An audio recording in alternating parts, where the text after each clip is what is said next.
Special Affairs meeting is now called to order. Roll call, Madam Clerk. Mr. Mays? Present. Ms. Lewis? Present. Mr. Murphy is absent. Ms. Priestley? Present. Ms. Winfrey Carter? Present. Ms. Burns? Present. Ms. Herkenroder? Present. Mr. Pfeiffer? Present. Ms. Worthing? Present. You have 8 members present.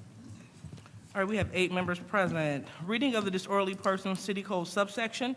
Any person that persists in disrupting this meeting will be in violation of Flint City Code Section 3110, disorderly conduct, assault and battery, and disorderly persons, and will be subject to arrest for a misdemeanor.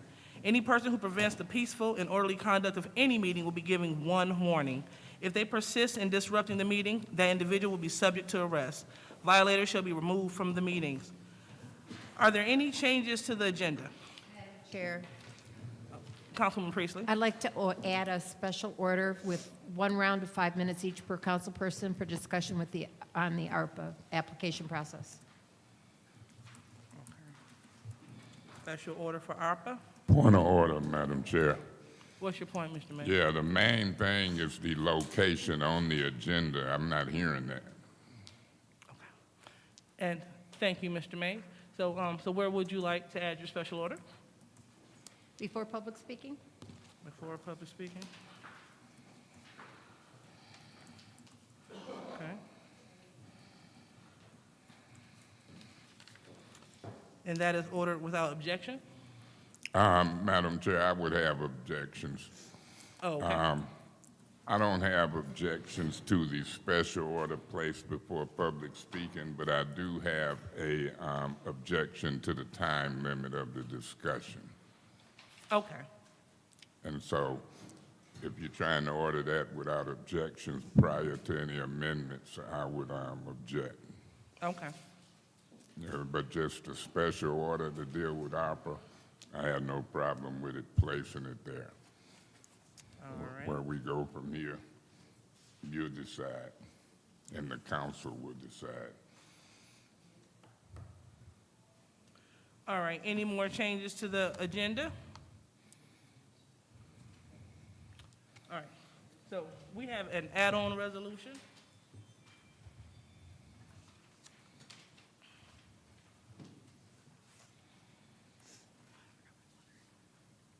Thank you.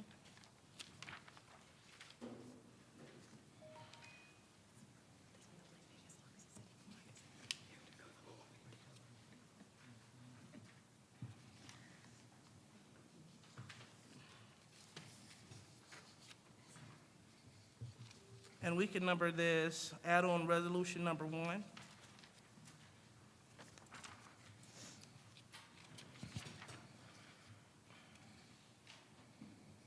And this add-on resolution can go before resolution 230011. Madam Chair, Mr. Mays? I would want to have discussion regarding this in the special order.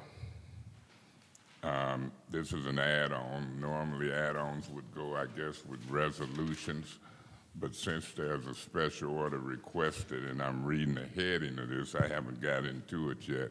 I want to have discussion about any and all aspects of the ARPA program and or funds in the special order. First I've seen this. Okay, so you're saying that you will I like, would want to place it right in that special order at this time. okay.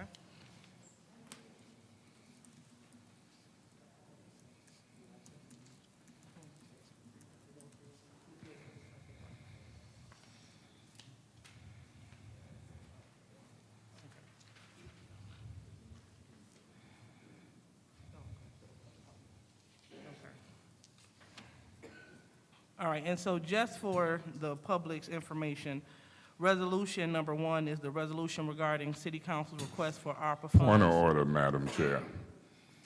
We can get to that when we place it on the agenda or in discussion. You know, right now we're saying, is it any agenda changes? The requested agenda change for this is in the special order. We'll vote on that and it'll be time to do that. All right, thank you, Mr. May. So I just wanted to let the public be aware of what the resolution was.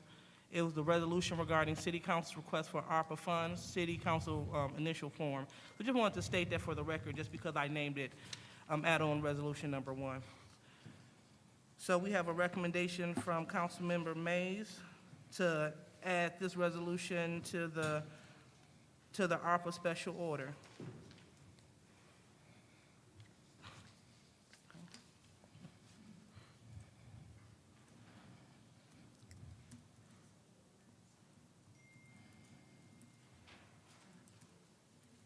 Point of order. What's Was there a request for that? I don't believe that there was a request to talk about this form in the special order. He just made, yeah, he just suggested it. Point of order. Point of information. Hold on 1 second, point of order. No, that was me, Oh, I'm sorry. over here. So we're going to vote on this as an agenda Right. change? Right. Okay, thank you. Yeah, point of information through you, it was to Mr. Piper. When it came up, that's when I requested the agenda change to include it in the special order. I know then we'll have discussion on it. I haven't even looked at it. Did you realize that?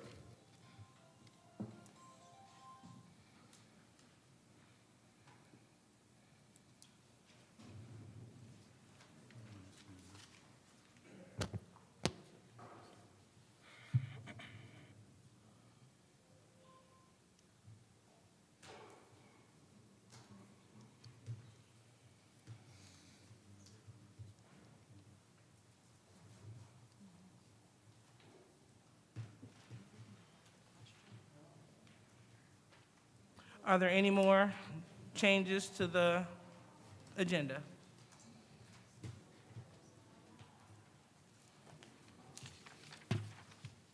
All right. Madam Chair, Yeah, Ms.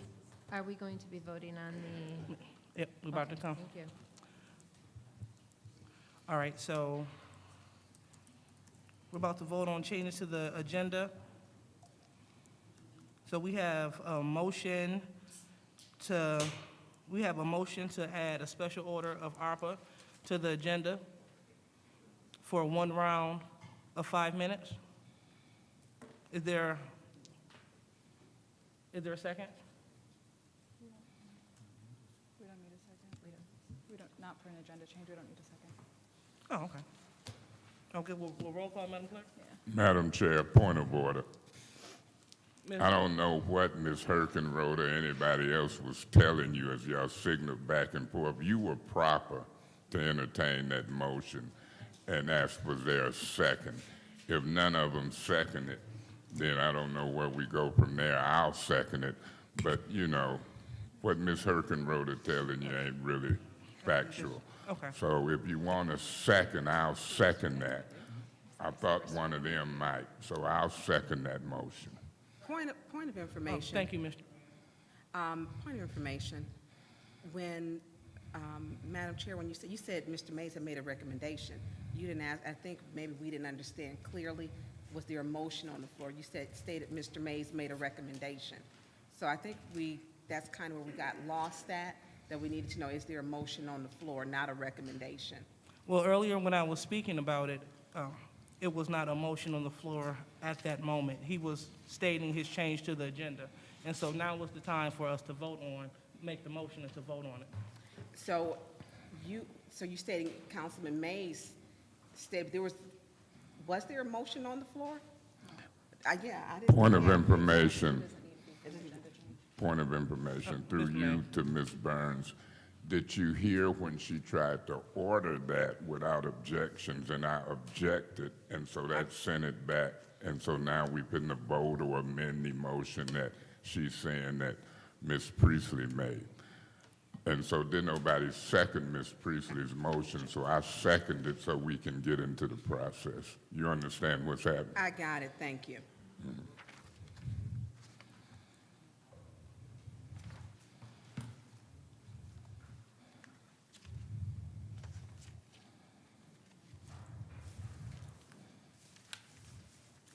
Madam Chair.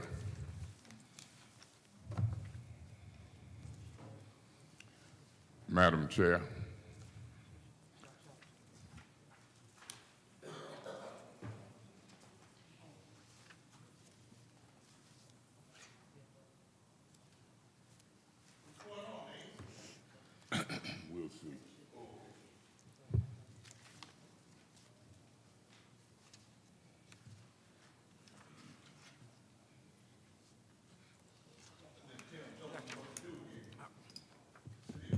All right, so sorry about the delay. So we want to restate this motion to include everything.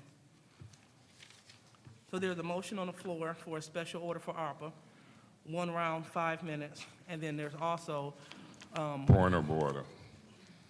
We take them one at a time. per our clerk, Per Councilman Mays. The clerk is the clerk. We council persons, there's been a motion made and properly second. We would be on discussion in that motion. That's my point of order. thank you, Councilman Mays. So we're going to combine both motions, we're going to combine both. You're not going to combine both until we amend it or change the original motion. It can be done. We'll see what happens in discussion. It was 2 different suggested amendment changes. They do go together, but we'll take care of that in an open meeting. It's been a motion made and properly second. We're in discussion. All right, no problem. All right, so we have the ARPA special order, 1 round of 5 minutes. It has been properly second by Councilman Mays. That's correct. All right, so any discussion? Any discussion? Yeah. Yeah, I'll discuss it if don't nobody say nothing, but we'll wait to see what people say. If they don't say nothing, I'll go first. If it ain't no discussion in the first round from the maker of the motion or whatever, Madam Chair, Mr. Mays? I don't mind a discussion on the ARPA funds in a special order, and I don't mind doing it before public speaking, as Ms. Priestley suggests, because some of the public speakers might be here for that. My phone been ringing all day. I'm gonna wait, if I may, until we have your attention as well. Do we have your attention, Madam Chair? You had my attention. Go ahead, Mr. Mays. Okay, so I'm in favor of the special order prior to public speaking, but the 5 minutes, I don't know if it's going to be enough. Even 5 minutes or 2 rounds might be better, because this resolution that's add-on has now come into play in that discussion. This is a resolution regarding City Council's request for ARPA funds, City Council initial form. Now, if I read it, under the American Right to Receive Grant Funding, it is resolved City Council staff shall retitle the council form as the City of Flint's Resource Identification Referral Form. Now, I don't know who's sponsoring this. Who's sponsoring this resolution? You? And myself, Huh? both of us. Both of y'all. So you understand 6 council members voted for that form on Valentine's Day, February the 14th. And so y'all reconsidering your vote? That should have been done way back in February or March. There's been a lot of controversy and misunderstanding by some of y'all as it relates to the name. You want to rename the form the City of Flint Resource Identification Referral Form. That's confusing me. Now, we can have a discussion on it as an add-on with resolutions, but I don't want those limitations of the rules. We need a serious discussion. My phone done rung all morning, all afternoon, and I asked Mr. Edwards, through you, Madam Chair, to Mr. Edwards, can you approach, do you have what I asked you for, the press release and or a copy of this application? Madam Chair, can he approach? Mr. Edwards, please approach the lectern. And remember, this is part of the conversation of placing this in the discussion about the ARPA funds. some 5-minute communications. We had a special meeting Saturday. Folks was missing in action. You and Ms. Priestley was missing in action. Through you, Madam Chair, to Mr. Edwards, do you have the information I requested? Madam Chair, to Mr. Mays, I have the press release. Could I see a copy of it? You brought that prepared for me to see a copy. Now, what about the application? What's the holdup on that? My understanding is that, one, for the purposes of security and compliance, the application is an online process, so there are no paper applications So associated with it. I can't ask my staff to print it off for me, even though it's online. You can't print it off. Security got it locked online. Is that what you're telling me? That is my understanding, sir. Who telling you that? That is from speaking with our chief person in that process, Who is that chief person? Lottie Ferguson. Is Lottie Ferguson here? I want to I see believe if she she is. can approach. Madam Chair, through you to Lottie Ferguson.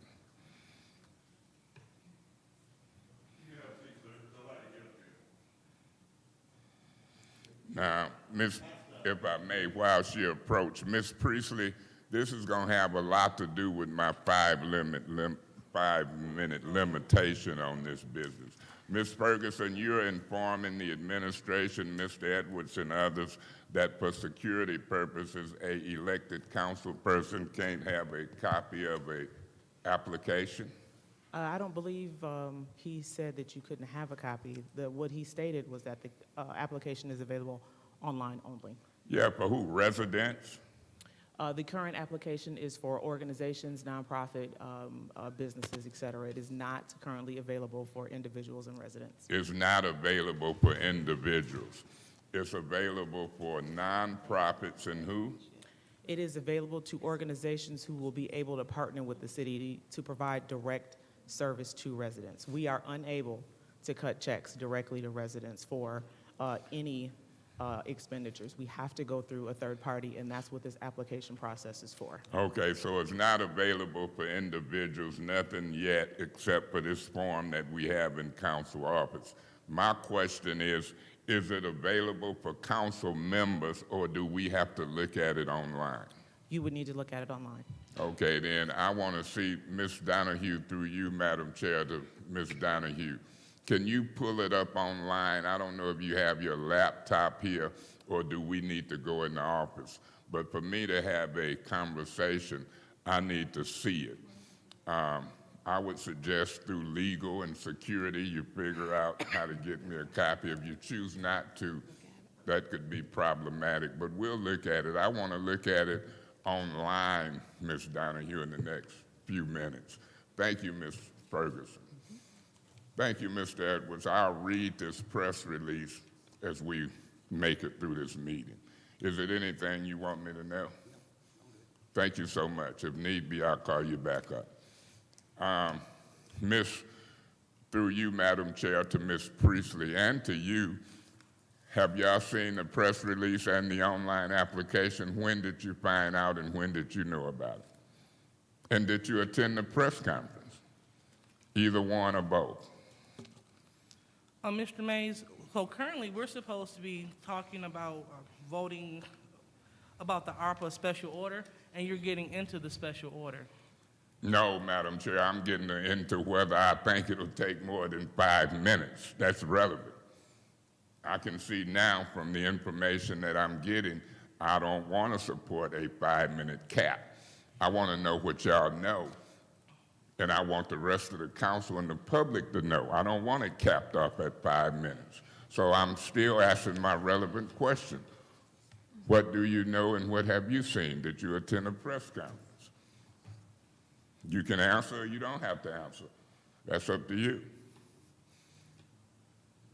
So Mr. we've got Mays. a mute. Mr. Mays, I work during the day, and I am unable to take time off to do press conferences on Mondays. So you didn't attend the press conference. Have you seen a copy of the application?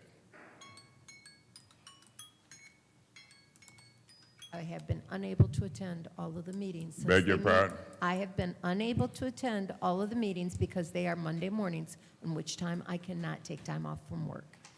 Okay, but did you know So, that it was just for nonprofits Mr. versus Mays, that's your time. in the first round? In the Okay, first round. thank you so much. Anyone else in the first round regarding the ARPA special order? Yes, Ms. Burns? thank you. There are a lot of questions regarding the ARPA funds, and 5 minutes will not suffice. It was talked about on social media with some of you and in certain chat groups, and people have a lot of questions regarding application process, how you receive it. There are residents who are stating, who feel that they don't understand that it's online, they don't have internet access, or in my area, if someone had to fill it out for the city, if you call me on my cell phone, my phone will drop on you. And that's just the way it is. So broadband in Flint in some areas is terrible. So having it just to be available online, I think people have a problem. Even with us, I would have liked to seen a copy from the administration given to us so that we could take a look at it, because we have not had input or any questions. It's been 14 months since the ad hoc committee was appointed, and we haven't had one meeting with the ad hoc committee to let us know what the input is or to even ask. There hasn't been a flow of information and dialogue to share with us. The people on the Facebook got more information than we did. Or and Councilman Murphy told us it was supposed to be a launch on Monday. We found out in our last meeting on Wednesday. That's how we were made aware of it. That's not how we're supposed to be made aware of anything that's going on with the ARPA funds. This is the people's money. 5 minutes to consolidate us to talk about it is ridiculous. We need to have more time, and to be fair, because we weren't a part of those meetings. And the ARPA, or the ad hoc committee, is supposed to take our concerns to the administration and then share that information, and then whatever information the administration gives to come back and update the city council. We didn't have not one meeting, not one. And then you want to limit us to 5 minutes. That's a problem. I mean, people have got questions, and as soon as that was launched, people were calling from everywhere. And then it was on social media, because people don't have a clear understanding. We're asking residents to move forward in the process, and they've got a lot of questions, and they should. Not only do they have a lot of questions, it looks as if the administration had some issues. Someone sent me an email that stated, "Good afternoon in our economic development department. Good afternoon, entrepreneurs. I hope this year is starting off well. By now, I'm sure most of you have heard some ARPA funds have been released and are now accepting applications. I would like to clarify some key points of these funds in the process of applying. The grant funds will not directly be awarded to small businesses. The grants will be awarded to nonprofits, businesses, and community-based organizations who will then administer the funds. As of now, the application for the ARPA funds for those entities to apply to be able to distribute them, an example, Metro Community Development. After those entitles have been awarded the money, the city and the funders will announce that those funds are available. As I know more, I will be sure to keep you updated. I apologize for any miscommunication. I just learned of this detail today. Please let me know if you have any questions." And it was signed Tyler Bailey. Through you, Madam Chair, to Mr. Edwards. I have a couple questions. Because if we got a problem with our businesses in our economic development department and they're given miscommunication, that's a big problem. And this went out as an email to people, business owners, who are applying. So this is a flawed process, and 5 minutes is not going to clear this up. And we are supposed to be creating transparency, and we're not getting that. Good evening, Mr. Edwards. How are you? I'm fine, thank you. Quick question. Who was over economic development? That is a position right now that is posted. Okay, Samantha Fountain is no longer with us. Correct. So is Tyler Bailey interim or acting economic director? No, he's working in that area. Okay. Because I've got a lot of businesses and people who are concerned. They're like, this doesn't make sense. I'm getting an email. What's going on? I cannot tell them what's going on because our ad hoc committee hasn't shared and had not one meeting. And without them having not one meeting, then it's a problem because I can't give them good information. I get information through an email. We got residents and businesses know more than what our ad hoc committee is telling us. I don't know that's my time, Madam Chair. I'll wait for the second round. No. Oh, I'm fine? About 45 more seconds. Okay, so, I mean, what are we doing to fix this? Because the flow of information is clearly not clear. When you have someone who works for the city stating miscommunication, I apologize. We gotta fix this. I don't have any answers to tell these people when they ask. And I don't know where to get them. Who's gonna clear it up? Would it be you, Mrs. Ferguson, or? Madam Chair, through you to Councilwoman Burns. Yeah, I'm not familiar with that particular email, so. Want me to forward it to you? Yes, you're free Okay. free to do that. We've communicated, the stance in terms of information in our press releases, as well as information that has been shared with the body. So I'm not sure of the nature of why that particular information was forwarded to you or any other persons, but we've been clear about, in press releases, about the steps and stages of activity right up till today when the actual information was conveyed about the release of the form. So that is, my understanding to this point. As I said, not seeing this particular information that was released by this particular employee. And so I don't know whether anything about where that information originated and whether it's valid in what he said. Okay, well, I'll send it to you because, just for the record, Tyler Bailey is a small business specialist in the Office of Economic Development for the city of Flint. So when they're sending me this, I don't have any response to give to businesses because people are excited. They're saying, hey, I can get some help, I can do something good with my business. And without having a flow of communication and good information, there's nothing I can't help them, none of them. And this is an email that they're asking, and I can't ask our ad hoc committee because I don't even know if they received it, if they received the email or not, but I can send it to them also. But I think when we talk about transparency, this process, we've got to be transparent.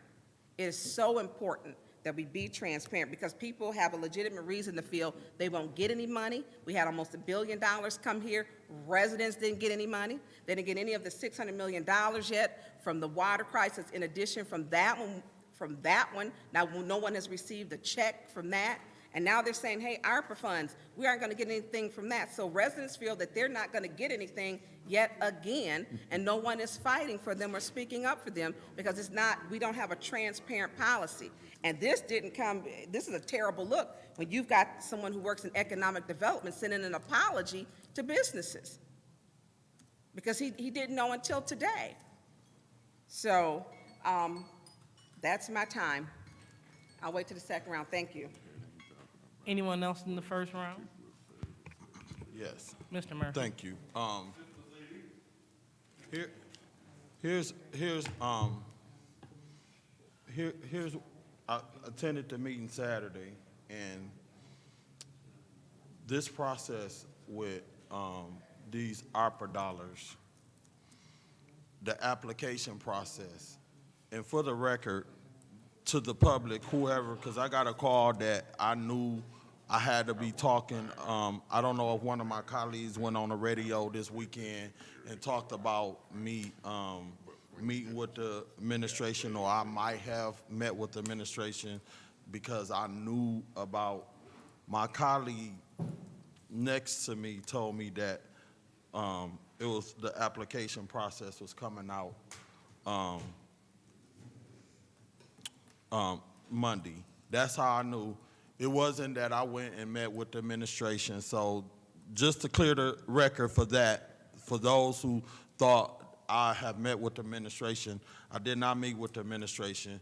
I would like to meet with the administration as a city council. I look forward to meeting with the administration. That's my role and job as a council person, is to meet with the administration and to work with the administration to move the city of Flint forward. So whether I met with them or didn't meet with them, I'm going to meet with them when it comes down to moving the city of Flint forward. So just for the record, for those who thought I had met with them prior to knowing about the applications, I had not met with them. They did not tell me anything. So I just want to clear the record on that right there.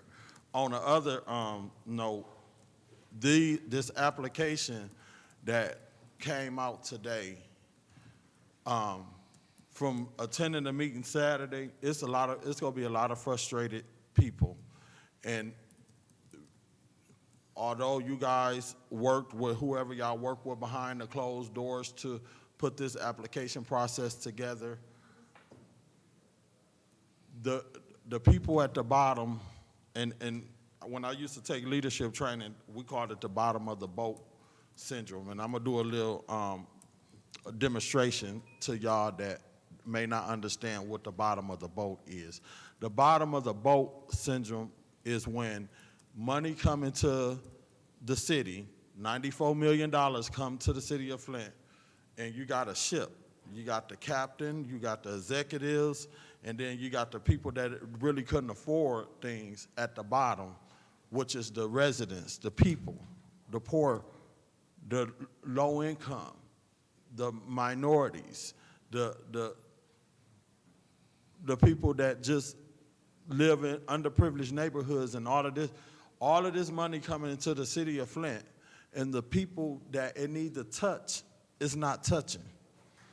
And to bring an application launch on today, and then only have it for organizations that will be distributing money to the residents, is a smack in the face to only hope that these residents had was the application that Councilman Mays put out, and people thought that if they filled those applications out, they was going to be able to receive some help.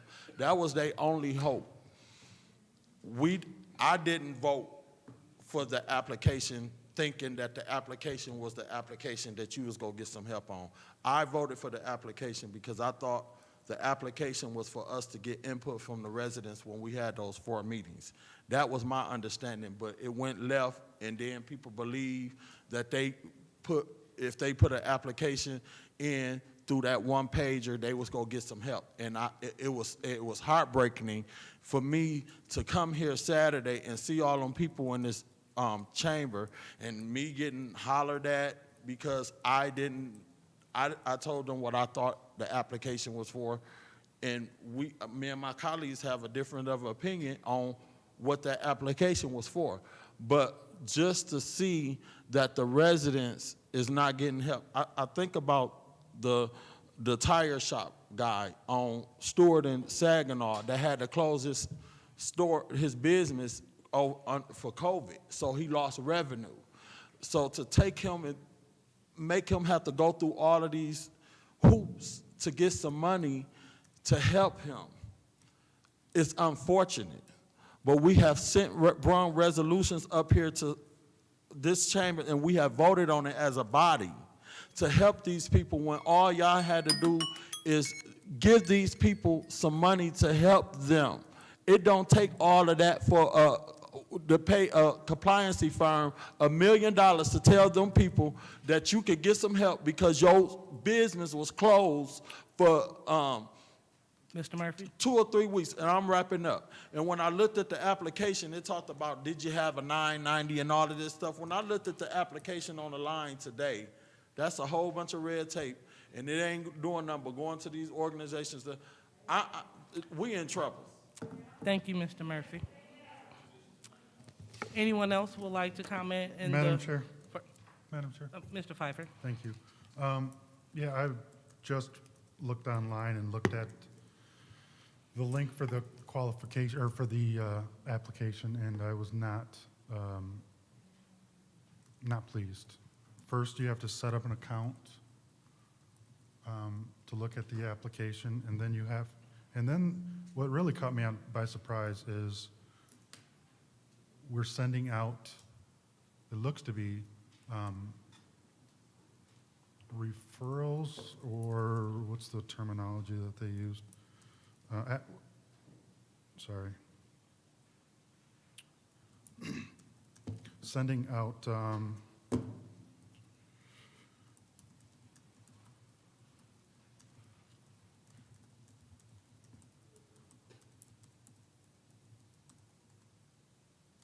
invitations. So the people that we're sending out invitations to, are they going to get preferential treatment? Who are those invitations going out to? It's alarming, and I will not support anything that is not transparent. And it seems like this whole process, I mean, like Councilwoman Priestley said, is she hasn't been to all of them, so this is a hidden process that I will not support. So unless we get full transparency, I'll vote no on every damn thing, because this needs to be full transparency. How the application, what's on the application, who is being invited for this, what type of programs outside of the main bullet points, how many dollars is planned to go, is going to be trickled down to the people in need versus how much is going to be used in overhead. I think all of that needs to be transparent. This committee is a whole nother thing that's not transparent. Somebody's apparently representing each of our wards, and nobody had input from each of these wards as far as the council person. So until this gets full transparency, this backdoor stuff isn't going to fly. That's all I have to say. And until we get transparent, I'm not going to vote on anything. So that's where I stand. Thank you, Madam Chair. Ms. Worthing. Thank you. Ms. Ferguson?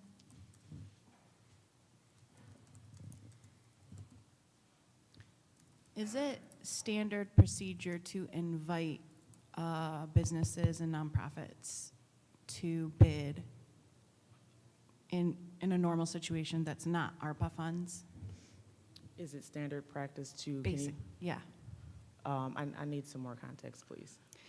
Like, if you were putting out a bid for, even just like we needed a firm for the ARPA funds, we needed a compliancy firm, or we needed the lead pipes replaced, something like that. If we put out a bid, is it standard procedure to invite certain businesses and nonprofits to bid on that? That would be a question for purchasing. Okay. I don't typically involve myself in bids or invitations Okay. to bid for things. Is anyone here, can Mr. Edwards answer that, or is there someone here who can?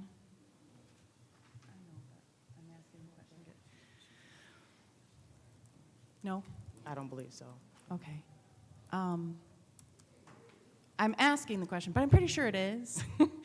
Because I've been here for quite a while, so I don't think that's like not being transparent. I think that's just a normal thing. It's not giving preference, because you still have to go through the procedure. So how are we going to award these? Can you remind us of the process, or is that something I need to ask the ARPA committee? Like, these applications will be filled out.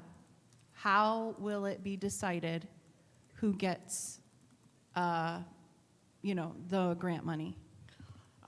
Sure, through you, Madam Chair. A couple things that I would like to address. One, the administration is very much interested in having a transparent conversation about ARPA and the release of these funds. There was actually a special order planned for a committee, but council adjourned early due to lack of quorum, and so we were not able to have that discussion. As far as the process is concerned, we have the application open as of today. Organizations will have through March the 27th at 5 p.m. to complete the application.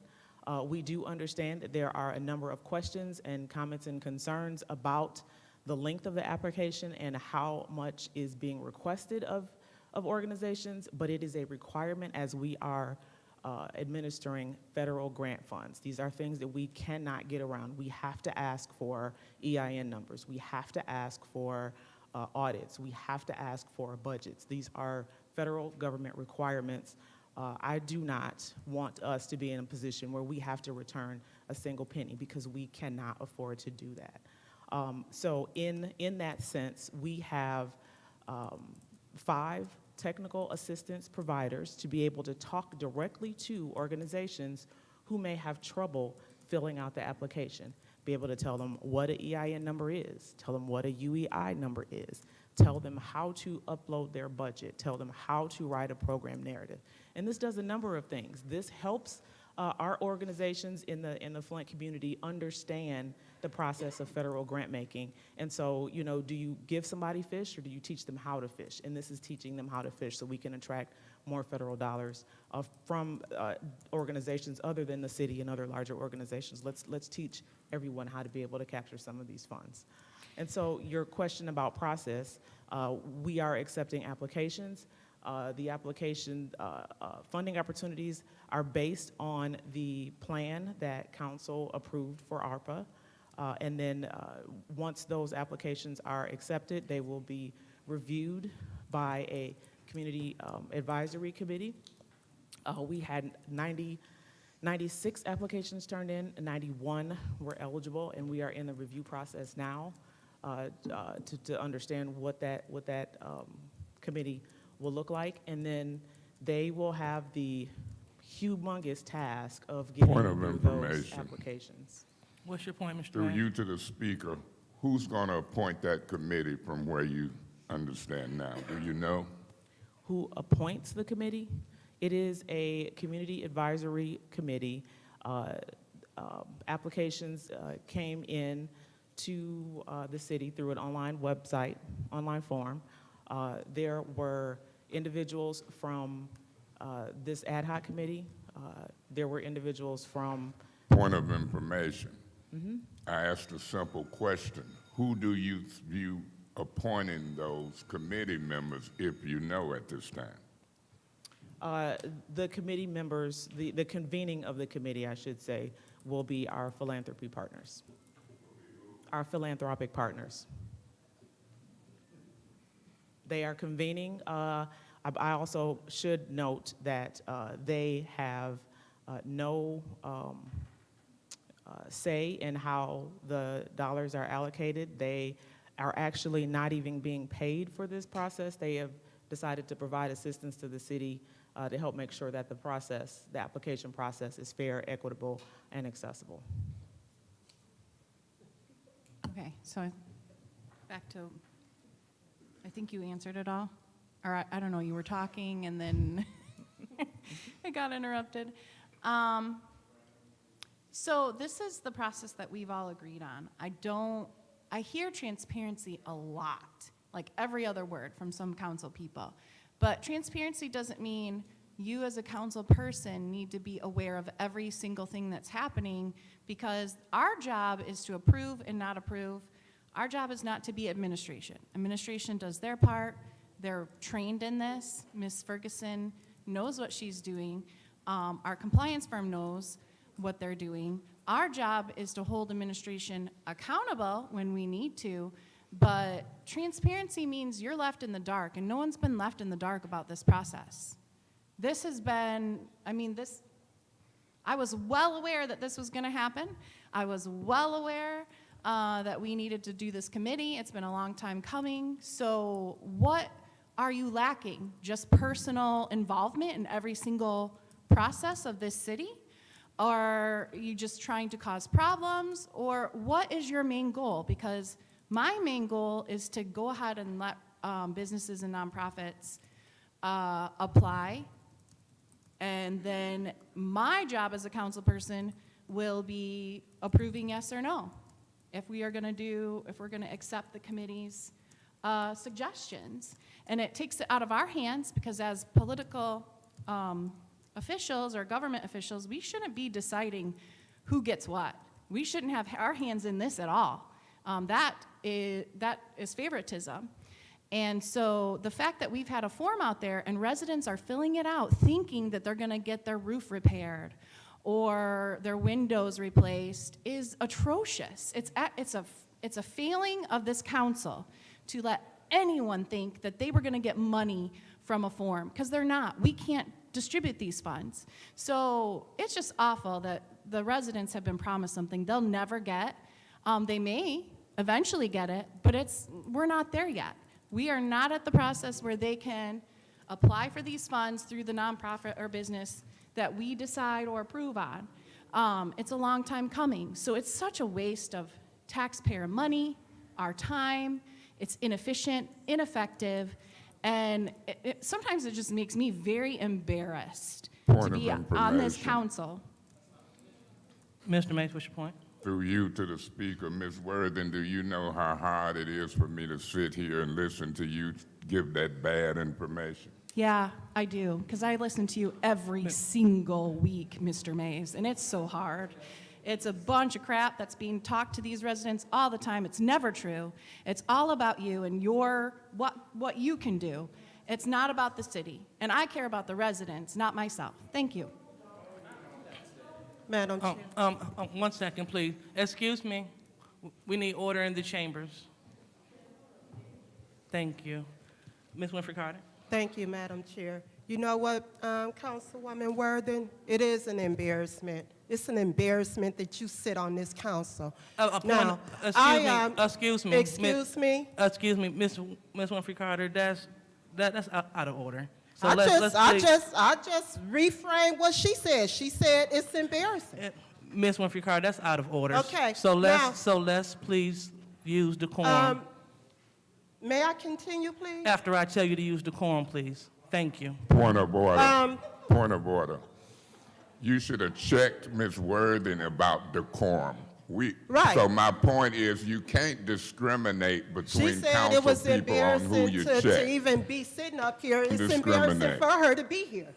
How about that? Now, Pardon me. excuse me? Pardon me. So let me go ahead and address that. Mr. Mays obtained the floor for a point of order to attack a colleague. So I didn't say anything because that was not a good point of order. Point of information. And so she responded to what Mr. Mays said. And so, yes, I should have nipped that by calling him out of order for misusing that point of information. I did not. And so now we're over Point here. of order. A point of information is a privileged motion. As long as it's a quick inquiry, it ain't out of order. You could have called me out of order if you want. You'd have been dead wrong. So don't play that to the people. Learn how to chair. Don't discriminate. And my point of order has to do with discrimination between Ms. Worthing and Ms. Winfrey Carter. Nothing to do with me. That's my point. Rule on that. Okay. And then let's operate fairly from here on. Leave her alone if you leave her alone. If you check her. That's what this point of order is. Thank you, Mr. Mays. Your point is well accepted. Going back to my point, we need to make sure that we establish decorum here at all times, no personal attacks. Point No of order. personal attacks of anyone. Point on of anyone. order. So that's going to Point of all- order. When I say point of order, you're supposed to cease talking. Or it be removed. Or you have to remove yourself. That's the rule. Well, what's your point? My point is, Madam Chair, is that we listen in its entirety to the councilwoman in the 9th Ward make disparaging remarks about her colleagues. Not once did you stop her or interrupt her or readdress her or tell her or speak to her about decorum. She laid it out on the line. No one interrupted her. I believe Councilman Mays did one time. In all fairness, decorum would go for everyone. She made all kind of disparaging remarks, then dug in on them. You said no decorum there. So we have to be fair when we're issuing decorum, point of orders. We have to be fair. Please, thank you for indulging me. As stated again, all 8 colleagues, let's please proceed with decorum with the meeting. Let's not abuse the points of information and points of order to illegally take the floor. Let's not attack colleagues, and let's attack the issue. The issue at hand is we're talking about, should we make an agenda change to the agenda. And we're talking about if we should do ARPA 1 round of 5 minutes. That is what we should be attacking. Point of information. So, And didn't that have to do with a 5-minute limit? And you heard colleagues ain't addressed the 5-minute agenda limit yet, and you said no word. You let them proceed. So let that lady, Ms. Winfrey Carter, speak and quit checking her. Mr. Mays, we need for you to stay in the first ward. Thank you, as I chair the meeting. So, Ms. Winfrey Carter, thank you. Point of order. Madam Chair, you want decorum, and then you check him condescending. That's just not appropriate. Again, we need for everyone to know their role and play their part. And as we do so, we will give the floor over to the council person in the 5th ward. Thank you. Now, as I was saying, and I said what I had to say, I agree with the council person in the 9th ward as well as the council person in the 6th ward. I think the process is flawed. But with that, I will not be voting to limit discussion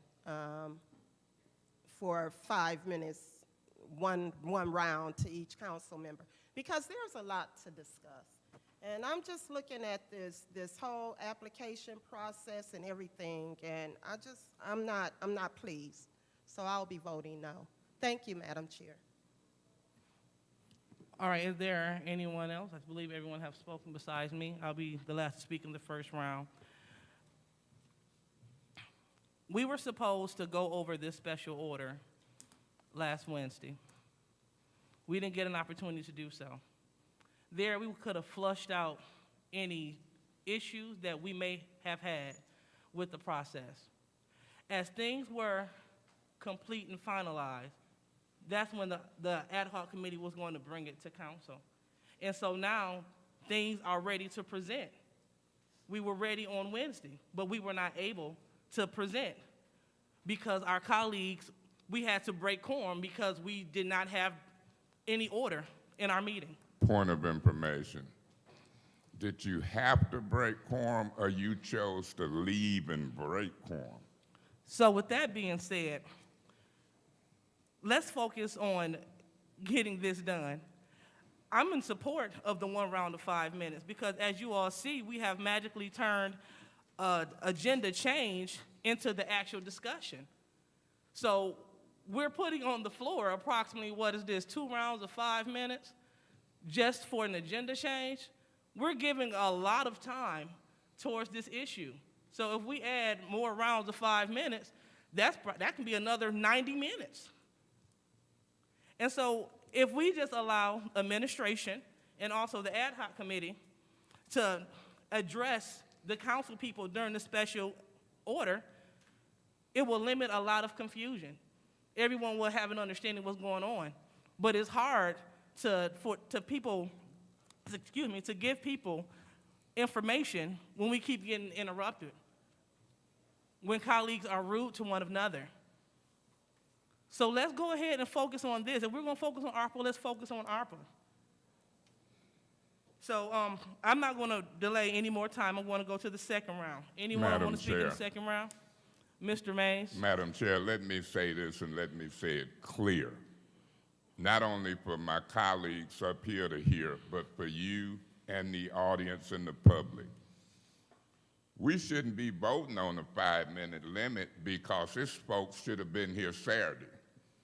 We called a special council meeting just to talk about ARPA Saturday, and 5 council members was intentionally, in my opinion, missing in action. 5 of them. Want me to name them? You, Ms. Worthing, Ms. Priestley, the so-called President Herkenroder, and Mr. Pfeiffer. 5 was missing in action. We had all day Saturday. It was so important we called it on the weekend. We know what this is. Mr. Murphy, if it wasn't for Mr. Murphy talking last week, we wouldn't have had a clue something was coming out Monday. I was the president. I appointed you and Ms. Priestley to an ad hoc committee to report to this council. You and Ms. Priestley got up Miss Lottie Ferguson spoke on it and broke the quorum. Just left last week. So you broke the quorum last week and stopped the discussion on ARPA. Y'all intentionally didn't show up Saturday for the most part, and now you want to limit the discussion to 5 minutes. I'm willing to meet tomorrow, 1 o'clock, 2 o'clock, 3 o'clock. I'm a council person. We ain't got to talk about it none today if y'all want to meet tomorrow. You cannot run from this discussion about $94 million and who gonna get it. And my job is to not let it be doled out to big organizations and forget about the residents. In 2 days' notice, it was over 100 and some people in this council chambers interested in this money. Y'all wasn't here. That's a fact. Where was you at? Maybe Saturday was wash day. Maybe you was looking at the game. When do you want to meet? Tuesday, Wednesday, Thursday, Friday? When them people called me as president of this council back to back, how can we get our names in for to let you know what we want? I brought a proposed form to this council. The vote was 6 yes and 2 no. Guess who voted for the form? Ms. Worthy, Ms. Priestley, Mr. Murphy, Ms. Herkenroder, Mr. Pfeiffer, and Ms. Lewis. Now, for the last few months, guess who's saying it wasn't a real form? The people who voted for the form. I ain't never seen nothing like it. We die for the right to vote. Votes mean something. You had to get stuff in order. I was tired of my phone ringing as president. How do we apply for these monies? I created a form. I didn't even vote on it. They did. And when people start flooding the council office, writing down their name, their address, what they wanted the money for, all of a sudden 2, 3 council people start being on the news. It ain't a real form. I said, how stupid is that? It is real. It's on real paper. These are real people, and they telling the council what they want. What's unreal about that? We gathered them. I turned them over to the $1 million compliance firm. Is $7.6 million in requests for home repairs. 400-500 different pieces of paper. Some of them are requests from businesses. The majority are individuals. I work for people. I don't work for big organizations. I work for the people who vote for me. They the boss. They the number one. If they want us to allocate $15 million for home repairs and give $16 million to the land bank, $1 million to the United Way, I tried to show good faith as president and provided leadership. I done drove up and down Miller Road 3 times. Ain't it nice? But when it came to some money on the north side, some of them same folks wouldn't vote for a dime. So I'm gonna speak up. I'm gonna fight. I dare this council to call a special meeting on a Tuesday, Wednesday, Thursday, or Friday. I dare Mayor Neely and Mr. Edwards and them to come to that special meeting and discuss it. Mr. Mays, that's your time. See why I don't vote for 5 minutes? Thank you so much. All right. Anyone else in the second round? Madam Chair, Ms. Priestley? last Wednesday, I was approached by the administration to put a special order on the agenda, and I did so. I asked for the order discussing the tax reverted properties and the House of Esther to be set aside until the following week so that that special order could be held. It wasn't allowed. You guys wanted to discuss it. That's fine. You spoke on those special orders for well over an hour and a half. So people got up. that had it. They wanted to get to the order that we had, and there was no way that it was going to be allowed by the people who were speaking. So I have nothing to say on that issue. I've said what I said. Our job is not to micromanage this money. We've approved a budget. We're lucky to have a seat at the table on the process. We're lucky. It is not our job. You want to hear what our job is? We're the legislative body. Point of We information. pass ordinances. Point of information. What's your point? Isn't it true that we pass ordinances and divvy up money in budgets such as this to where they go? You didn't know that? The city of council, including engagement, enactment of ordinances and resolutions, enactment and monitoring of the budget. We approved a budget. Now it's our responsibility as that budget is spent to approve where the funds are going. It is our job to monitor where those monies go after they have been allocated. We get a budget. We got a 4-line budget from this administration. We do not micromanage that budget. That's not our job. Point of information. What's your point? If this is to the speaker, if that was true, then why didn't we adopt the mayor's budget and we put our own budget together? The mayor's budget was never brought to us for approval in regards to ARPA. It never came to us for approval. We never voted on that budget. It was never presented to us for approval. It was presented to us as this is what we're going to do, and the budget was never presented. We created a budget, and we approved that budget. We didn't have to approve the budget that was presented. Now the administration is taking that budget and implementing it. There's money there for home repairs. There's money for business economic development. But the city is not going to administer those dollars.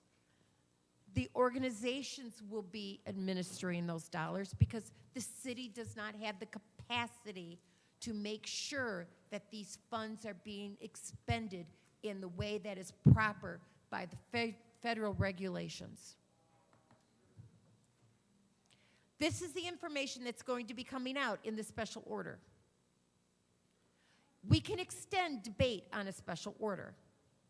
You want to go longer? Make a motion. Make a motion to extend debate. See if you can get that to go through. As I said, we were not involved in the process until late August, till after we came up with a budget. We were not involved in any of the process of expending ARPA dollars. Nothing. We weren't asked. We were not involved. I am grateful that the partners and the administration have allowed us to be a part of that. It's not our job. It's not our role. Point of information. What's your point? I'm done. Point of information through you to the speaker. We was involved when we started taking in feedback from the residents, wasn't we? February, wasn't it? Okay, thank you, Ms. Priestley. Anyone else in the Madam- second round? Madam Chair, real quick. Mr. Pfeiffer? I agree in some part with Ms. Priestley about the city does not have the capacity. We don't have the capacity to write Mrs. Smith a $5,000 check to fix her roof because there are treasury rules and implementation that we have to track those dollars. If not, we're liable for them. I 100% agree with that. And I agree that we have to use these nonprofits to implement these programs. I agree with that. However, we as a body, outside of ordinances, we have a fiduciary responsibility to the city of Flint, including the government and operations and its people. And to say that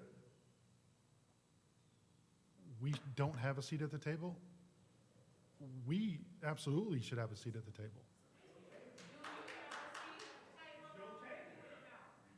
No, we don't. We do not have it currently, as it currently sits. We do not have a seat at the table. Point of information. What's your point? We sitting at the table here now, ain't we? In regards to the application, I don't believe we had a seat at the table. In regards to who's approving what comes before this body, I don't believe we have a seat at the table. Because if this committee approves what comes before us, did you appoint anybody? I didn't appoint anybody. So we have an up or down vote on what comes before this committee, but I don't believe we have a seat at the table to know if a certain organization gets denied and they push somebody else. I don't think we have a seat at that table. Or maybe I'm wrong. Maybe that's going to come forward, but I don't believe that we have a seat at the table as far as the process before it gets to us. That's my opinion. May I do a point of information? Absolutely. Mr. Piper, all of that paperwork that people turned in, doesn't that give us a seat at the table? The authority we have to allocate every dime puts us at the table. So I'm going to put this on the record once and for all. That application was for allocation purposes. It was not an application to direct monies. That was a process. Point of information. What's Do your point? you know it says at the top, initial form is gathering information. Do you know it says right now, when Ernst & Young looked at it, is 7.6 million being requested in this category and other things? Nobody said it was the final form. It says at the top, initial form. Have you really looked at the form you voted for? It really wasn't a quick inquiry, but I will say, really was. but I will say that was for allocation purposes. That form was for allocation purposes because if we didn't get any home improvement dollars on that application, then we wouldn't have allocated any monies for it. So that form was for allocation and how much we direct to each nonprofit so that they can allocate those dollars for those requested services. It was never that the city of Flint was going to issue checks to anybody who filled out one of those applications. Point of information. Point of information. What's your point? Who is saying specifically was going to issue checks to people? Them checks was intended to go to contractors and others. We never said we'd give checks to people. Why you keep saying that? Because we are not issuing checks to contractors that fix roofs. We cannot track that. We are issuing it to nonprofits, and then they will be responsible for tracking that. Point of information. Have we voted to do that yet? No, we haven't voted for this committee that's going to approve applications either. We ain't got to vote for a committee if we don't want to, do we? We can allocate money to nonprofits. We can allocate it to nonprofits, to contractors.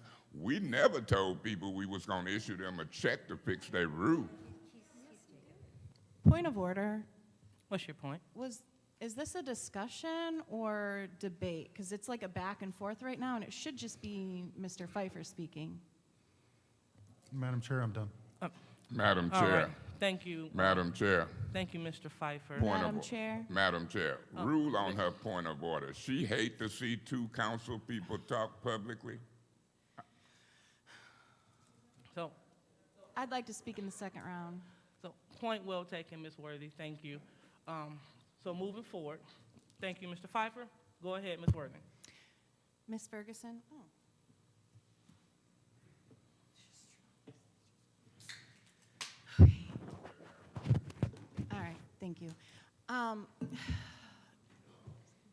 The part that gets me frustrated or embarrassed is that it's like, it's not always professional up here. We're not asking questions, we're accusing and we're angry, and that's the part. Let's get angry when we're really, excuse me, point of order. There's just people screaming in the audience that they need not to do that. Thank you. Thank you. I'm not So let's angry. make I'm sure talking that, calmly. that our audience have decorum as well as the council is speaking. Thank you. If I'm angry, it is because we have a council member that has promised you things that you'll never get.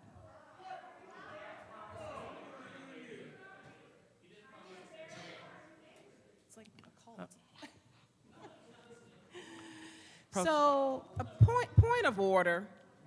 What's your point? Madam Chair, it is inappropriate for Councilwoman in the ninth ward to call the audience a cult. I didn't say You that. did. You said it's like a cult. Yes, you did. So, yeah, so I didn't hear that at all. So we're going to go ahead and move forward. Can I speak? Ms. Worthing, please continue. Thank you. We knew this was going to happen because Saturday was a build-up to this day in which people were promised things. There are people here that have believed, things that aren't true, and that's unfortunate. We've went over this form so many times. It's sad that it's still being brought up and people are still thinking that they're going to get their roof fixed and their windows fixed. It's not going to happen. But before we get angry, let's get all the facts. So the ARPA committee is going to happen, and then it comes to us, and no final decision is made until council approves? Is that the process, Ms. Ferguson? Through you to Councilwoman Worthing, yes. No ARPA funds will be allocated, no checks to organizations will happen until it comes to this body for approval. The facts are so important. Instead of asking questions, many of my colleagues are coming to conclusions. Please ask the questions first before you confuse not only the rest of the council, but your residents. We do have a seat at the table. We approve yes or no. This is the process that happens every time on every bid. It's yes or no. We can say no, and then that forces administration to maybe change some things, or the ARPA committee. We have the final say. We do have a seat at the table. There is transparency, and my colleagues have been working very hard on this on the ARPA committee. So if they seem angry, they have every right to be, because their other colleagues are acting like no work has been done, and they're surprised that this is the process we had all agreed on. It is unfortunate that we've wasted, an hour and a half now on something that is very simple and very easy to understand. It's just been confused and manipulated by certain council people, and it's unfortunate. So thank you. I don't think I have any other questions at this time, but I'm ready to vote yes when this comes before us, because this is the process we agreed on. We do have knowledge of who will be awarded what. We have a seat at the table because we can vote yes or no. And so I just encourage some of my colleagues to please contact administration or ask the questions while they're here before coming to conclusions. Thank you. Thank you, Ms. Worthing. Anyone else in the second round? Madam Chair, Ms. Burns? thank you. I do want to say, looking at this website, and I've received emails and some text. Someone tried to log in, they couldn't get in. So I know there's going to be some kinks in it. When we talk about how, everyone doesn't have good internet access. I don't care. If you at my house, your internet and phone will not work. And if you get one bar, you might be lucky, because it's just bad. So it depends on where you live at. Are we going to have someone available here at City Hall that can assist people? Because it's complicated, and it is not user-friendly. Point of information. What was your point? Does the speaker know that Ms. Ferguson did say that they would have help available for those who are applying? And so, when we talk about, making it user-friendly, people are stating that they feel deterred. You get so far, you spend 45 minutes, and they feel it's designed to deter them. Along with, these are the businesses who have sent me the email that they have received from the Economic Development Department because they were given misinformation. So when we talk about this, it is important. I don't care how much time we have to take. When somebody been living with a leaky roof for 10 years, if we take an hour and a half, I'm gonna take the hour and a half. I show up to council meetings because it's important. If they need a roof, they need a furnace, they need windows, they need a new front porch, they need railings, they need sidewalks. I don't care how much time we take. That's our job. And I want to see this money make it to where it'll have the biggest impact for the people who need it.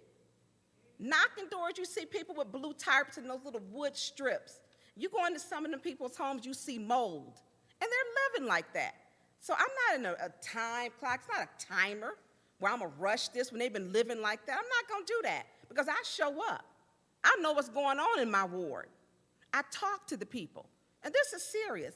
When we talk about, everything has to be a time limit and it's a waste. And these people are like a cult. Residents are not like a cult. They're not. They're the people that serve, that put us in these seats, that can remove us. I'm going to work hard for the people. And there's nothing wrong with having questions and asking. Mrs. Ferguson, Mr. Edwards, they weren't made aware of the email that was sent out. So when you hear and you show up to the meetings, you know what's going on. And that's something we have to do. It's our job. 14 months, and we talk about not having a seat at the table. The application process, we have not had input on the application process. And it needs to be user-friendly. I know we had the ad hoc committee. We didn't have any meetings with our ad hoc committee, not one. And we talk about the meeting that was last week. The meeting was adjourned, but we still went on to another meeting. Finance should have been completed. Whether we thought we had or they had the votes or not, it should have been completed. It was adjourned, and it shouldn't have been adjourned because we did the next meeting that Councilman Pfeiffer chaired right after. So that shouldn't have been. So we can't blame like it was everybody. We have a job, we have to do it, we show up, we vote, and if we don't have enough people, if people left, that's not our problem. Ask our colleagues, hey, this is important. We need you to be here to vote on something. We don't have to wait till colleagues when it's convenient for them, when they have to be here. It ain't convenient for me. It's not convenient. And that's the problem with this council. We have to be gone at 10 o'clock. I'm not gonna spend this much time. I'm gonna spend as much time as it takes. Because I wanna make sure I get to see some of them blue tarps removed, and some aren't even blue tarps. Some are tattered so bad that they look like thread that's hanging off the side. And we have a responsibility to stay here until it get done. If we get hungry, order a pizza, get something in. Paul, give us egg rolls. We know how to make it work. All this, we can't do it. What can we do? And quit giving our power to administration. Administration not even saying give it the power. They looking at us like, y'all need to come to us. The ad hoc committee should come to us. If we wanted more input. I don't think they want to get up here, I hope, and think they got to go back and forth. Maybe we should have more input with the ad hoc committee, because then we wouldn't be at this point. When you click on this one, it says page not found as I'm scrolling through. We got some things to fix, and the launch could have been a much better and smoother launch, so that we could have been better prepared, because we don't have any answers for residents. People, we talk about that initial form, some people may have thought they're getting money, but it's an initial form. It's an intake form. We have 4 meetings and nothing to start with, nothing. It had your name, it didn't have your EIN number, it didn't have your social security number. Then we were supposed to get the official form.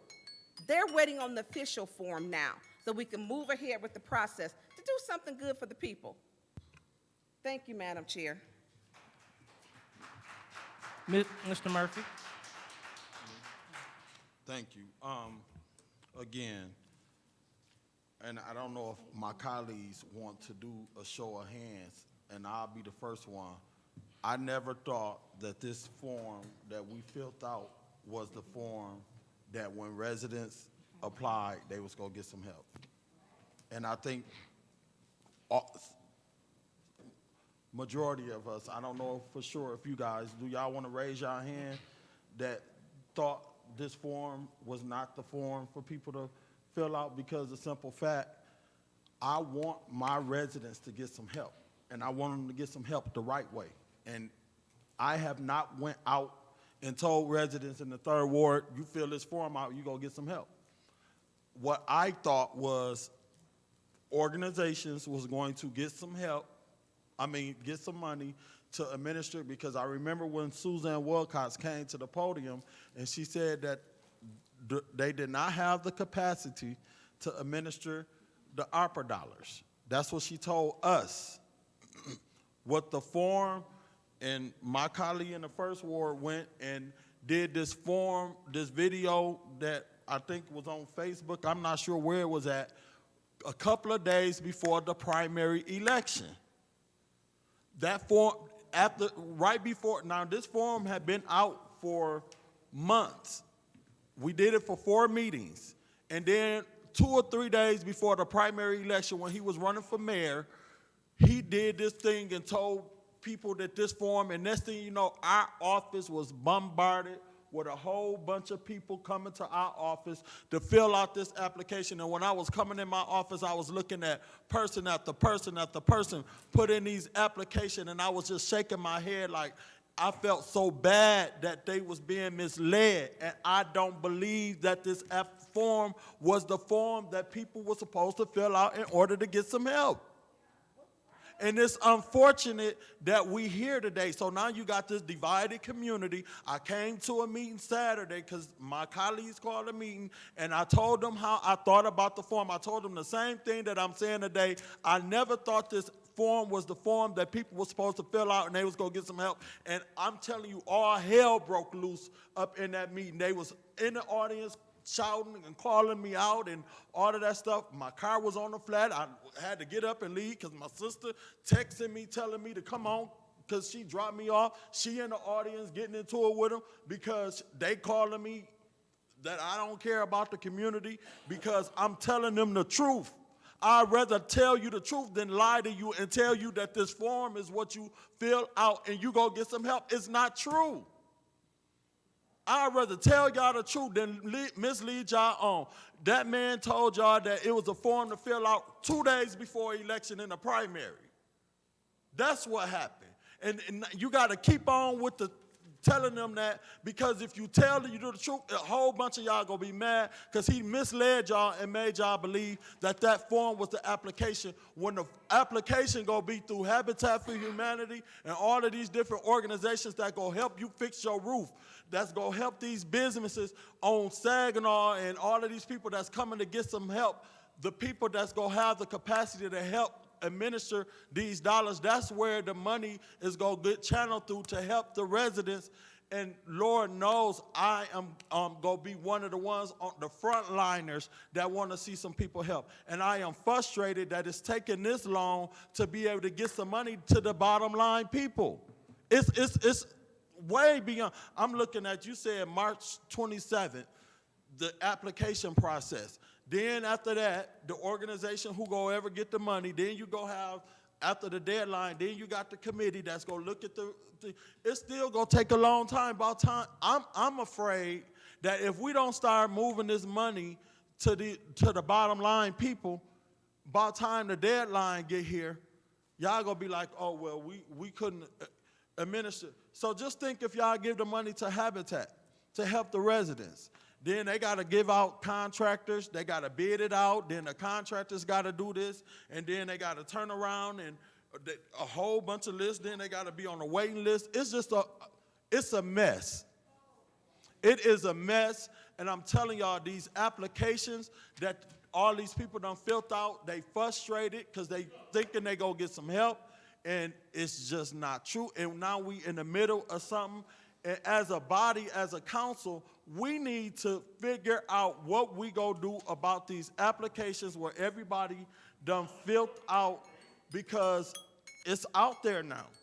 So as a body, we need to vote what we gonna do with the applications, because they done been told the applications is where they gonna get some help. Mr. And they Murphy. coming down here probably thinking they finna get some help, and it may not be true. Mr. And I'm not finna be lying to nobody just because That's your people time. want to be whatever. I don't know. Thank you, Mr. Murphy. All right. So anyone else would like to speak in the second round?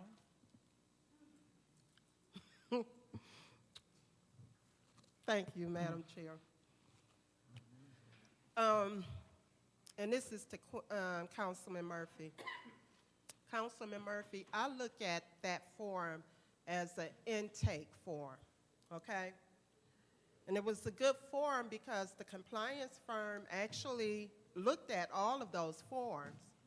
And they came up with a total, and I think the total was $7 million and some dollars. Now, in my opinion, that form should have been used to actually come up with the budget for home improvements. Because we should have looked at all of those forms and say, okay, well, this individual need, home improvement. Okay, set it right here. This organization wanna, need something, sit it right here. The form is a good form to intake. And we should have used that form, too, to look at the budget. Because we, as a council, voted $5 million for home improvements, but we're seeing that we have well over $5 million. Months ago, maybe a month or so ago, it was $7 million and close to $8 million. I'm sure it's more than that now. So that form should have been used for that purpose, okay? I wouldn't say that the form was a bad idea. And I'm sure that the residents all know that that was just a simple form, that they will be getting another form to fill out to receive the money. And I'm sure that the residents understand that the city cannot allocate funds to individuals. I'm sure of that, okay? So I don't even know why we're talking about this form. I don't. And with that, I call for the vote. Call for the question, you mean? I call for the question. Okay, so Pardon me? we Was it something that you said, Councilwoman Worthy? okay, so we have a call for the question. Is there support? Support. Okay. Madam Clerk?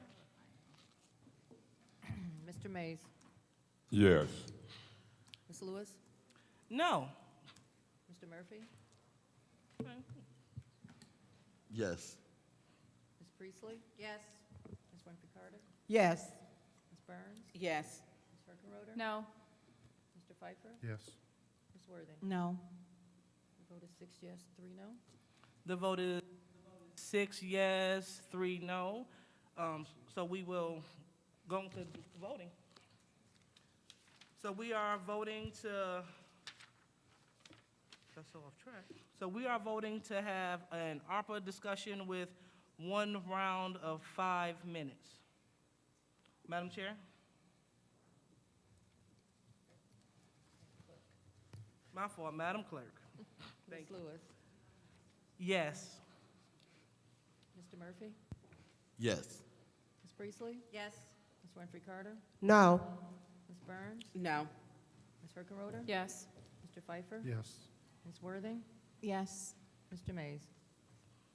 I can count the votes, so therefore I abstain. The vote is 6 yes, 2 no, 1 abstention. The vote is 6 yes, 2 no, and 1 abstention to have a special order for ARPA right before public speaking with 1 round of 5 minutes. So next on the agenda change, we are going to, let's put a motion on the floor to include ARPA in the special add-on. Madam Chair, Mr. Mays? since this motion have not been seconded, and I'm the maker of the motion for the agenda change, and the hour is getting late, I want to withdraw that motion and let this agenda change come with the rest of the resolutions, and I would ask that the chair order that without objections. Okay, so we are looking to put resolution add-on number 1 right before resolution 2, 3. No, right in with resolutions. Before resolution 230011, and that has been ordered without objection. Point of order, Madam Chair. Mr. Mays? You're understanding that we have resolutions and it would be in with them. We can move them as a master. We can separate it. So I'm saying right in with resolutions. Point well taken, thank you. I object. Okay, we have an objection.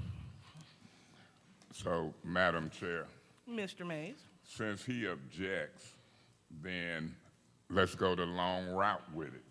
I'm trying to help the audience, help us. He want to object, then I would put the motion back to, I would make it a formal motion to have this included in resolutions at that time on the agenda Support. change, and I so move. Support. Mr. Mays, can you please repeat that? Yeah, I'm making a motion to put this in with resolutions Okay. at that point of the agenda, yeah. Okay, so there has been a motion on the floor to put add-on resolution number 1 with the rest of the resolutions. And it has been supported by Councilwoman Priestley. Any discussion? All right, any discussion in the first round? All right, any discussion in the second round? All right, so no discussion in the second round. Madam Clerk, roll call. Excuse me, Mr. Murphy? Yes. Ms. Priestley? Yes. Ms. Winfrey Carter? Yes. Ms. Burns? Yes. Ms. Herkenroder? Yes. Mr. Pfeiffer? Yes. Ms. Worthing? Yes. Mr. Mays? Yes. Ms. Lewis? Yes. The vote is 9 yes, 0 no. The vote is 9 yes, 0 no, so add-on resolution number 1 will be put in with the rest of the resolutions. All right, so now we're on to public speakers. Point of order. We just voted to have a discussion on Ms. Priestley's agenda change prior to public speaking. Thank you, Mr. Mays. Good, excuse me, good point. Point well accepted. So we're going to go on to our ARPA discussion. And so just as a reminder, the ARPA discussion is going to be 1 round of 5 minutes per council person.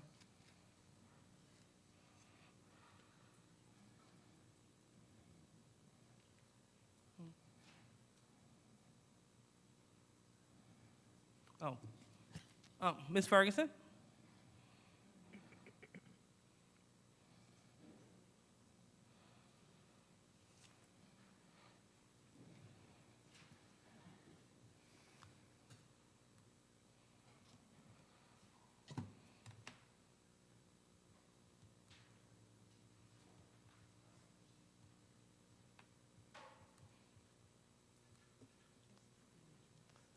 All right, so the special order will begin now.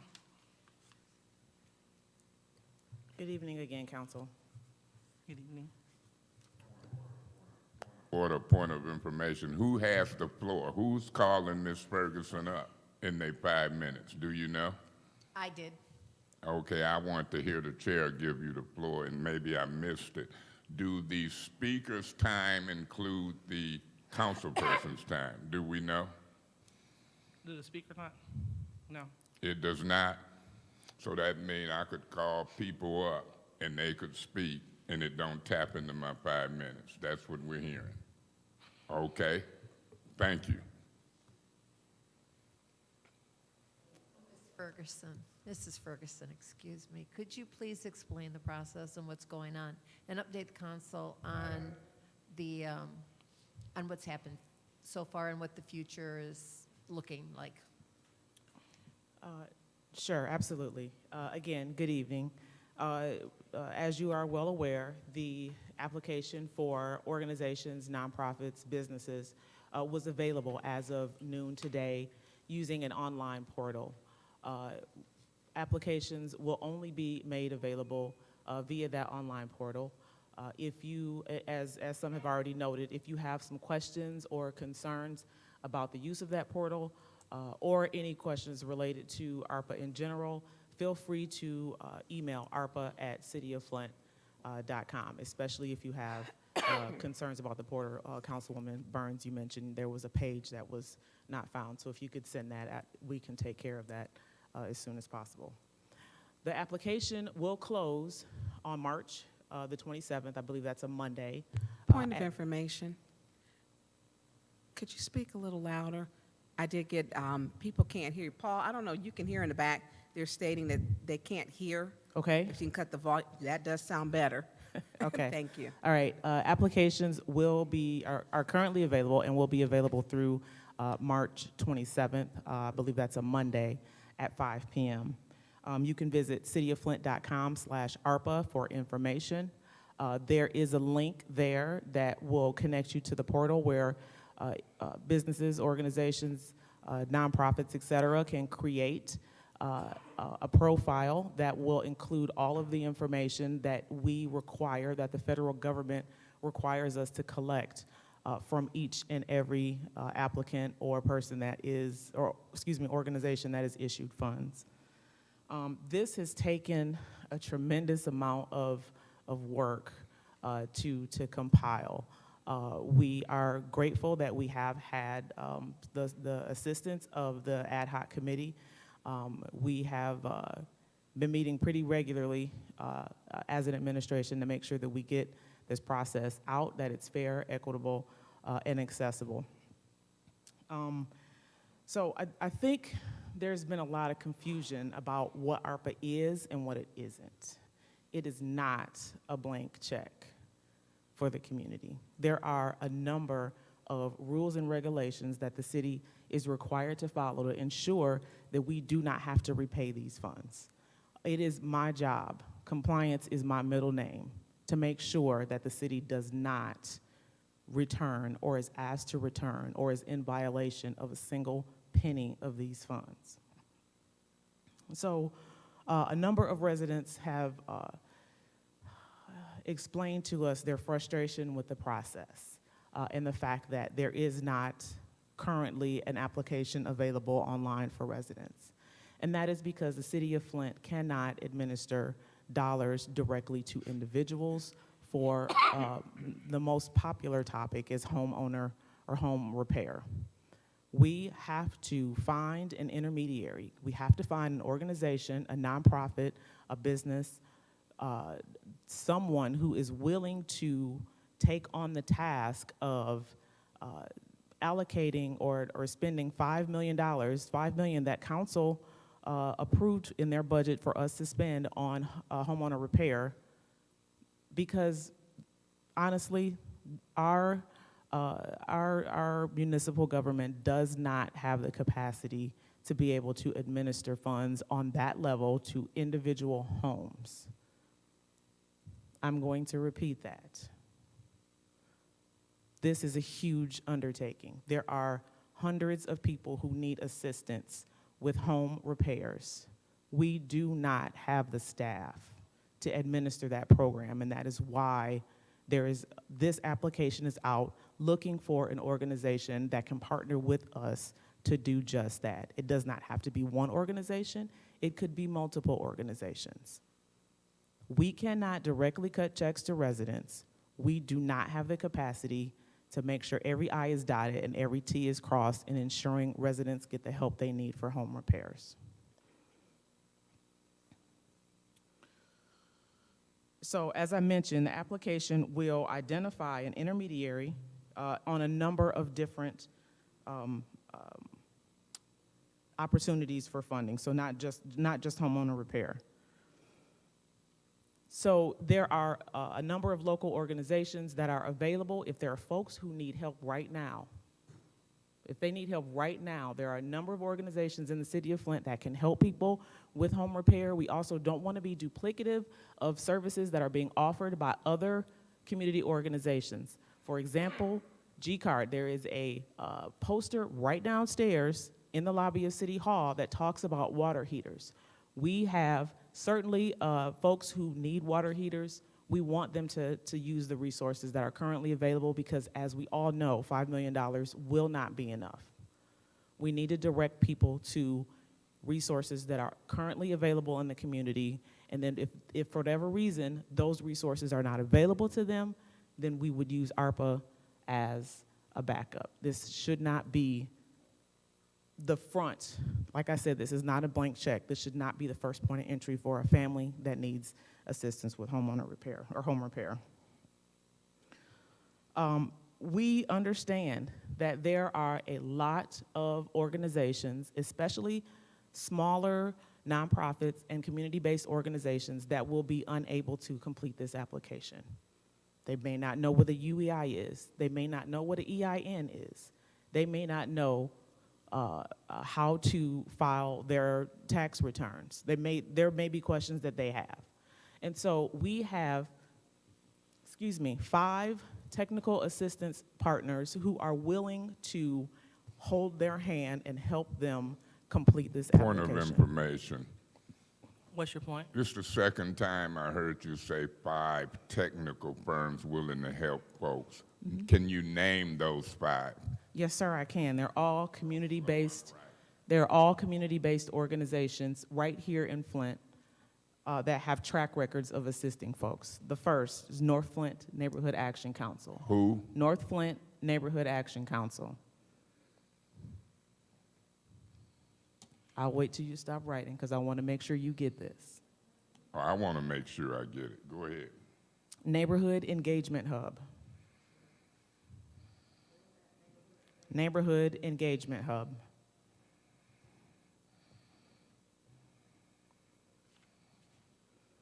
Flint Innovative Solutions.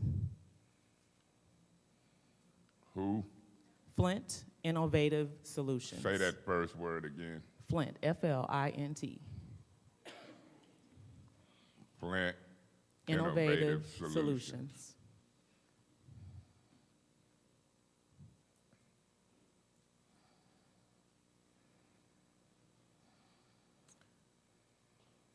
The Power Initiative. Who? The Power Initiative. The Power Initiative. Yes.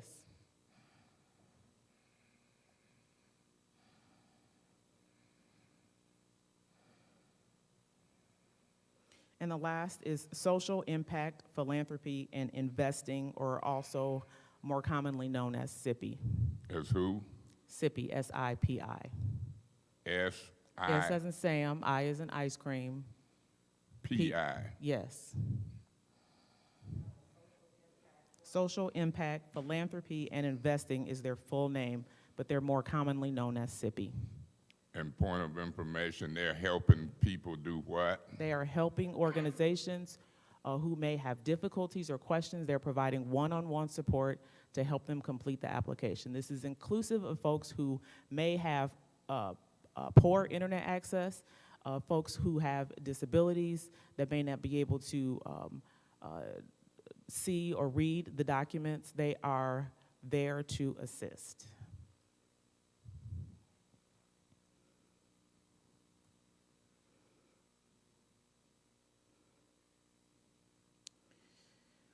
So the applications today, that was released today, are for the following areas in public. Point of information.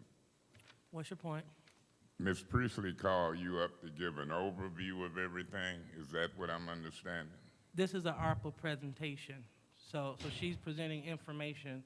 You Dealing saying with this is ARPA. an opera presentation? I thought it was Ms. Priestley's 5 minutes we voted for. Okay, I'll play by those rules, but y'all get ready. I want presentations. This could go on a while.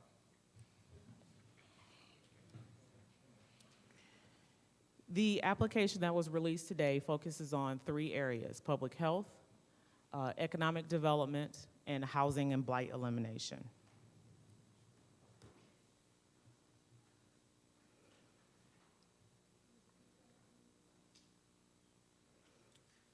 Let me see. Point of information, What's your point? through you to Mrs. Ferguson, how much are we paying these organizations?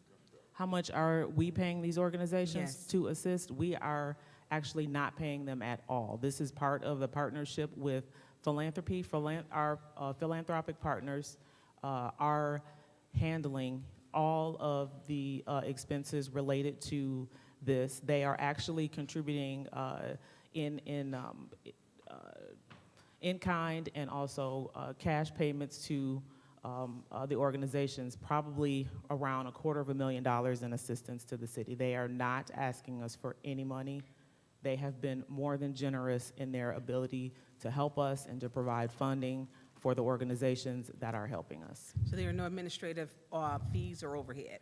There is no money Okay. coming from ARPA or from anyone else in the city to philanthropy as they assist us in this. Point of Thank you. information, What's your point?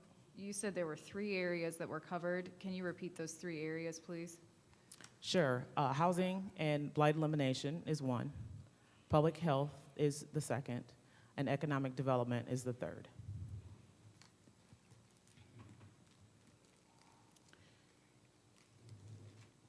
Point of information, What's your point? that really would be 4, wouldn't it? Housing, blight, public health, and economic development. Housing and blight elimination are combined together. Why? That is just how it's listed on the application. That's how it's been listed as we've talked about the different buckets. We've categorized things into 5 different buckets, and housing and blight elimination were paired together. They're different things. I agree that they are different things, but you know that is how the plan that was approved, and also.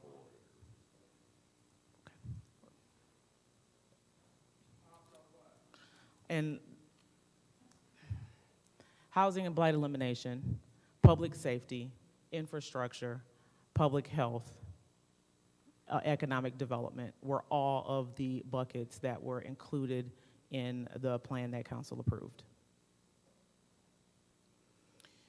If you have additional questions, I am happy to answer them. I know there have been a number of issues raised, and so I don't want to talk for another half hour without knowing exactly what information you need. I'm happy to answer any questions. Point you of have. information, What's your point?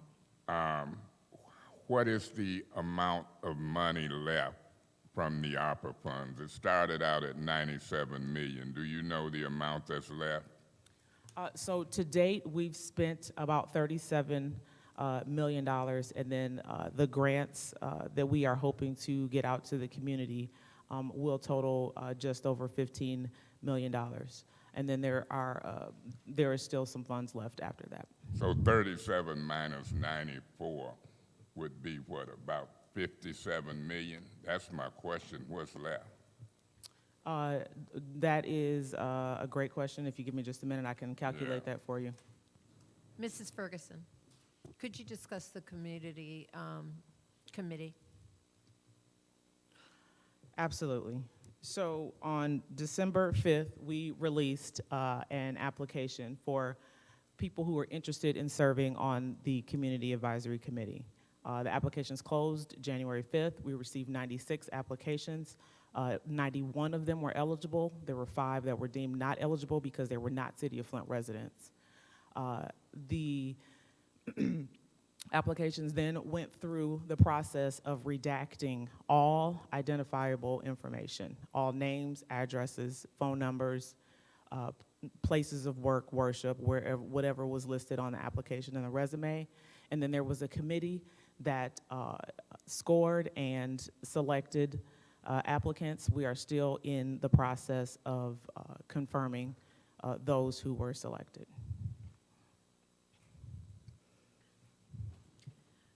And how many people were chosen to be on this committee? 12.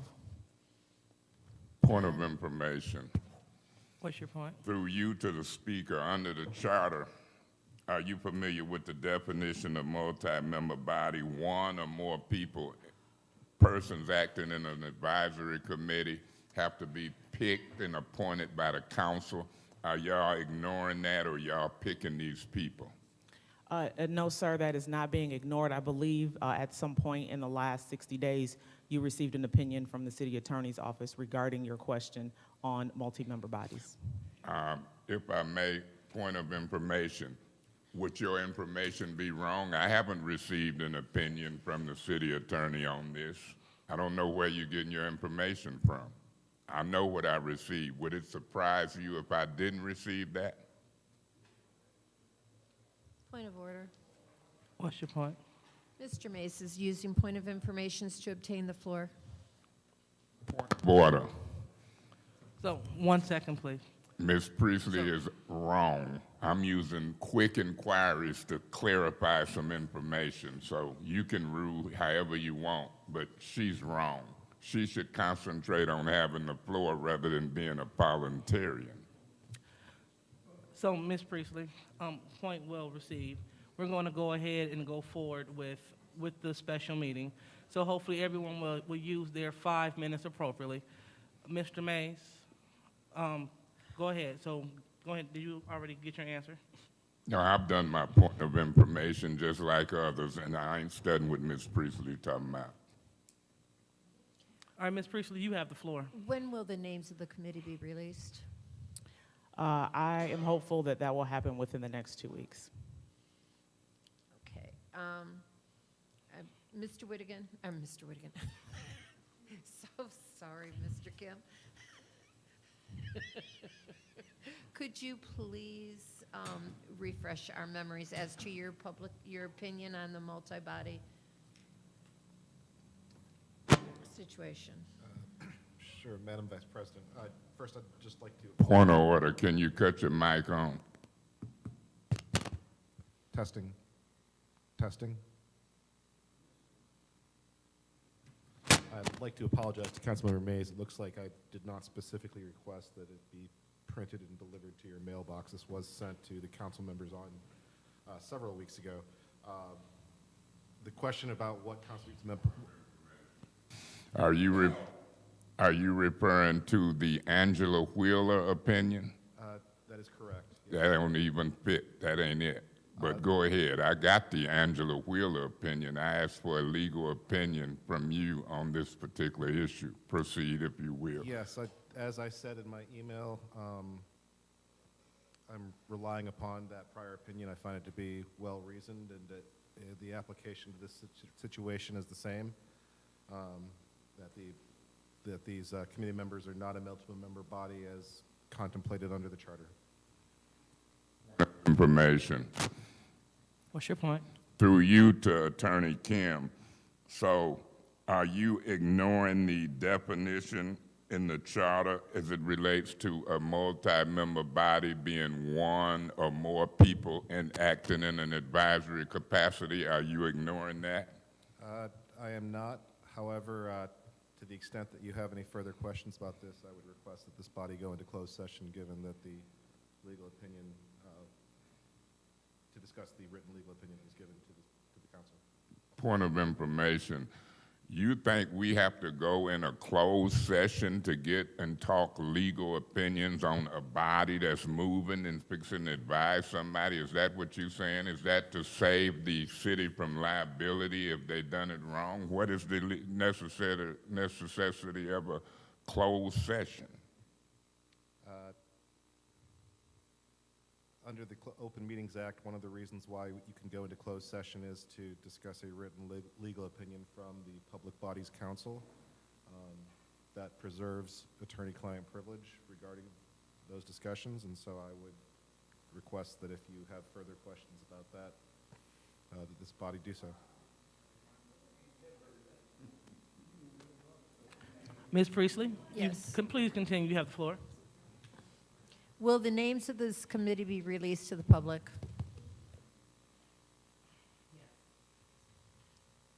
Yes. Okay.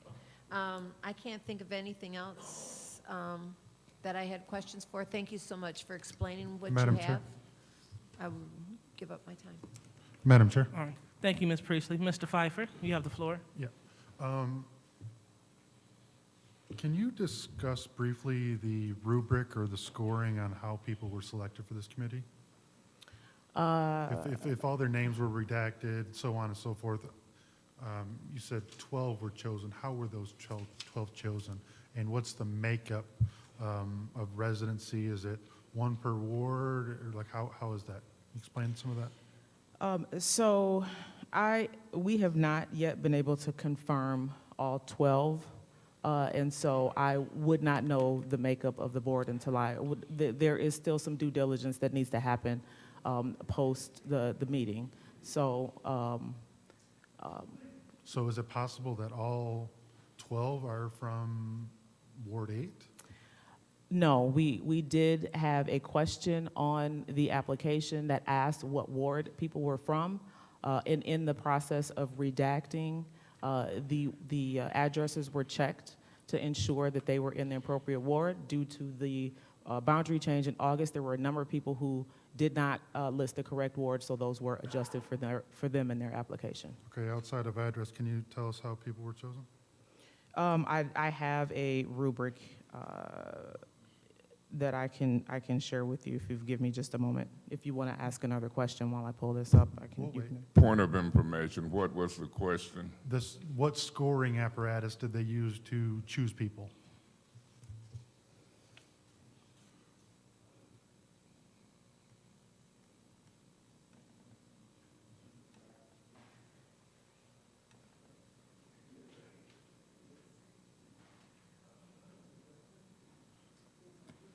While you're looking that up, Ms. Ferguson, how are we going to ensure that these dollars, I know you spoke of it before, about how they're not going to be double dipped, meaning, there might be a program through MISTA or G-Card or something like that. So how are we going to ensure that if there's other funds available, are we going to request a denial letter from another organization that implements the same type of program so that we don't double dip, or that they don't double dip per se?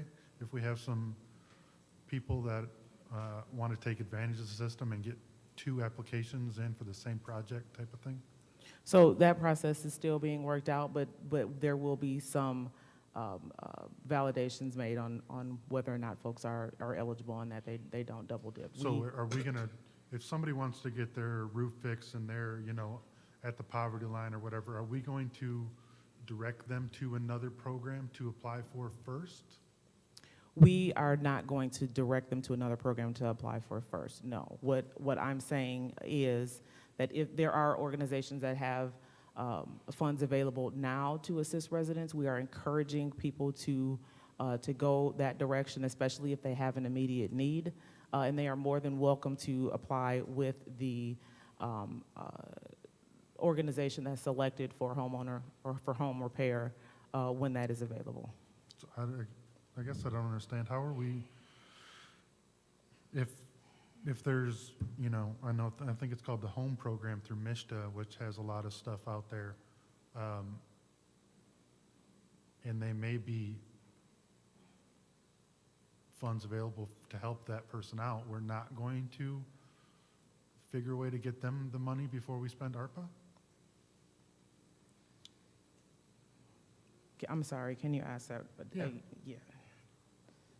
I'm going to need to get my computer because this isn't working. Point of information, just real quick. Are you referring to the, when you say the MISTA home grants, do you mean the homeowner assistance funds?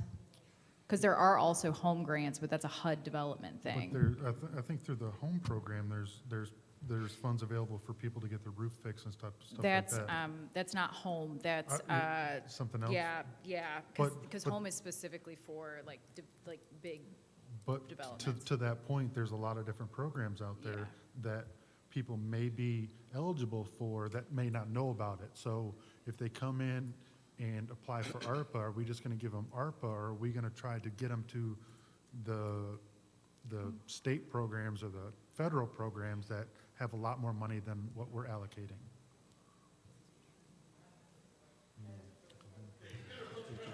Point So- of information What's your point? through you to Mr. Piper. It's missed up, What's your point? but it's on the website. My point of information is to you, Mr. Piper. Don't you believe we should, and shouldn't we use those initial forms to help do that?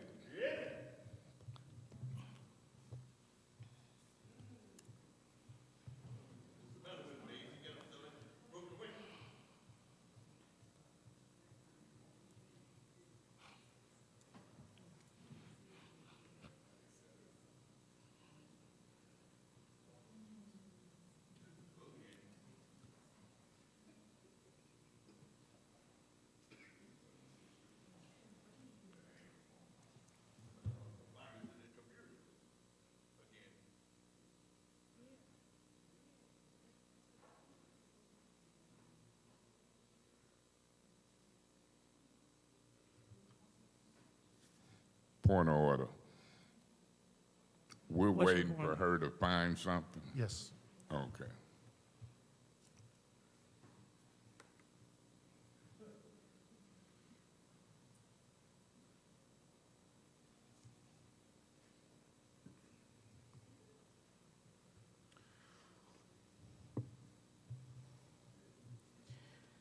So the rubric, the scoring criteria, the first section is on residency. We wanted to ensure that every single member was a Flint resident. We asked people to briefly describe their interest in serving on the committee. And this took a look at the applicant's reason and motivation for serving. We asked for folks who had experience in housing and blight elimination, economic development, public safety, crime prevention, and public health. We asked if they had experience in one or more of those categories and asked them to describe. We asked about qualities and experience to help the committee achieve their goals.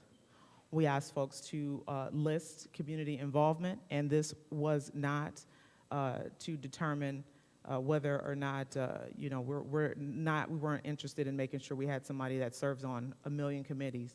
We were interested in seeing that people had some sort of community involvement. We asked people to discuss their commitment to racial equity. We asked the number of hours that they could commit to the committee. And so there was a scoring system based on those questions. We wanted to ensure that there was a balance of genders, of race and ethnic representation in Flint. We wanted to make sure that age groups were considered. We also wanted to make sure that there was at least one applicant from each ward. I'm sorry, you said gender, race, what was the third one? Gender, race and ethnicity, Age. age. Made sure that we had applicants from at least one from each ward. You all should know that there was significant quality in applicants. And so there are a lot of people in Flint who have a lot of heart and want to serve the community. And so we should make a point to reach out to those folks and give them more opportunities to be able to serve. Point of information. What's your point? Through you to Ms. Ferguson, the speaker, and this was billed as an advisory committee as to the ARPA funds. That's what this is, correct? Advisory in the sense that council has the final say on how the dollars are Point of spent. information. It was billed and asked for applications for an advisory committee, correct? Community Advisory Committee. Beg your pardon? Community Advisory Committee. An advisory committee. So one of the questions I had is, how are we going to ensure, you mentioned it before about not being able to, if there's other funds available, if there's a different program out there, how are we going to direct them to apply to that first versus MISTA, or versus ARPA? Well, the first thing we have to do is identify, what's available in the community. We have learned through this process that while there are a number of organizations that have a lot of resources available, their availability may not be immediate, or they are nearing the end of the dollars that they have. So the first thing we need to do is identify. So are we aware of every program that's going to go on? So under these categories, are those 5 or our office, however it's going to be handled, are we aware of every dollar available for individuals that we're going to qualify for, but there may be other dollars and other agencies aware? Are we fully aware of every dollar that's available? We can't be 100% aware of everything that's happening in the city, but we have done a pretty good job of compiling documentation that will help us support that. And in fact, there's one program in particular that we have that is not being taken care of or taken advantage of as much as it should be, and that's our lead-based paint hazard control program. Certainly there are folks that need windows and things right now, and those people could be immediately directed to that program. So if somebody needs a roof on their home, what programs are available out there? Do you know? That seems yeah. to be the big thing. Everybody's wants to fix home roofs or whatever else. So how do we put that program together to let people know before, to Mr. Councilman Murphy's point about this is going to take a long time to get people the help? Those programs are already active. So is there a way we can communicate those programs until we get the ground level before us settled to be the backup plan? Our Office of Public Health has been taking calls all day today, and quite a few calls last week for just that. They have been redirecting people as they assess their situation to help decide what program they could be available for or eligible for, immediately. So any person requesting assistance that may or may not have filled out a form, have we reached out to them and directed them to the Office of Public Health? As far as the forms are concerned, Correct. no, we have not reached out to all of them. However, many of them have reached out to us. So does the Office of Public Health have the capacity to review those forms and reach out to those folks proactively and say, you requested X amount of dollars for whatever it is, this program's out there with another agency, have we done that work? We are doing the best we can with the staff that we have for Office of Public Health. If you recall, that office was not completely funded for the entire year, and we did not have positions filled due to the instability of the funding for that office. And so that office right now is currently, for lack of a better term, working on a skeleton crew right now, but they are working very hard. They are making deliveries for water filters. They are taking calls, and they are referring residents who need immediate assistance to organizations that can help them. Point of information. So this is here through you to the speaker. Did you come before this body, enact this body for extra funding to support the capacity for the Office of Public Health? Yes. Okay. And what was the outcome? The office did receive about $120,000 for funding, but that is not enough to carry us through the year. It's only enough to keep us at our current capacity for the first quarter of this year. So, just my final question here. So, I know there was a big to-do to make sure that all of these dollars spent on ARPA were, what's the word I'm looking for? Leveraged. How are these dollars going to be leveraged because I know we've given out certain dollars to, as a precursor to anybody applying for these funds. So how are we going to get those dollars leveraged? Are you referring to the dollars that we are proposing go out to the community via the grants? Yes. I think that's a question for you and your colleagues. That is a plan that City Council approved. Those dollar amounts, those figures are in the plan that Council approved, and we are following the plan as approved. So none of those dollars are going to be leveraged unless we find people to leverage against them? I wouldn't say that. I mean, we are looking for the funds to leverage, but if you remember, your plan was approved in October, and so leveraging dollars is not an overnight deal. We could apply for something on November 1st and not hear about it until August. So we have to take the plan that you've approved in August, and we'll try to work that, but it is not something that happens overnight. So unless it was the administration's plan, leveraging is not a priority. That's what I'm hearing. No, that's not what I'm saying at all. What I'm saying is we have to leverage funds based on the plan that you approved. Yes, housing and blight elimination were in the plan before, but we need to understand what the level of that is before we try to seek additional funding. If we have, for example, $5 million in housing and blight elimination, and I need to go talk to a funder, they want to know what skin we have in the game before they commit to anything. So it was important that we understood exactly how council wanted to spend that money. So that plan was an integral part of this process. So because Ernst & Young sold themselves on leveraging. So we approved that plan, you said in October, so 4 months and we don't have any persons or organizations that are willing to step up to the dollars that we've allocated? Again, that is a lengthy process. For example, we talked about, and I'll use, because it's one that should be front of mind for everyone, I'll use the Office of Public Health as an example. We have been looking for funding for that office for well over a year. While we've had some funding opportunities identified and we've applied for them, we've not heard back from them.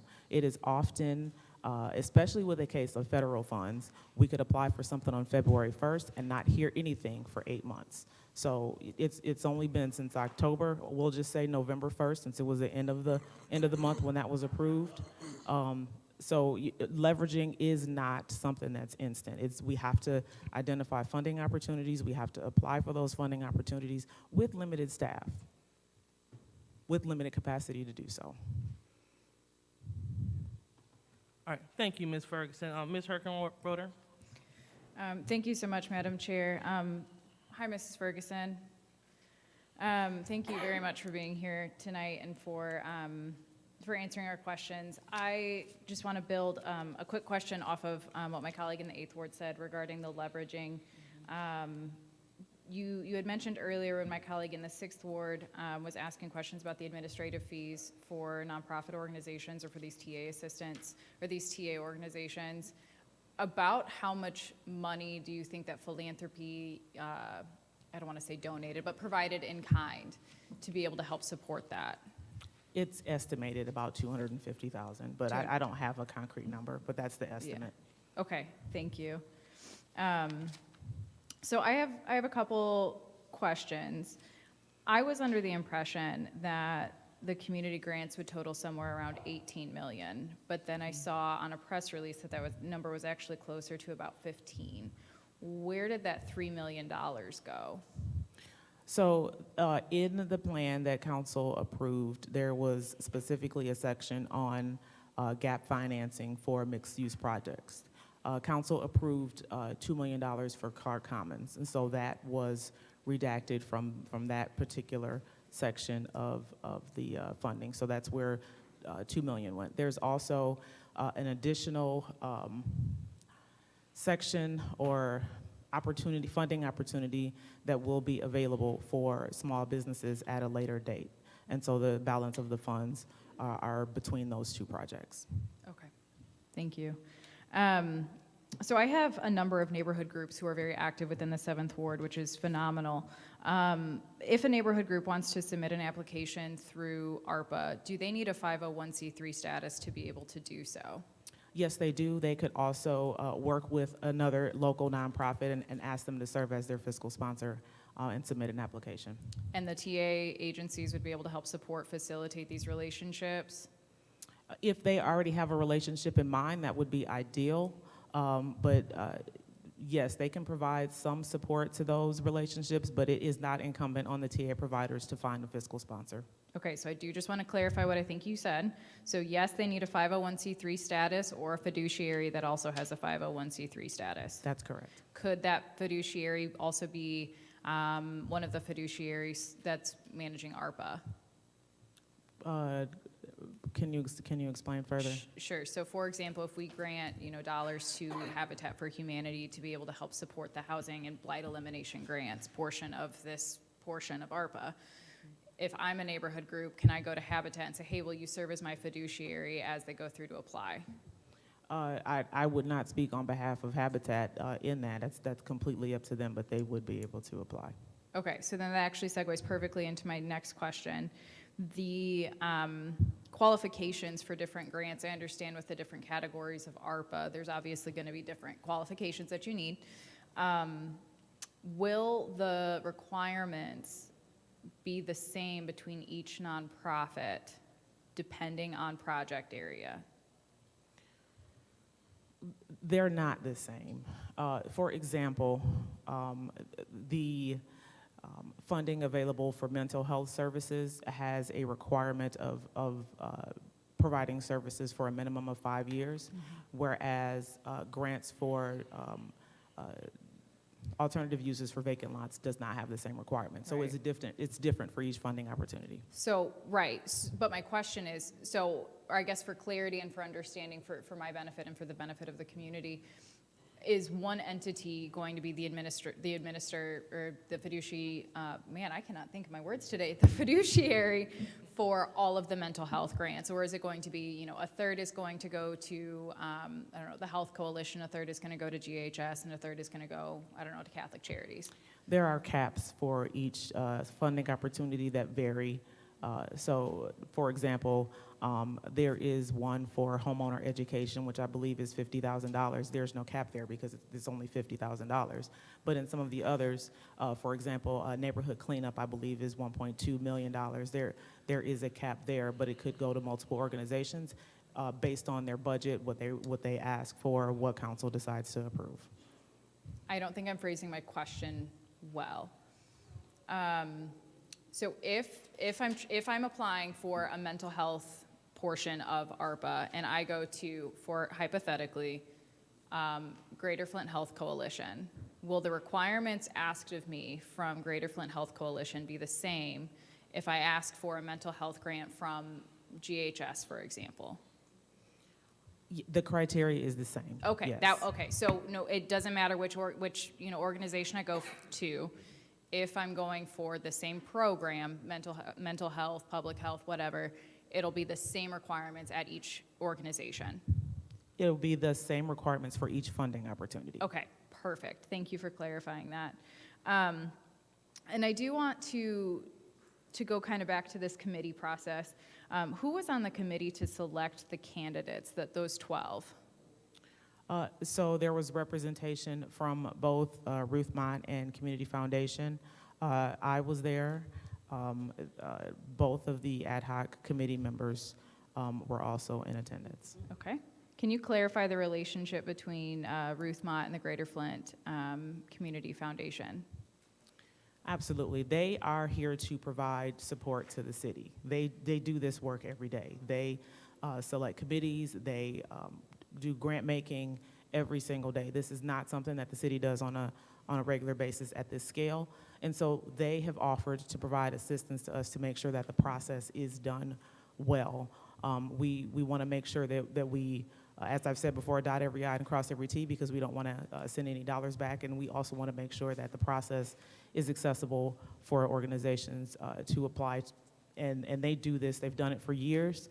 And so they are merely providing support in that process. They have no decision-making ability as far as how funds are spent or influence on the matter. So they're supporting the capacity, They are supporting the capacity. and they're providing this support through in-kind donations? They are, and I'll put it in air quotes, managing the technical assistance or convening the technical assistance They're providers.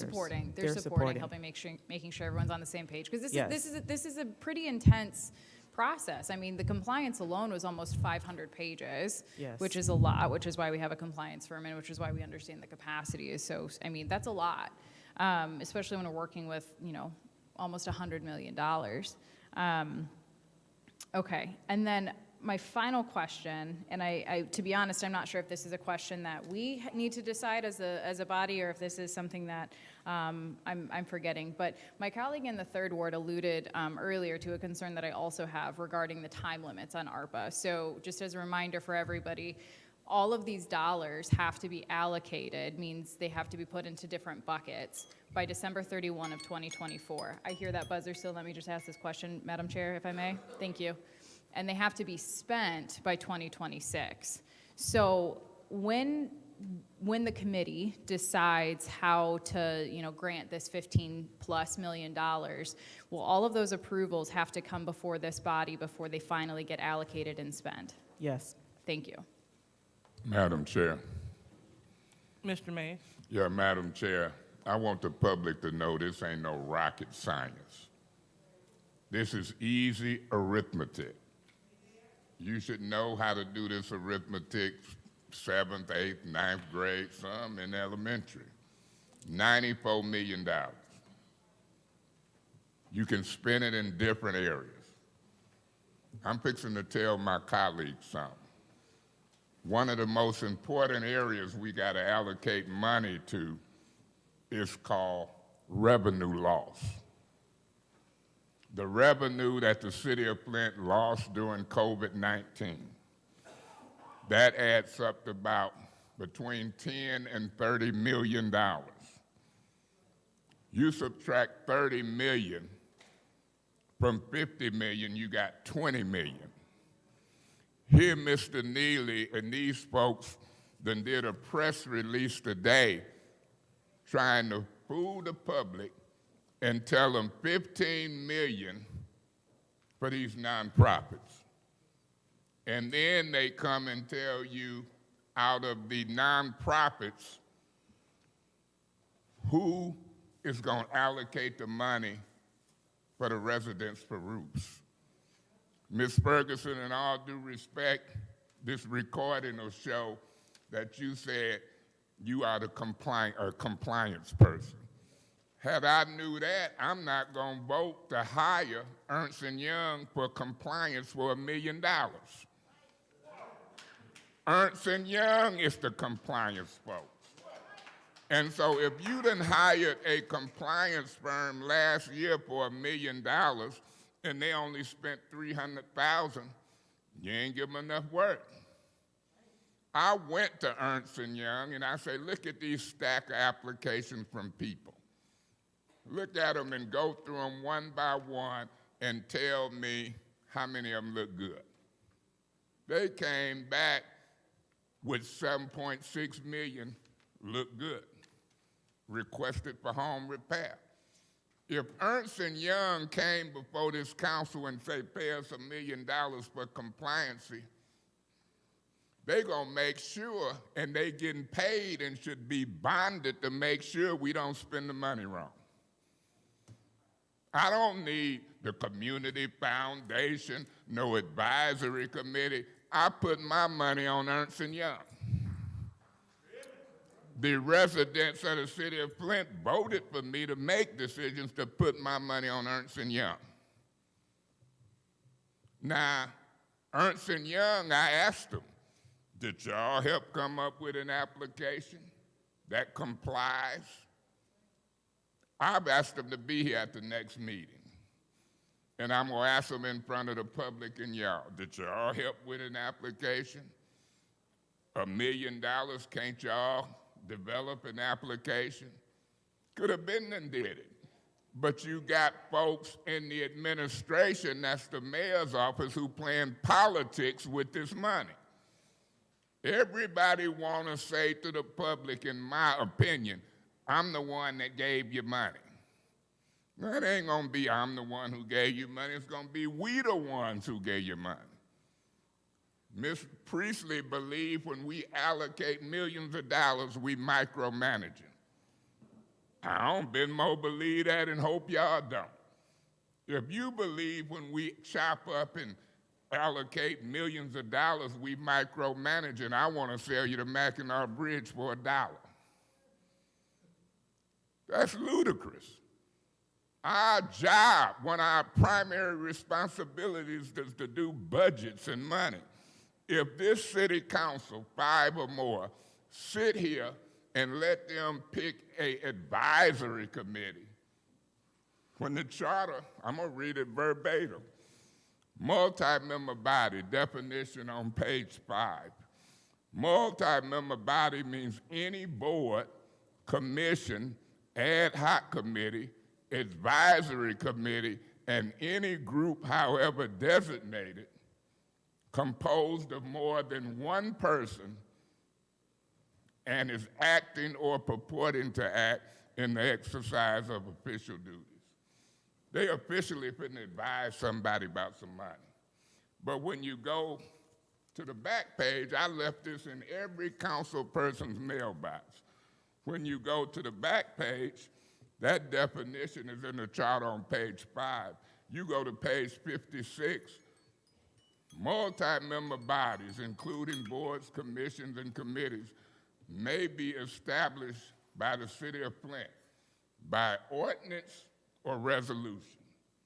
It don't say by a group of folks meeting. That ain't how you establish an advisory committee made up of more than one person. Mr. Mays, that's your time. Ain't that Madam unbelievable? Chair, I'd like to respond. Who said that's my time? The timer. Y'all see why I don't vote for this nonsense? Let me wrap up by saying this. Ms. Herkenroder wasn't here. You was here, Mr. Murphy. Priestley wasn't here. Mr. Piper, you wasn't here. You wasn't here, Ms. Lewis, when we called a special meeting to discuss that and not keep folk here waiting. Y'all didn't show. Now you want to, in 5 minutes, try to fool these people Mr. and Mays, say that's your time time. and run out. Thank I'll you. discuss this till the cows come home and Thank then you. call another special meeting and see if you show Mr. up, Ms. Mays, Lewis. that's Thank your you so time. much. Let me Miss- be excused. I would like to respond to Mr. Mays' comments. Point of order. Thank- I didn't thank ask her to respond. I understand. If but I want to somebody else respond. got the flow. Mr. Mays, that's If your y'all time. done- Mr. point of Mays, you order. asked to be excused. Point of order. Look, the rules is 5 minutes per council person. If they want to use their time with her, I didn't. I used mine with me. Go to the next council person.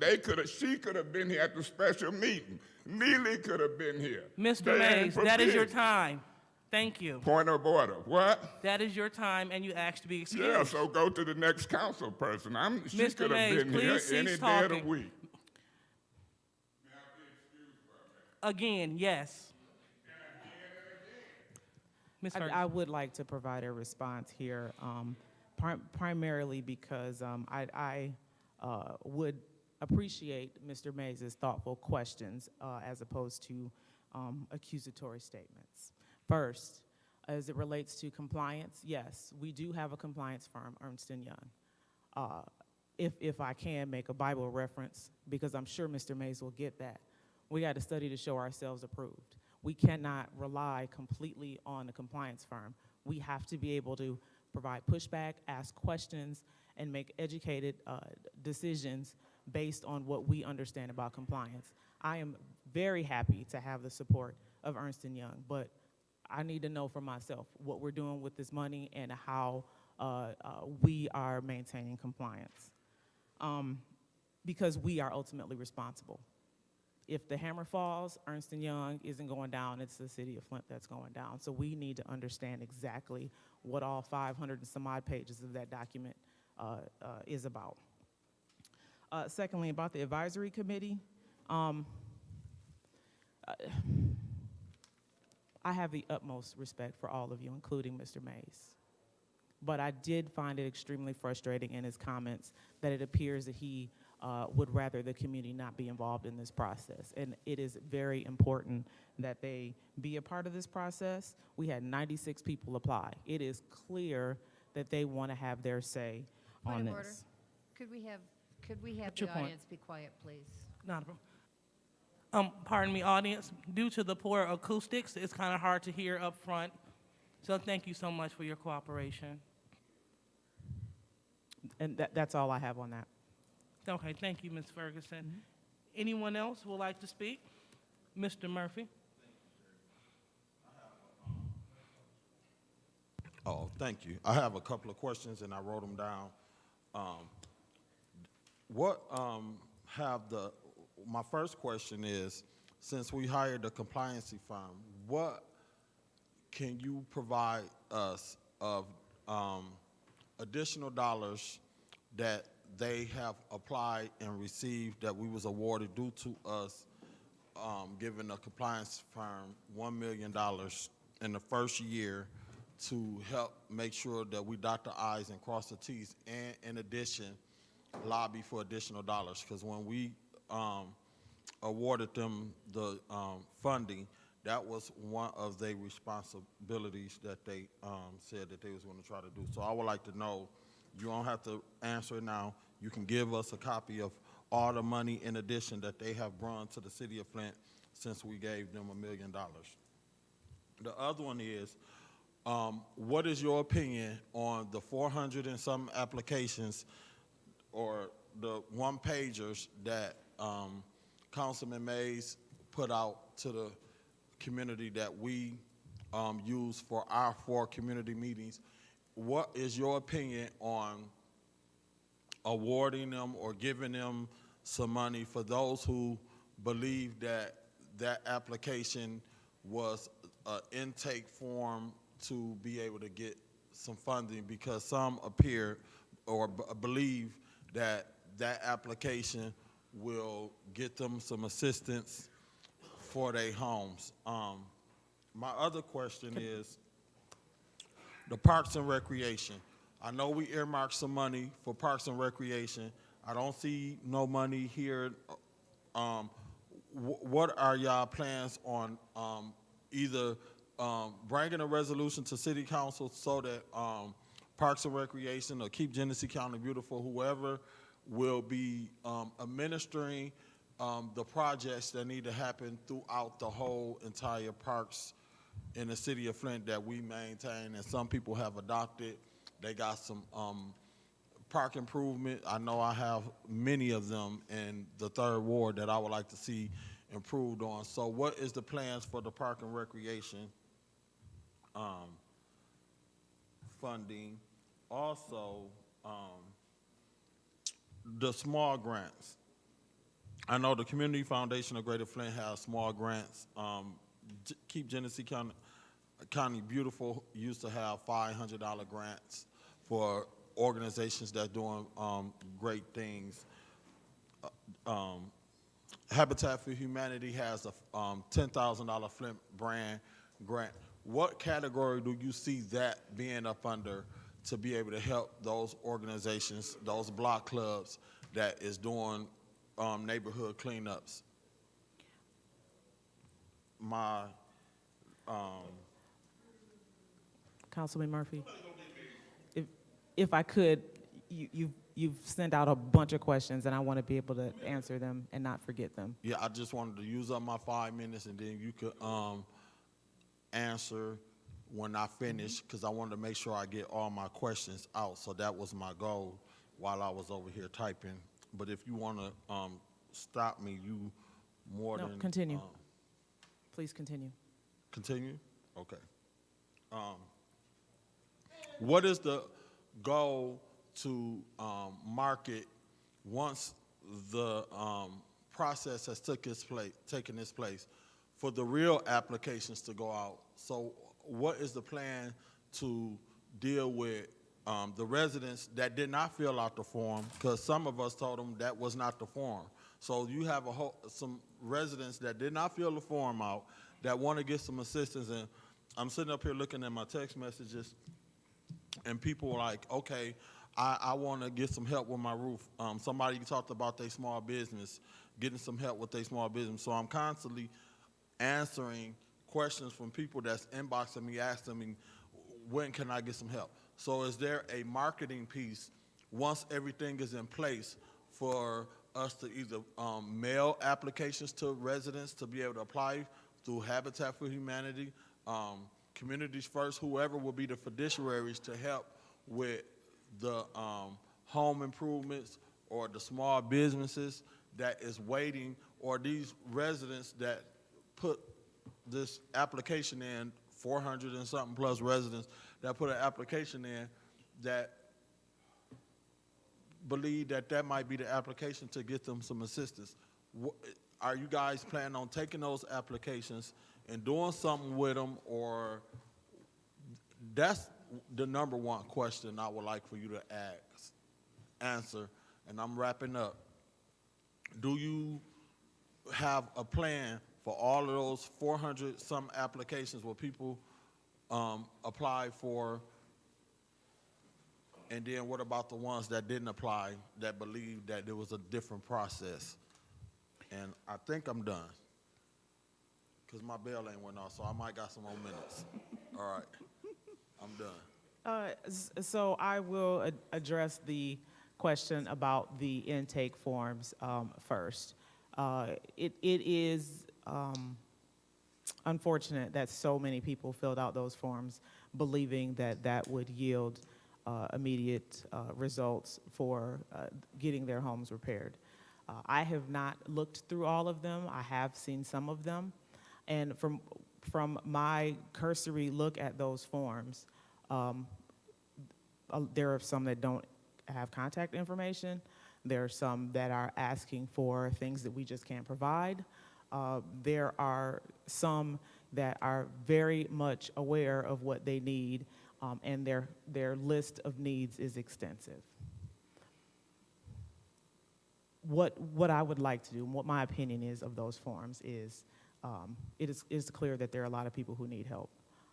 I cannot snub my nose. I cannot overlook the fact that those folks need help. And so when there is time, unfortunately, we have planned to look through those forms and to connect people with the resources that they need. But again, that is the primary job of the folks in our Office of Public Health who are willing to help, who are currently understaffed, who currently only have limited funding available through the first quarter of this year. I don't have the capacity by myself to look through each and every one of those forms and refer folks to programs that can help them. As it relates to leveraging funds from Ernst & Young, I know that there is some progress being made on the city's end. If you have questions about funds that they're able to leverage and what they have in the works, then I would pose that question to Ernst & Young.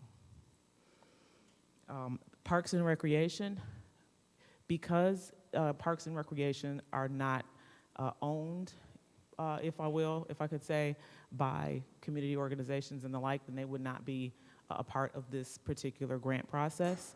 You did allocate in your plan money for Parks and Rec, and so as those expenditures come up, they will be sent to you in a resolution for your approval. I do believe that there have been some conversations around what needs to be done with the money that has been allocated for in the plan, and you should see some resolutions in time for work to begin in the spring. As far as neighborhood small grants are concerned, there is available through the application process $1.2 million for neighborhood cleanups, and there, I believe, is $500,000. Don't quote me on that one. I'm not remembering that number quite as easily as the neighborhood cleanups, but there is money for innovative use of vacant lots. And so community organizations are able to apply for and be awarded those funds to do the neighborhood cleanup work that you mentioned. Is that through the Community Foundation of Greater Flint that they would apply, or do they got to apply through Nope. this application? They would apply through our application process. The Community Foundation's application process is completely different. That's their funds, not ours. Did I answer all your questions?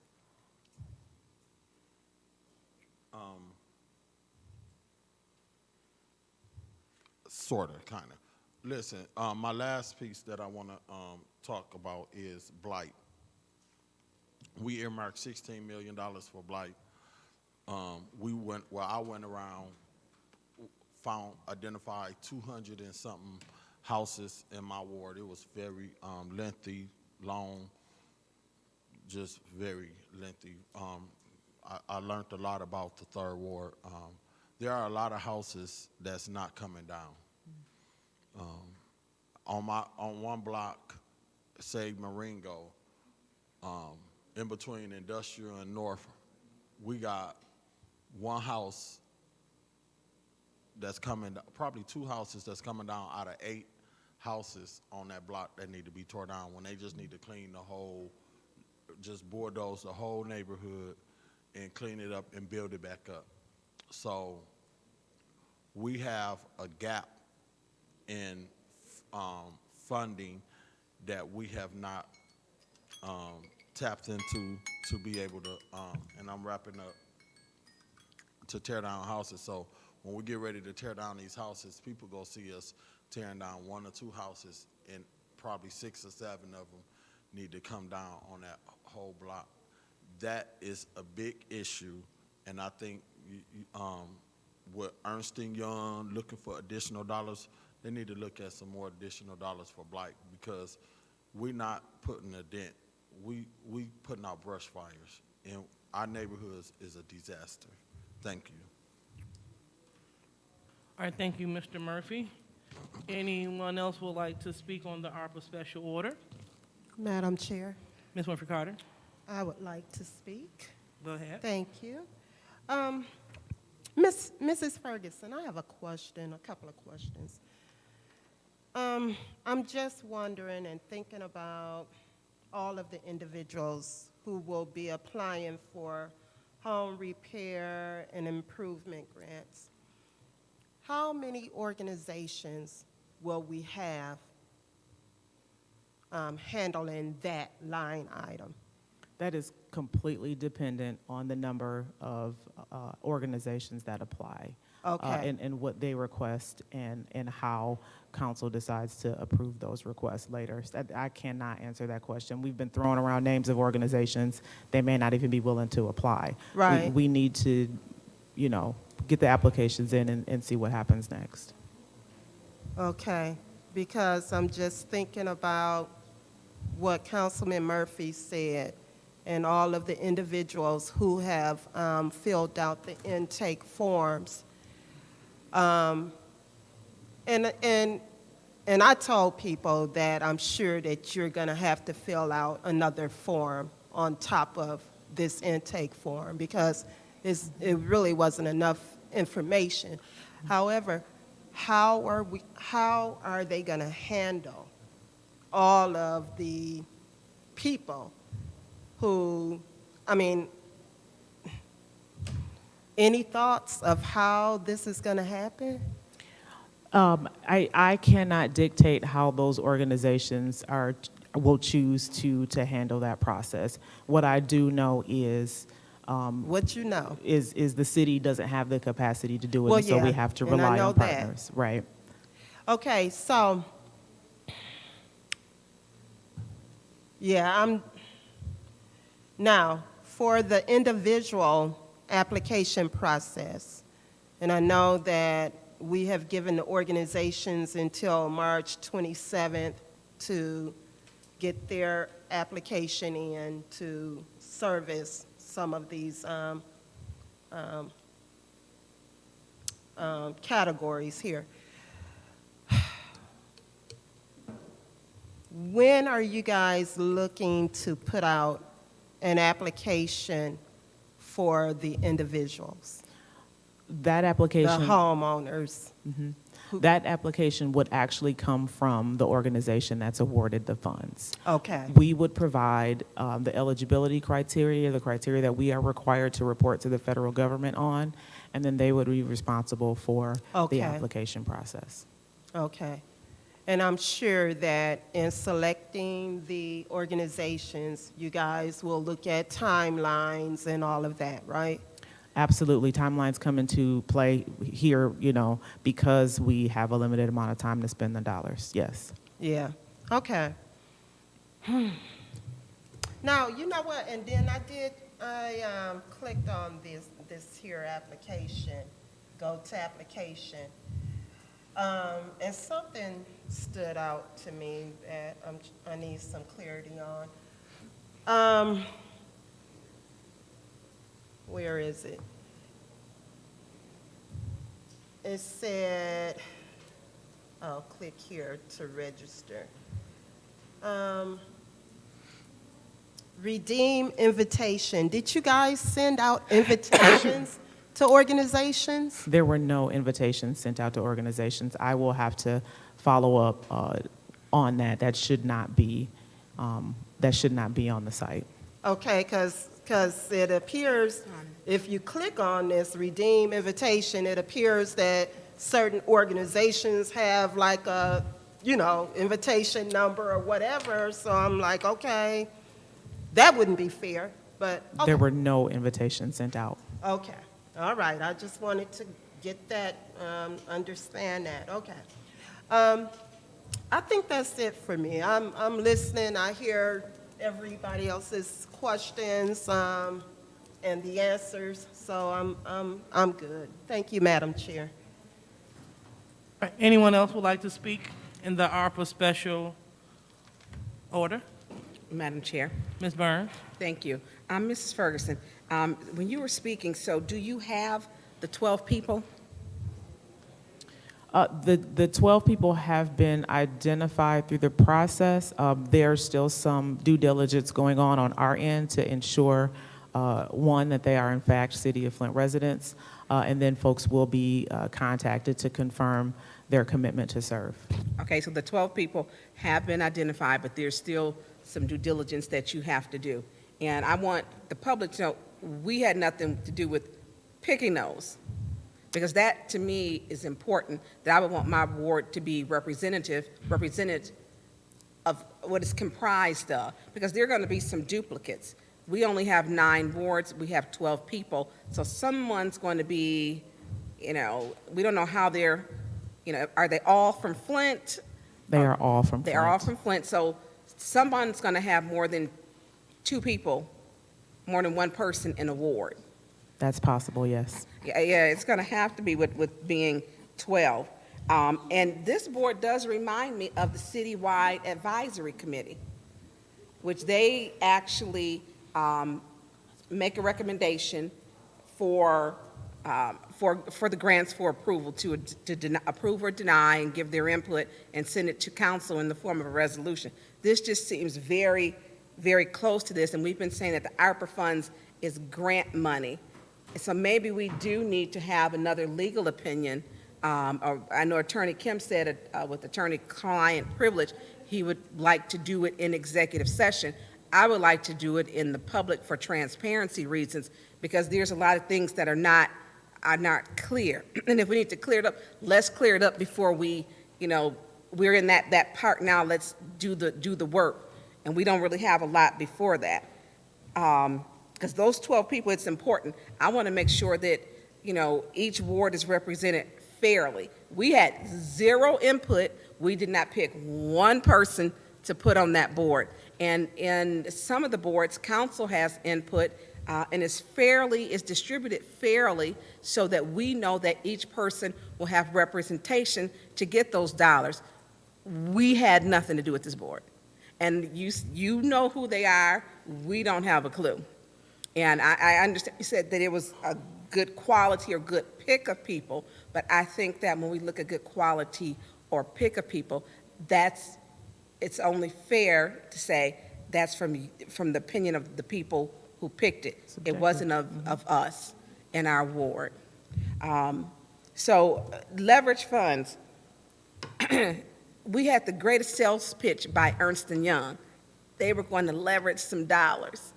And we're going all the way through this, and we're not seeing leverage dollars. And our clients, my colleagues stated, we won't leverage dollars, we won't leverage dollars.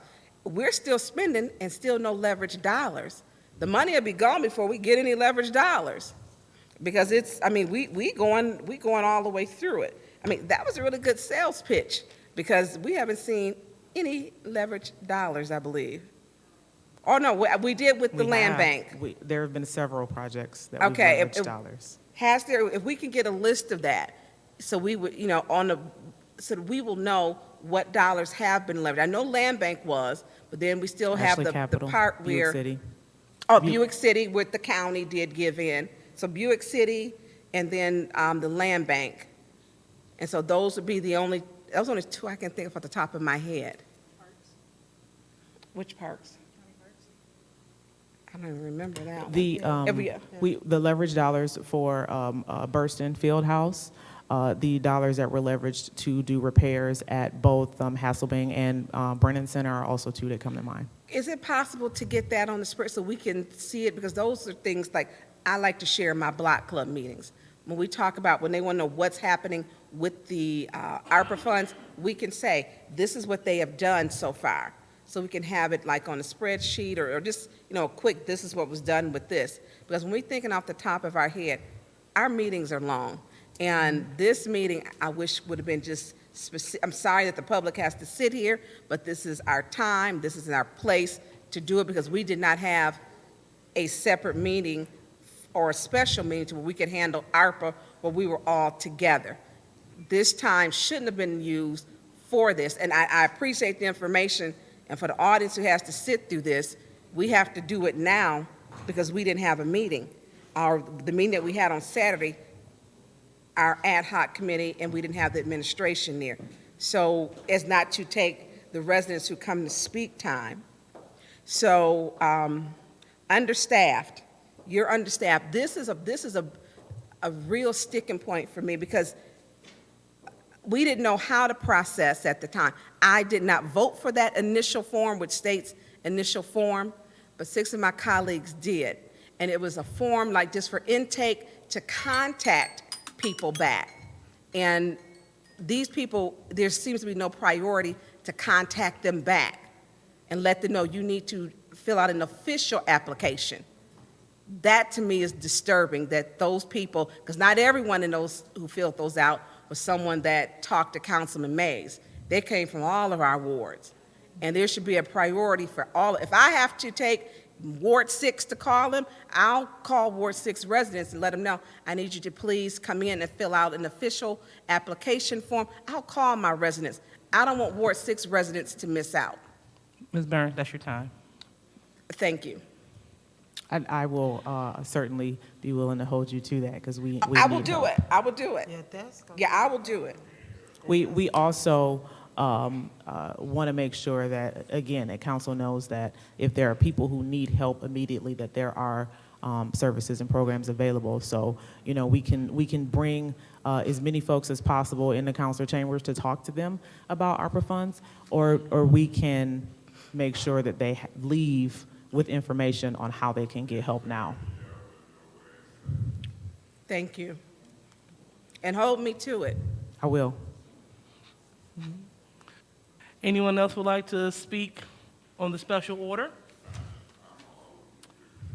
All right, anyone else would like to speak on the special order? Seeing no one else would like to speak, I will be the last one to speak. Lottie, Ms. Ferguson, excuse me. Do you have anything else that you would like to add? The only other thing that I think that I have to add is that if anyone has questions, feel free to reach out, especially through the City Administrator Edwards, to make sure that you get your questions answered. I do not want misinformation out there.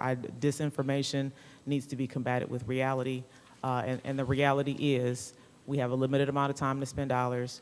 We have to grant funds to organizations first, and those organizations can in turn assist directly with residents. And so if there are concerns or questions, we are happy to answer those. Okay, thank you so much. So please, don't leave right now. I probably won't need you for much, but just stay around. All right, so what we must realize is that I guess the word of the day is repurposing. Repurposing. What happened was we initially voted on a form to accompany our citywide listening sessions. And that form was to serve as a data collection piece. So after we went throughout the different parts of the city of Flint, we did 4. I wanted to do 9, including 1 with young people and 1 virtual, because we still have a lot of people that are staying home and staying safe. My colleagues wanted to proceed and just only do 4. That was fine. So with our first session, we didn't have anything. We saw that it really wasn't too fruitful going throughout the wards without any standard form to collect the data of what the constituents were saying. So a form was proposed to council, a form to gather data. So what we voted on the form to collect the data. After the meetings were over, we were taking those forms, we were tallying them up, we were compartmentalizing the forms so we can see how the community wanted the dollars to be spent. We wanted to see their needs.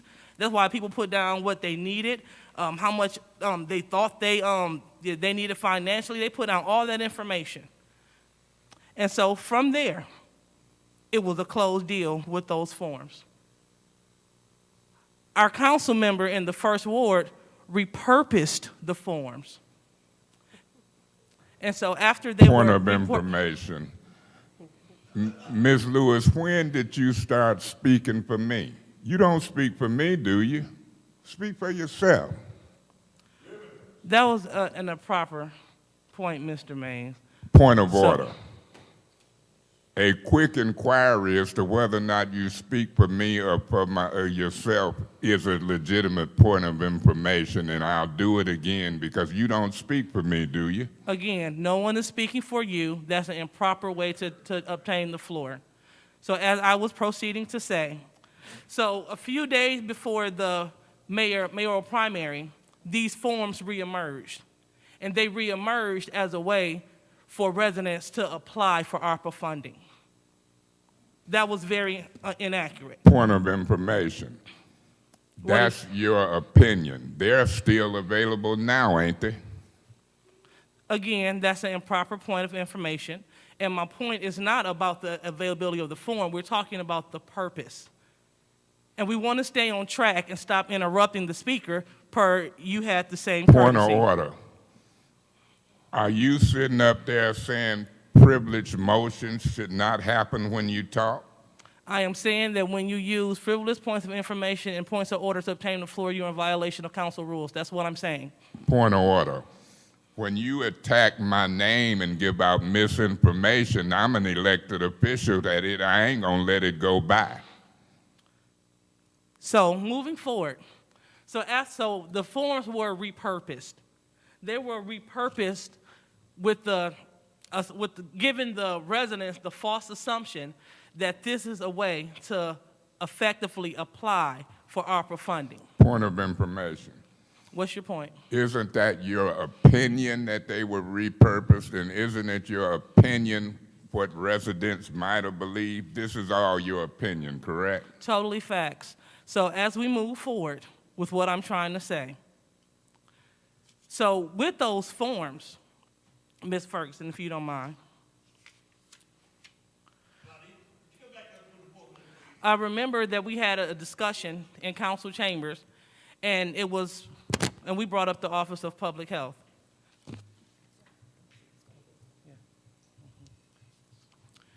So did council, when funding opportunity from council was brought to us to fund the Office of Public Health, didn't we vote that down? to fund the Office of Public Health? It was voted down twice, and then the third time, it was partially funded. Partially funded.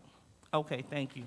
So this is the office that that serves as, I guess, a mediator between the community and various agencies. So they tell the community what services are available and what resources are available, correct? It's part of their job, yes. Okay, thank you.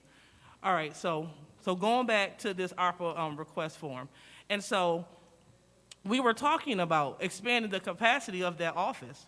We were talking about ensuring that if we fund that office, that they can accommodate the people that came up with those forms. Because at the end of the day, I don't want to see anyone's time wasted. It definitely hurt my heart to hear people in desperate need. See, people that are desperate, they believe in you. And one thing I don't ever want to do, I don't want to lie, I don't want to gaslight anyone. I want to tell you the truth, whether you like it or not, whether it's ugly or not. Pretty, this is what it is, so we can attack that issue. And so the fact of the matter is that form was not that form was repurposed. And so since we are repurposing the form, it's time for us to go ahead. Point of information. This council hasn't voted to repurpose no form, have they? You bringing a resolution today trying to repurpose it, correct? And so since the form was repurposed from a data collection entity to an ARPA application entity, we want to make sure that we don't waste the community's time. We want to make sure those that were told that you were going to get something from this, we want to make sure that you all have the opportunity to find out what resources are available outside of ARPA. And this could happen through the Office of Public Health. And as Lottie stated, that we can do this by having the Office of Public Health go through every single one of those forms and reach out to the people and let them know what funds are available outside of ARPA to leverage. Yes, we're talking about leveraging those funds. And so that is a great way to do it. I saw one form, a mother was saying that she needed windows and she needed siding. Well, as they said, she can get all that through the Lead Safe program. So if we can accommodate her through other programs, then we can save ARPA for other constituents. So that's the way that we can leverage this fund. And I challenge my colleagues, let's put some more money into the Office of Public Health so they can service our residents, so they can make sure that the stack of people that believe that was the way to apply for ARPA funding, let's make sure that they are contacted and they're made abreast of other ways to obtain services to fulfill what they need. That's what we're here to do. We're not here to fight, we're here to compromise, and that is a fair compromise. And so, as a part of the ARPA ad hoc committee, and as I wrap up, I was a part of selecting the committee and putting together the whole, help putting together the process. We wanted to make sure this was as objective as possible. And yes, we didn't want individuals selecting their own person. We wanted people to be selected from their own merit because that's the problem in the city. It's the homie hookup. We don't want the homie hookup. We were made abreast of so many new people. Point of information. What is a homie hookup? We were made abreast of so many people, as I close, that wanted to be a part of making decisions to move our city forward. Point of information. Under the charter, that's called the multi-member body, and it's a legal way to set that up. Are you familiar with that? So we were made abreast of many people that want to help us move this city forward.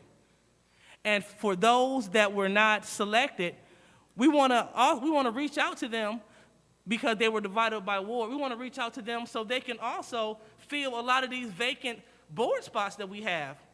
We want to use this opportunity to engage the entire community. So that's why we have community. It takes community to build community. And this is a community-led, community-based process. And so we want to make sure that the community have a seat at the table, and we want to make sure that we get all those involved that want to be on every single level. So I'm proud of the Point process. of information. And thank you so much for your time. Point of Ms. Ferguson. information, you want people to be involved, that includes the people that's reaching out for these home repairs. You including them as well, ain't you? About $15 million worth. All right, so this is the end of the special order.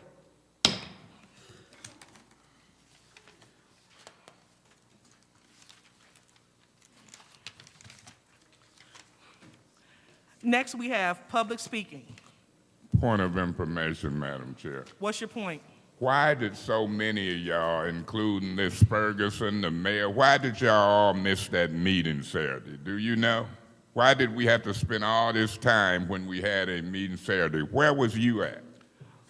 Great question, Mr. May. So why do we have to spend time tonight? Because we couldn't spend time Wednesday when this ARPA presentation was supposed to take place. Point of information, you walked out on Wednesday and then you wasn't here Saturday. Why did we have to spend all this time? Did it have something to do with y'all absence? Do you like doing this job? So as we move forward with the meeting and not waste anyone else's time, we're going to move on to public speaking. So first, public speaker, please.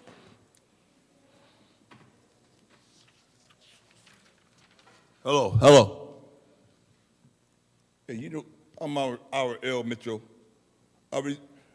To Madam Chair, through you to Council Lady Burns, that phone call she got on the media talking about this businesswoman says she apologized to the public for not doing business with Flint, but we, as the people, we accept her apology, but we can get on with the business of with the mayor downstairs talking about he got to pay the popo, the $3,000 for 2 community peoples, and the water department out in Burton over on Atherton Road, they bypassed Flint and built a new water thing and had nothing to do with, and give us none of that new water from Port Huron, and the peoples about the DDA in Flint always recognize we the peoples of, yeah, that man and you. I ain't saying nothing about you. You have, man, forget that. And another thing about, I'm a water warrior. And the late mayor is in Washington, D.C. right now, Karen Weaver with the mayor conference, dealing with the affairs of the city of Flint. And last week, Saturday, the mayor downstairs didn't even come up to put his dividends in. He rather put dividends in over on the county peoples, the prosecuting peoples, to prosecute Flint. And the popo is out here, called himself running the city of Flint, telling the people to snitch on the homeboys about who got a gun, so they can make it easy for the investigation, for Murphy can still go along, not doing stuff for the house of Esther on Pearson Road. And you know good and well, we as the people, and Mike supposed to got it from the table 4 months ago. They got deep pockets, got $100 million in Mr. Mitchell? She should have tell them to tear down them 8 houses over there where Murphy's talking about and get on with the business. And then Mr. get out Mitchell? and all that junk. That's your time. Thank you. Next speaker.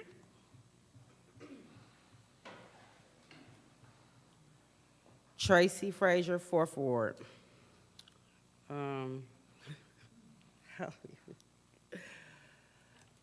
Clear is kind. When you are clear about things, it's kindness. I can bet my whole paycheck that it is hundreds of confused residents in each of your wards. Each. So I'm not going to put all this on Mr. Mays and say, oh, he was just doing this for political stuff, and all of y'all voted on it. Most of y'all voted on it. The form, it appears to be that of an application with the questions that's on it. So the form itself is misleading.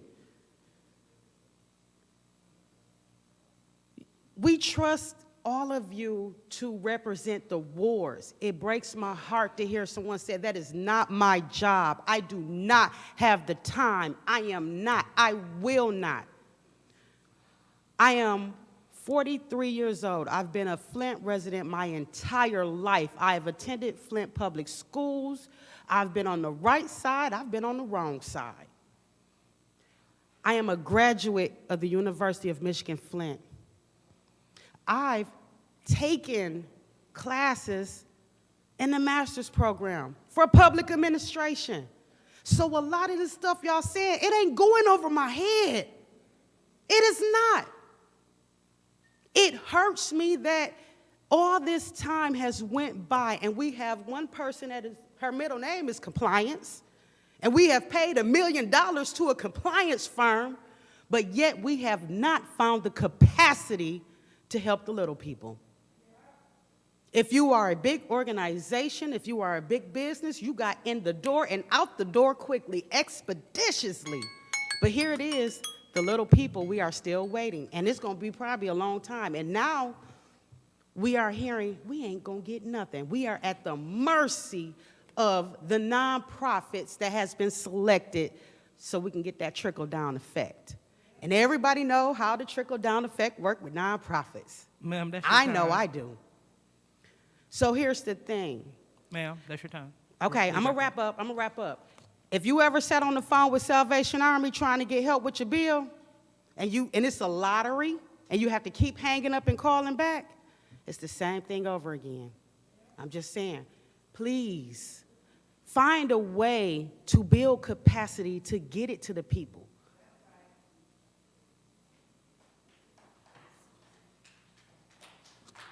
Next public speaker. Good evening, Council. Paul Herring, 525 Mason Street. I'm going to do two things here. The first thing I'm going to do is try to squash the conspiracy theories. We're getting a lot of calls and texts regarding Channel 17 not being live this evening, and I came out earlier and explained that the device, which allows me to connect to Comcast, about a $1,200 device, is malfunctioning. When I called Comcast to see if they would replace it, they told me to call the manufacturer's helpline to see if I could get some support.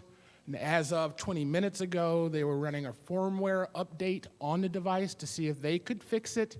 And if not, I will have to either purchase another device and or see if Comcast will replace it. So I just wanted you and those that are watching to share that with folks. It's not a conspiracy theory. Nobody pulled the plug on us. The second thing I want to do is I want to ask this question. If we are hiring or allowing these nonprofits to distribute this money, is there a cap on the administration charges that they can charge for doing this? Are they going to get 20%, 25%, 10%, 2% of the money for administration purposes? And who knows that number? I'm not against it. You know, there is an expense, there is a cost involved with it.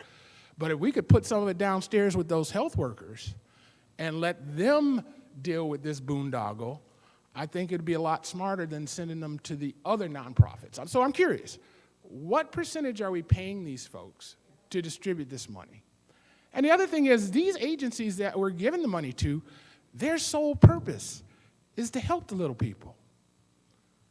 By giving the money to an organization that's already connected with thousands of our citizens, that has already helped the residents of Flint, I think we're streamlining the process. If you give it out one at a time, one at a time, one at a time, that's what's going to happen. But these agencies have already built capacity. They already have the list. They already have the roadmap. They know what they're doing. Pay them, but don't pay them a lot. In all things purely social, guys, we can be as separate as the fingers. But we got to be one like the hand in all things beneficial to our mutual progress. Next public speaker. Good evening, everyone. Hi. My name is Sean Wright Verdun, Ward 1. I'll be very brief. This is my first time ever attending a Flint City Council meeting, and I'm not very happy with what I saw here today. Can you all please learn to work together? You don't have to like each other, but respect each other and work well together, please, okay? Because it's not very cool to see all this going on at all.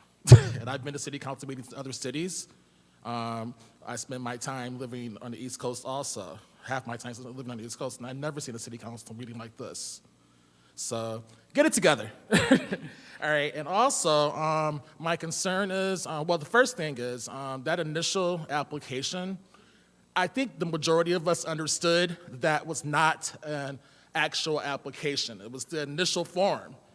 And then we were told on Saturday that, you know, when you all got it together and when the compliance firm and City Hall, everyone got together, they would figure out how to move forward with that. That's how I understood it, and the majority of the residents that were here as well. So just to get that out the way as well.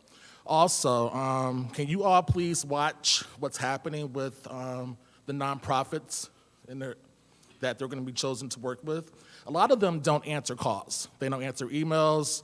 They decline applications for a host of reasons. And that's not nice, and that's not fair, and it looks like a lot of people won't get the help they need. And the gentleman before mentioned the administrative fees and things that nonprofits take to work. Make sure there's a cap on that, and I think that you all have if I'm not mistaken, you have the power to cap that, I'm hoping. If you don't, someone needs to figure that out. All right, because I don't know much about how you make your laws and things, so. So just please, keep an eye on that, please. I had a bunch of other stuff to say, but it's irrelevant now because, All right, but thank you. Thank you. Next public speaker, please. Hello, my name is Kristen Stevenson, 4th Ward. I'm here tonight addressing my appointment, a proposed appointment to the Building Board of Appeals. I just want to share that I'm a Flint native and resident. I served as a City of Flint planner for 7.5 years, and during that time, developed a true appreciation and understanding of what it means to be a public servant. My time working on planning, zoning, and development efforts at the city, and since has prepared me to serve on Flint's Building Board of Appeals. As I no longer work for the city, I'm excited by the prospect of volunteering to be a public servant again in a different role.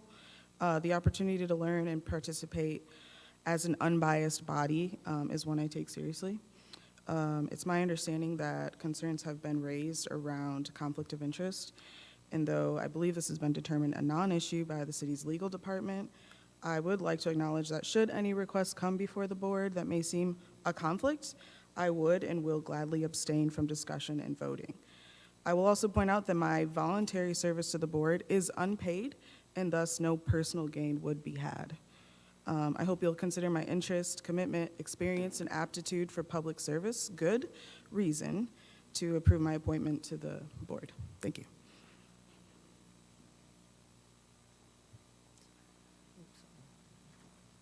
Thank you. Next speaker. Good evening, Council. Claire McClinton. I'm a lifelong resident, UAW, member of Democracy Defense League, Water Warrior, and different other activities that have had the opportunity to be involved with. I'm very conflicted and upset at what I'm hearing tonight. One of the things that we have said is that we do not want the 501c3 nonprofit complex to spend this money. We've said that. And today, the announcement is that only nonprofits can apply for our money. And I'm kind of disappointed at the council, and I know Ms. Ferguson mean well, it's not personal. The council should be telling her what to do. You asking her questions like she bringing the plan to you. Yeah, was it a problem with the forms? Yeah, evidently it was a problem. But the answer is not Ruth Mott Foundation and the Community Foundation. That's not the answer to that problem. They're picking our committee to see where the money gets spent? Really? for? You should be telling her what to do. And again, she's a very talented and intelligent young woman, and I'm sure she does a good job. But somehow we got this stuff topsy-turvy. This money is different than the other money. And I'm wrapping up by saying this. This money, and I would be happy to talk and interview with any of y'all about the misappropriated other money that's been here, water money, that somehow seem to bypass residents. And I see this headed in that same direction. We're not going to put up with that. We're not going to be overlooked. Our money, it's our money. We tell administration, you speak for us. You tell them what we want. Thank you.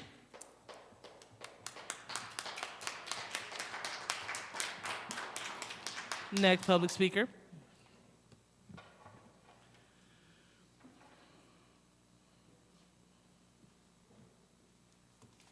My name is Bethany. I live in the 6th ward now. So I agree with what Claire said, too. So I understood when they gave me that form that it wasn't the application. We were told that over and over again throughout the meeting. So I don't know why some people got it so confused. Yeah, but the people aren't informed on where to go to get help, and to trust the Mott Foundation after what they did with our water money, why would anybody even go there? I think it should be the city and the people we vote for over all this stuff, in my opinion. I just do, because we've been screwed so many times here. The people have been screwed. So that's all I wanted to say. We didn't get any money. They used our money and said people were driving to Lansing to use the Y to shower, to fix the Y in Lansing. Nobody I knew drove to Lansing to take a shower that lived here. They went maybe to their family's houses in the skirts, but nobody went to Lansing like they said to steal the money to fix Lansing. They used our water money to fix crap downtown. It's ridiculous when we're living like this. I live around burned up houses, blighted houses, nothing's done. And then they tell us they can open liquor stores everywhere they want. I got 5 liquor stores in my neighborhood, around my neighborhood. That's to numb the people so they can't fight back.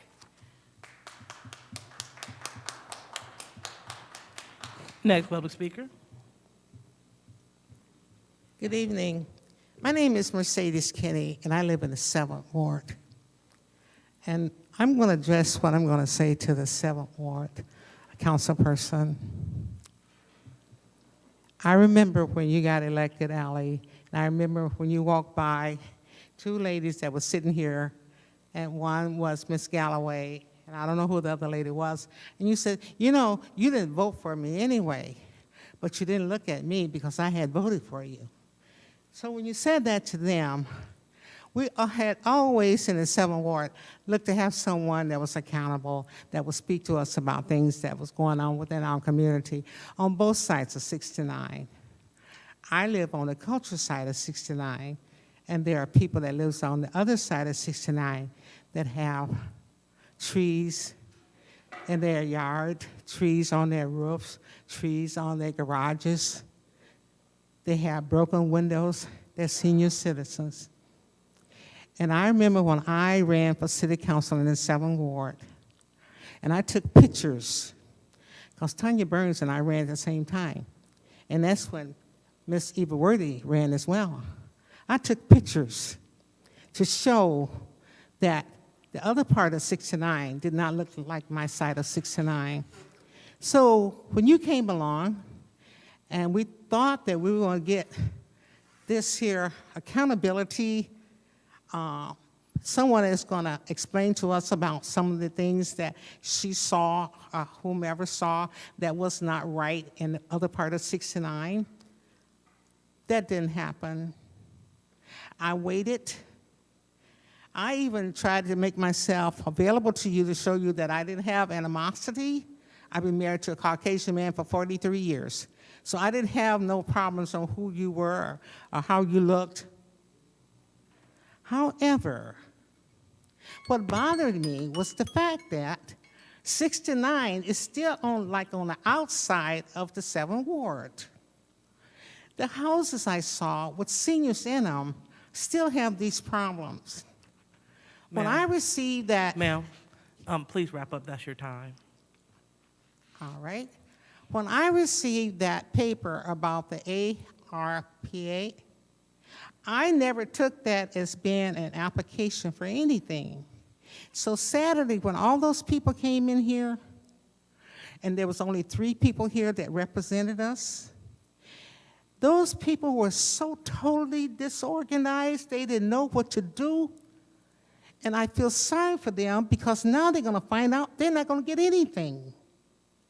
But if we had somebody that said, listen, this is what they're doing, this is how it looks, you're going to need some help. I'm going to open my door so that you can see that we're going to help you. Because a lot of these people are from the South, they worked at General Motors, they may not have the best of education. I have a U of M. My granddaughter has a master's. I don't know what to say. Ma'am. I know how to do a spreadsheet. Yes, ma'am, I hear you. I know how to do a spreadsheet. But some of these other people that's in the 7th Ward don't have the faintest idea of how to do a spreadsheet. They don't know how to come. All they know how to do is ask you for some help. That's all they want is some help. Give them some help. And start talking about what y'all should have did with all that money. All that money been coming to Flint for years, because I've been here all them years. And y'all ain't gave nobody nothing. And I heard y'all when y'all came up to the front and said y'all want to be on this council.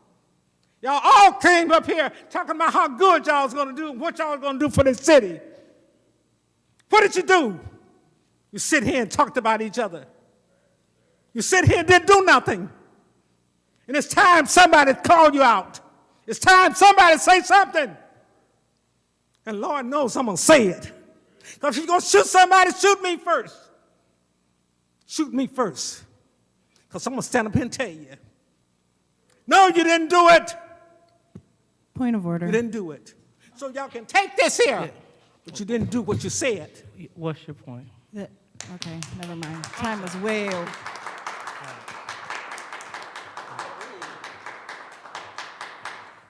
Next public speaker.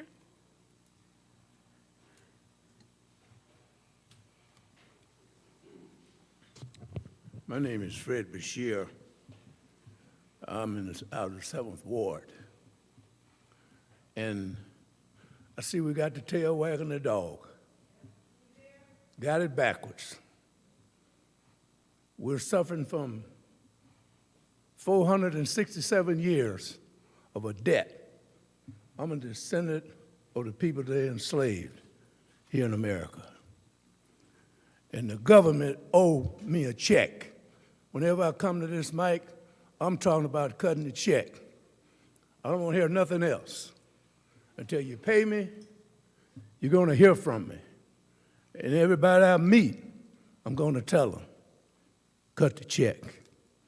I paid reparations for the Japanese.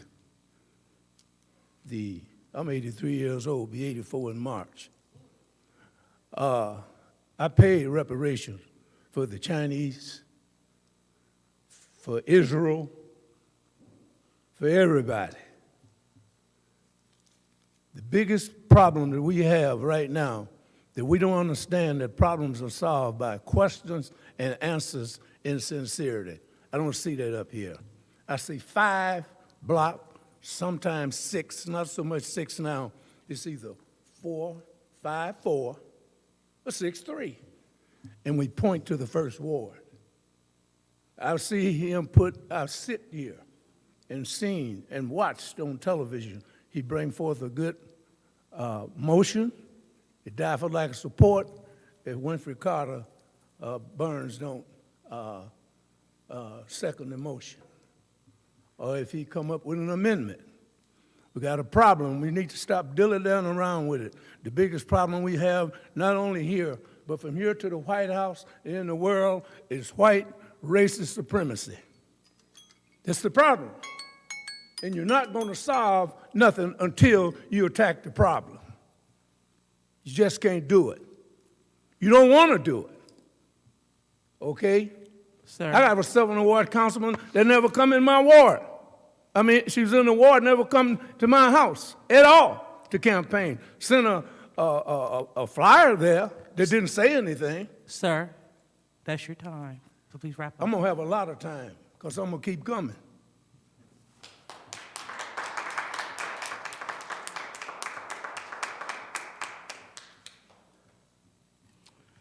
Any more public speakers?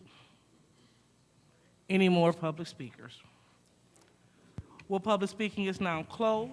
Now it's time for council response. You have one right here. Where? What? You got to open your eyes. Sir, we're going to make sure that we maintain decorum. Thank you. Okay. Hello. Rodney Thomas, 1st Ward, 3rd Ward, whatever it is now. But anyway, like he was saying, you know, we got a problem with racism and all that, but I ain't here to talk about that. I just know one thing. You know, love is the key until we all work together. I ain't on nobody damn side. It's just all about unity with me. And whoever right is right, wrong is wrong. And if we got all this money and don't see it, it's going to be such a shame. So, you know, I'm willing to do whatever, not whatever, but I'm willing to work in the community. I'm trying to help out. So I'm part of the Peacekeepers, Urban Peace Corps and Black Lives Matter. And we got some things we want to do, and we appreciate some of that funding, you know. And I want to see something about, you know, with the home, helping homeowners. Like, I ain't got nothing against Habitat, but, you know, as I said last time, me and my sister went to them twice and gave them all our information. You know, and they just, for them not to get back with us and say nothing, I mean, that put a real bad taste in my mouth. And that wasn't cool, that ain't right. You know, they should at least got back with us and said something, you know? But, so I ain't knocking them or nothing, but I'm just saying that wasn't cool. It ain't like we, you know, we all right. I mean, we got decent little homes, but we still need help too. I mean, you know, just because we got I wouldn't say a couple of dollars because I'm still poor. I can use a bridge card right about now, but, you know, it seemed like they were just like picking and choosing or whatever. You know what I'm saying? So I'm just saying I mean, it'd be cool if y'all had other alternatives to where you get the money from or whatever. But really, we just got to come together. I mean, Flint, we could be the pilot of showing other cities how to come together and move forward because we ain't been all the way to the bottom. Only way up is, you know, only way, you know what I'm saying, we got left is up. But all that, you know, all arguing, all that stuff ain't cool, you know, and we could just all come together.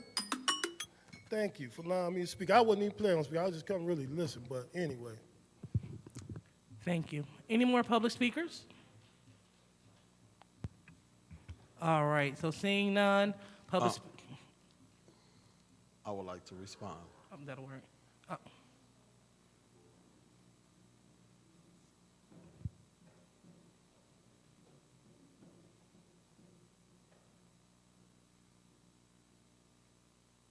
How you all doing this evening? My name is Lynn Frazier. I'm in the 7th Ward, and I would like to make a prediction today is that over half of you are sitting here right now will not be here in 2 years if you don't do right by the people with this money. It is time to call you all out, that you all need to do right by these people at Flint with this money. In 2 years' time, half of you will not be here if you do not do right by these people with this money. And all the money that you're making now will leave you if you do not do right by these people in 2 years with this money. Your jobs will be given up in 2 years. I make a prediction. Thank you. Thank you. Any more public speakers? Just want to be fair. All right.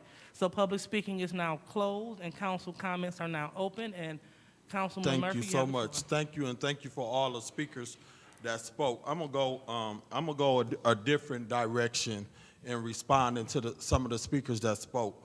Let me, as an African-American man who grew up on the north end of Flint, Myrtle Street, Moore Street, over there around Dewey Park, Jefferson School, when you look at the last 30 years, over $1 billion done came into the city of Flint.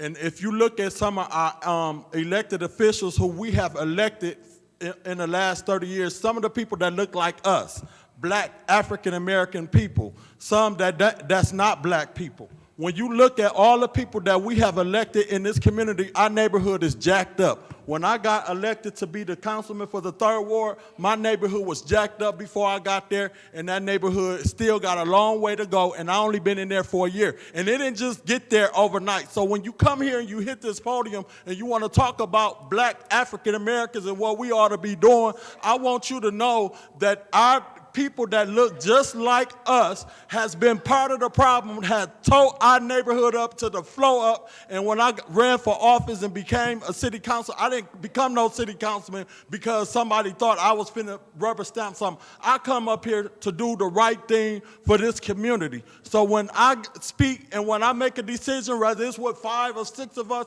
it's because I'm doing it and I'm following my heart. And I don't care who hit this podium, I am not gonna vote no way to vote because somebody else think I ought to vote with 2 or 3 other people. I'm going to vote what God called for me to do. I'm going to vote for what my heart and my conscience feel that I need to do to move this city of Flint forward, because people voted for people to come here and do the same thing. And when you go out there and look at and touch and feel the work that I've done, go walk through Dewey Park. Everything you see in Dewey Park is because I use my mind and my brain and my head to come and make stuff happen for Dewey Park. And when people came out there and volunteered with us, it was people that didn't look like me. It was people that looked like Eva Worthy. It was people that looked like Judy Priestley. And it was some of us. So when it came down to me moving my ward forward, it wasn't only black people, it was all color people, all race people. So I am not finna sit up here and do nothing because somebody come up here and want to call a race car. I'm working with everybody who want to move this city forward. Whether you black, green, yellow, orange, white, gay, straight, Christian, don't believe, whatever you is, if you want to move this city Flint forward, I'm going to work with you. So keep coming to this podium because I'm going to keep doing the right thing, regardless of what somebody say. And the people who talked about me coming down here Saturday and you felt like I needed to leave, I left because my car was messed up. Mr. Murphy, that's your time. I'm done. Thank you. Anyone else would like to speak? Ms. Herkenroder?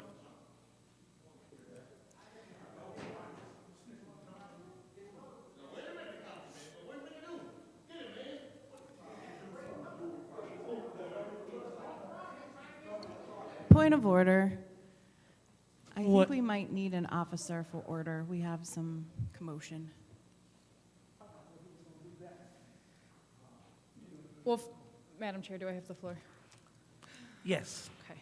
Well, first of all, I do want to apologize to the public. I did not realize that public speaking was starting. I did have to step away, so I apologize for the beginning of public speaking that I did miss.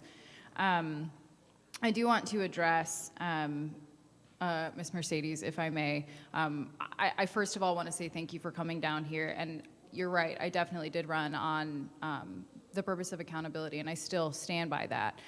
It definitely does not fix all of our ward's problems overnight. Absolutely it does not, but perhaps I need to be better about this myself, but I do a lot of things in the background because I don't do this for accolades. I do this to serve the community, and maybe I do need to get better about promoting that. I'm not very active on Facebook. I'm not very active on social media. That's just because that's not how I operate, but that should not be confused or I don't want it to come across as lack of empathy or apathy. I care a lot about this community. I care a lot about this city, which is why I ran for this position in particular. And I understand that there's a lot of things that need to get done. In fact, your comments are actually incredibly prescient because earlier this morning or this evening, I actually sent an email to all of our neighborhoods, including the Evergreen Block Watchers, Fairfield Village, Central Park, CCNA, to come together so that we can figure out how we as a ward can work together as we potentially put forth an ARPA allocation, because Paul always says it the best, and I'm probably going to butcher this, but through all things purely social, we can be as separate as the fingers, and we can be as one as the fist. And I truly believe that. And maybe that's on me. I probably do need to get a lot better about, advocating for that, but I try to seek to understand first. I try to understand everything that's going on first before I try to get out there and try to tell people the information, because I don't want people to have portions of information or false information or have misleading information. So I apologize if that's how it's come across. That is most certainly not my intent. Point of order, ma'am. Ma'am. Yeah, council responds, you don't respond back. Yeah. Okay. Yeah. But, Yeah.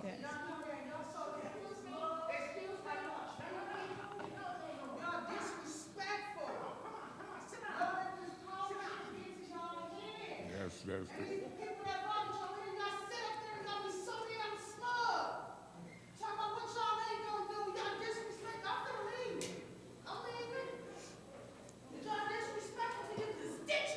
you're right.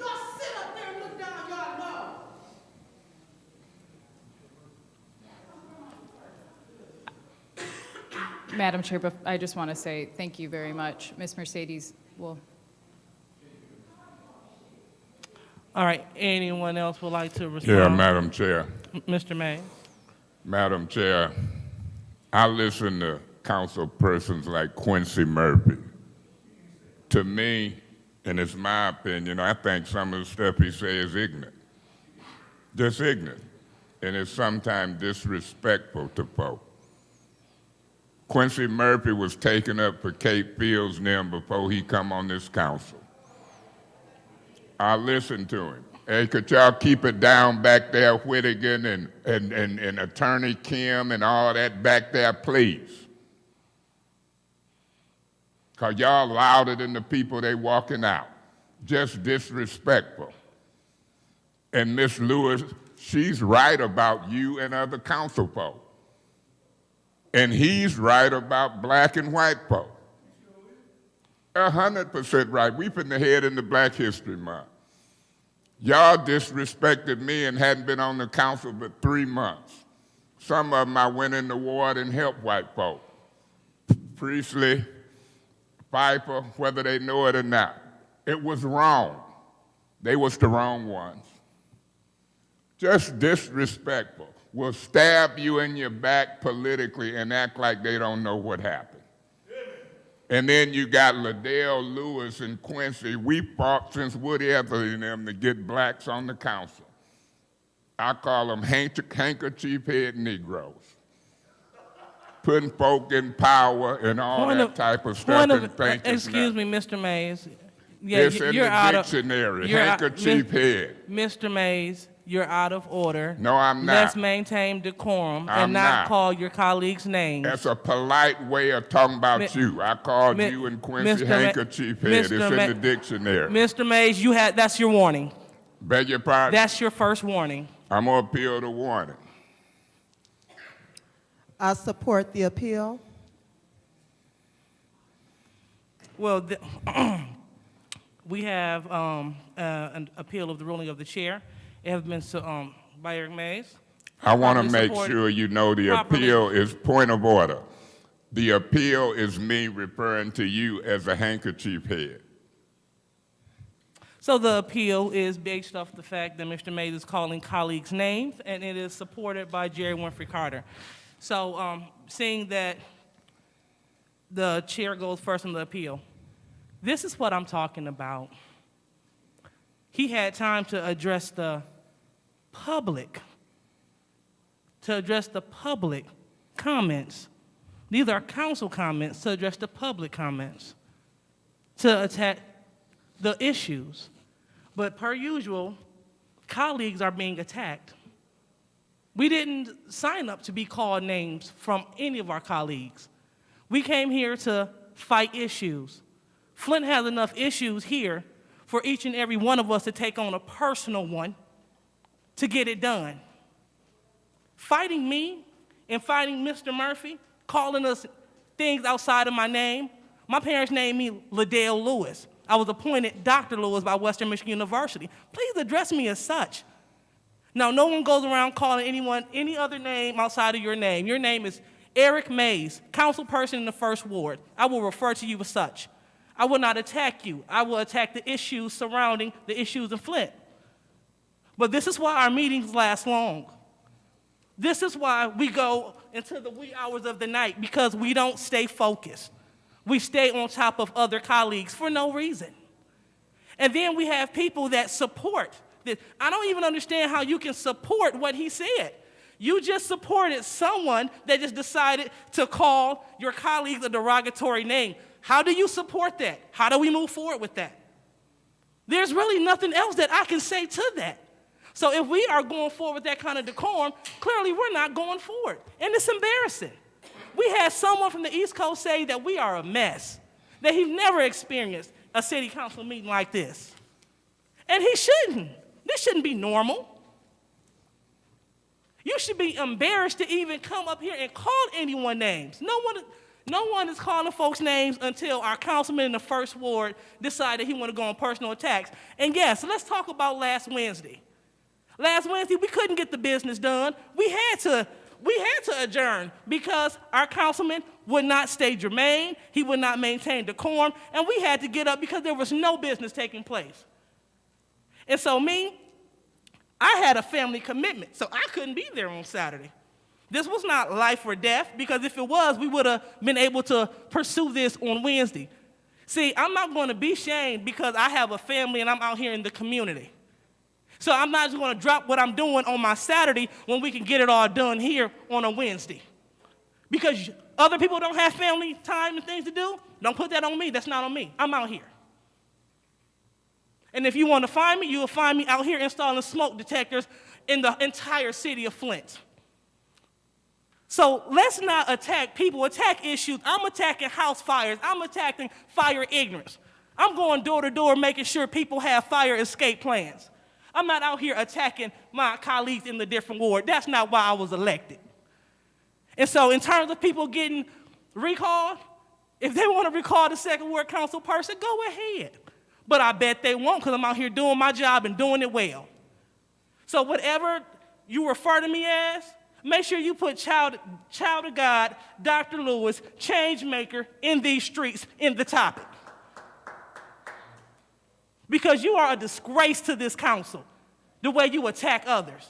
You've been here for a long time, but you act like you just got on. So with that being said, I don't want to waste any more time. I'm going to relinquish the floor to the other people. And if you vote yes, you will be supporting me. Vote no, you will be supporting the lack of decorum, name-calling, foolishness, childishness coming out of the 1st Ward. Who want to speak next? Madam Chair. Eric Mays.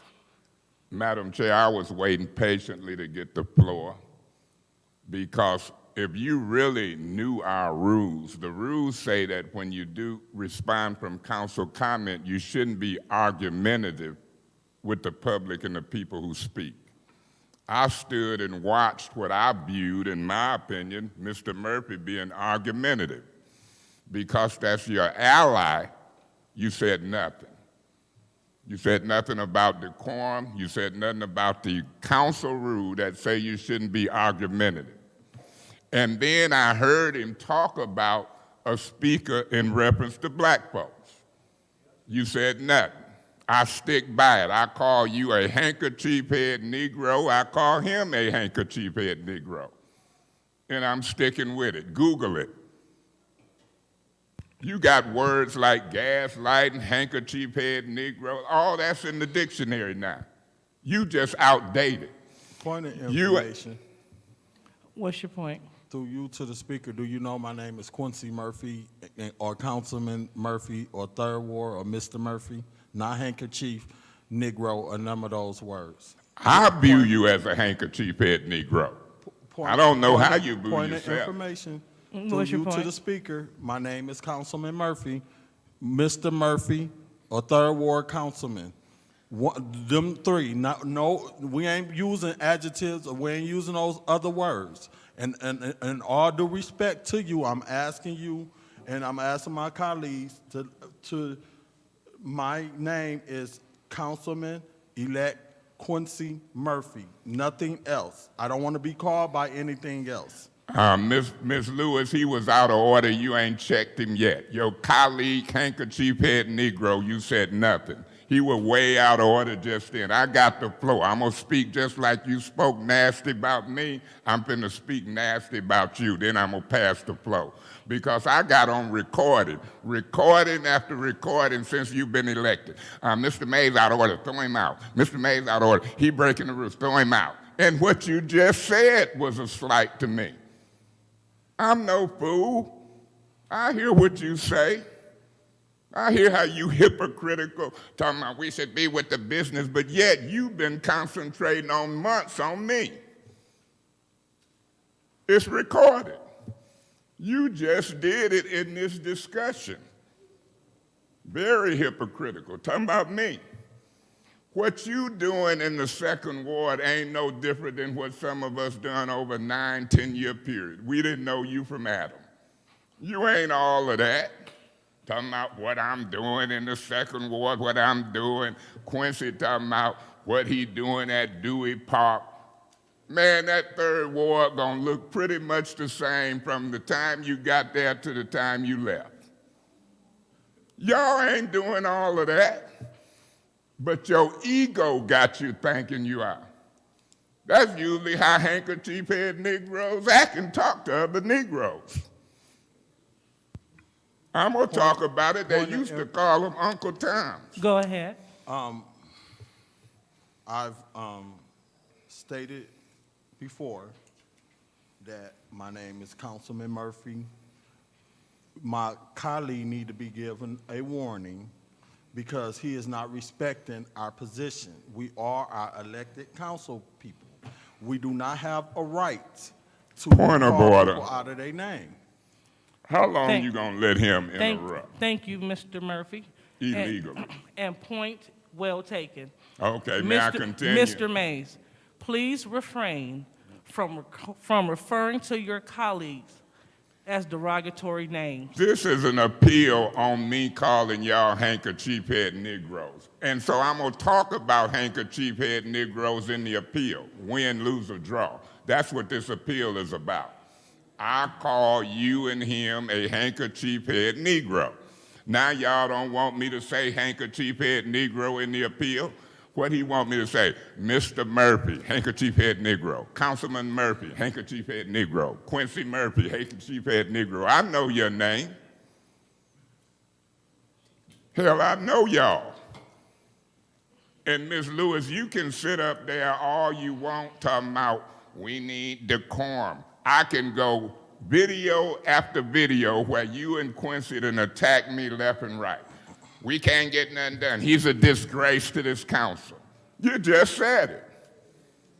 I've been here for about 10 years, and y'all came on in November, didn't vote for me for president, and disgraced me the whole time, giving speeches. We're not going to be able to get no work done until we get him out of there. He's a disgrace. And you think I'm going to sit here and applaud you? You're a handkerchief-head Negro. There's other names for you. Uncle Tom ain't the right Point one. of order. What's your point?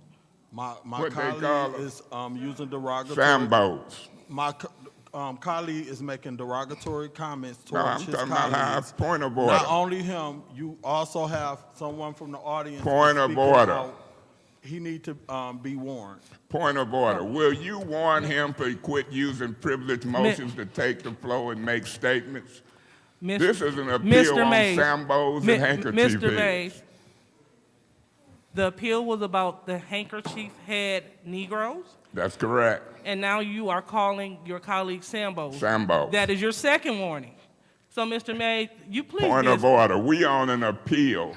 And you- I'm telling you, I can talk handkerchief head Negroes and Sambos as I try to win this appeal. Mr. Mays. Which I probably won't win because Mr. white Mays. folks gonna vote with y'all. Mr. Mays, you have been warned for the second time For what? about using derogatory names Using towards descriptive names? derogatory names towards I your think colleagues. it's derogatory for you to call me a disgrace. Warn yourself. Do I need to put a motion on the floor to remove you from chair? And I so move. I'm not going to argue with you when you attacking me. I make a motion to remove you as chair for calling me a disgrace. I ain't no disgrace. Pastor Mays didn't born no disgrace. The first ward didn't elect no disgrace. I'm tired of y'all. So I make a motion to remove you as chair for calling me a disgrace unless you let me finish making my Sambo and handkerchief head argument. I get to use them words when I'm arguing what I view y'all to be, hypocrites, Sambos, and handkerchief heads. And at the end, people gonna vote. If Piper and Priestley and them believe you ain't a handkerchief head, so be it. There is a motion on the floor. Then you're not going to warn me in the middle of no whatever. Y'all speaking up, you're out of order. Y'all got the wrong one. Mr. Mays, you I'm have not going to received. sit and Mr. argue with Mays, folks you who have try to received your second discriminate warning. against me. Mr. Mays, Beg your pardon? Mr. Mays, you have received your second warning. Okay, I'm making a motion to remove you as chair for that in the middle of me describing and trying to win an appeal. I'm going to use Sambo, handkerchief head, and all of that when I try to win or lose an appeal. And it ain't out of order. That's what the appeal is about. And Quincy was out of order, kept interrupting me, and you trying to condone it. I move that you be Point of removed order. as chair. Your Point of job order. is to ask a second. What's your point? I believe you can remove a member based on what you read at the beginning of the meeting, disorderly persons, and I absolutely believe that this is disorderly. I can appeal the ruling, but I done moved that you be removed, and I'm asking if you gonna ask for a second. Now, if you don't ask for a second, I'm gonna appeal the ruling of the chair not to ask for a second. Point of order. No. Councilman Herkenroder. In an appeal, it is improper to have any other motions. You have to finish the appeal first. Well, then you shouldn't warn me first when I'm in the appeal. Don't Point of order. information. Point of order. information. They making up point of order. What is your point? What is your point? For clarity, is the councilman in the first ward aware that this is an appeal regarding the first warning for the comments that he continually makes? Yeah, the councilman in the first ward who has the floor, Ms. Herkenroder, is aware it's an appeal for a first warning for calling them handkerchief head Negroes. And so if you can't get a second warning in discussion of appeal and you can't make motions in an appeal, then what is she trying to give me a second warning because I'm using the term handkerchief head Negroes and Sambos? So I'm aware exactly what the appeal is. I appealed it, and it was second. And it's for dealing with a first warning. She want to issue a second warning because I'm steady using the term handkerchief head Negro. All right. So, per the advisement of legal, we will go, and thank you, Ms. Herkenroder, for your point of order. We will go through this appeal, settle that, and then I will issue the other warning based off of And that'll be fine. the and name we'll of appeal Sambo. that. But you don't need a city attorney to tell you that. You sitting up in a seat trying to chair and discipline Mays, black folks. May I finish? No, you may not. That I is your got the time. floor. That is your time. Point of order. Thank you. Point of order. Mr. Mays, I that's got your the time. floor. You had the floor. It That was is your never time. no time on no appeal. And It's you didn't have it's a time always- period. And it- y'all it's done al- interrupted Mr. Mays, me with that is your points of time. information and points Mr. of Mays, order. that is your time. Point of information through you to Davina. Was you stopping it on Quincy's points of information and they distraction? Yes. Okay, I'm going to ask to be excused. Y'all can decide it if you want. But I'm tired of playing games with you Mr. Mays, that is handkerchief your head time. Negroes. That is your time. Thank you. I say, may I be excused? Yes, you may. That is your time. Yeah, I would like to speak. Mr. Murphy. Thank you so much. We not gonna be able to continue as a collective body allowing to be called out our names like that. And I am not, will not allow my colleagues to call me outside of my name, whether it's Mr. Murphy, Quincy, or Councilman Murphy. I think it's inappropriate. We ought to do better, and it's like the more I ask my colleague to refrain from calling me out my name, I could go down that road with him, but guess what's gonna happen? I'm gonna get put out. I have been put out before, because I got that other side of, and I don't want to go there. I want to come here, do the business, and move on, and come back and do what I was elected to do. If we allow our colleagues to call us out like that, and it's okay, and they using those kind of words, and then you hear people from the audience amening them, they can say what they want, and I know I was told it ain't really what people say about you, it's what you respond to. I know who I am, and I'm comfortable with who I am as a person, as a human being who my mother raised a good man. Been doing work in the community for a long time, many years, and I hold my head up high, and I could pack this council chamber with a whole bunch of my peoples. They even be wanting to come down here. I told them, no, my sister came down here Saturday, and she was out in the audience, and she heard an audience member talking, and it went from there and there, and I know how my peoples get, because my peoples out there love the work that I do. They love Quincy. They respect me. People who voted for me, they respect me. They respect me in this position. I'm getting text messages, keep up the work, keep speaking up for what you feel is right. I am comfortable with who I am as an African-American black man, and I don't care who hit that podium, how long y'all been in this neighborhood, where y'all came from. I am comfortable with who I am, and I will not let this councilman or any other one of my colleagues, or I don't even let my family and friends or people who I work with outside of this job talk to me any kind of way or say derogatory. Anybody who know me know Quincy. If you said something like what he said to me, anybody knew Quincy. And if you go ask my mama, be like, well, Quincy was down there, she gonna say, what did you do to him? That's what she gonna say. And my mother, I was raised, when somebody come and talk to you or treat you any kind of way, you better go out there and stick up for yourself and speak up for yourself. And I've been doing that since I was little, because that's how I was raised. And I'm not gonna change it. And I'm gonna stick up and take up for people who can't speak up for themselves, because I want everybody to be treated equally. And as a council, we need to quit letting this man in the first ward that considered himself 9 years, 10 years, been on here, treat people any kind of way. And I always said it, and I'm still saying it from this day, I'm gonna teach you how to treat me. You not gonna treat me any kind of way. Ain't nobody gonna treat me any kind of way, because I'm not gonna disrespect people, because I'm not no disrespectful person. And I wanna come here and get the work done and see my city get moved forward and see my neighborhood get moved forward in a better, positive way, because my neighborhood jacked up. And it ain't just got like that. It's been like that for over 30 years. We're going to have to stop allowing our people and our colleagues and us to treat and talk to people any kind of way. I will be supporting the chair, and we need to start giving people warning. Give me a warning.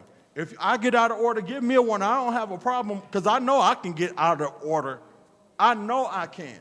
That's why my colleague got this stick over here to keep me together sometimes, because she knows, she's like, hold on, because I know I could go there, but I try not to. I could have went there, but that's not what I got elected to do, and that's not what I'm coming down here for.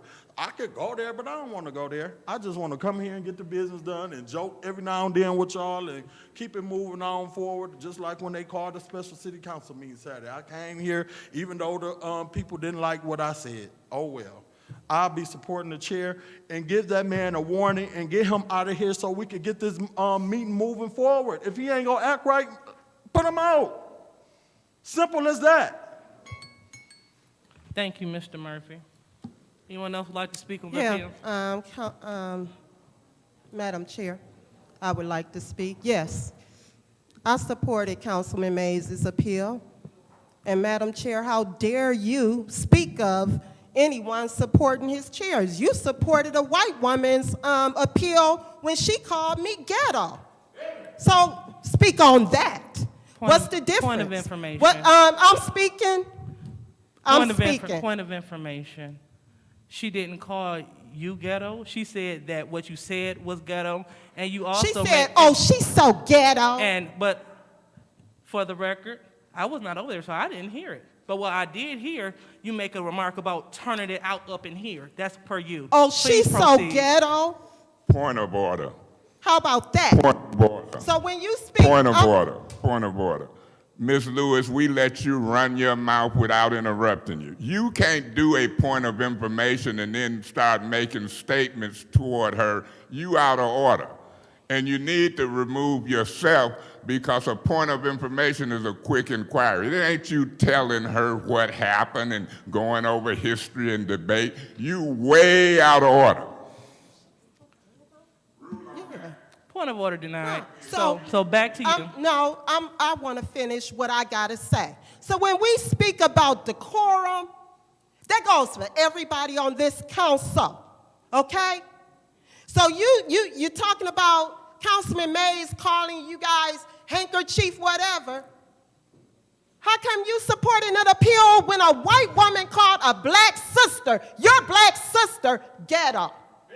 Okay? Let's get real.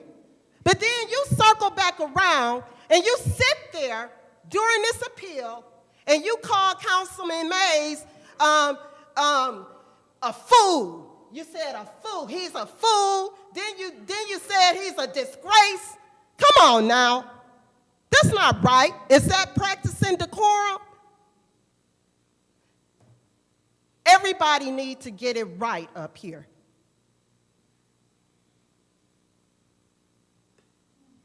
The pot can't call the kettle black, like my grandmama used to say.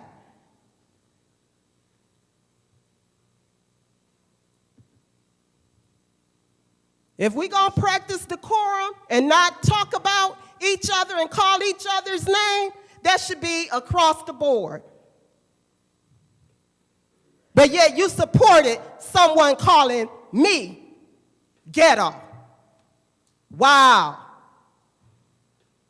I'll be supporting Councilman Mays' appeal. Thank you.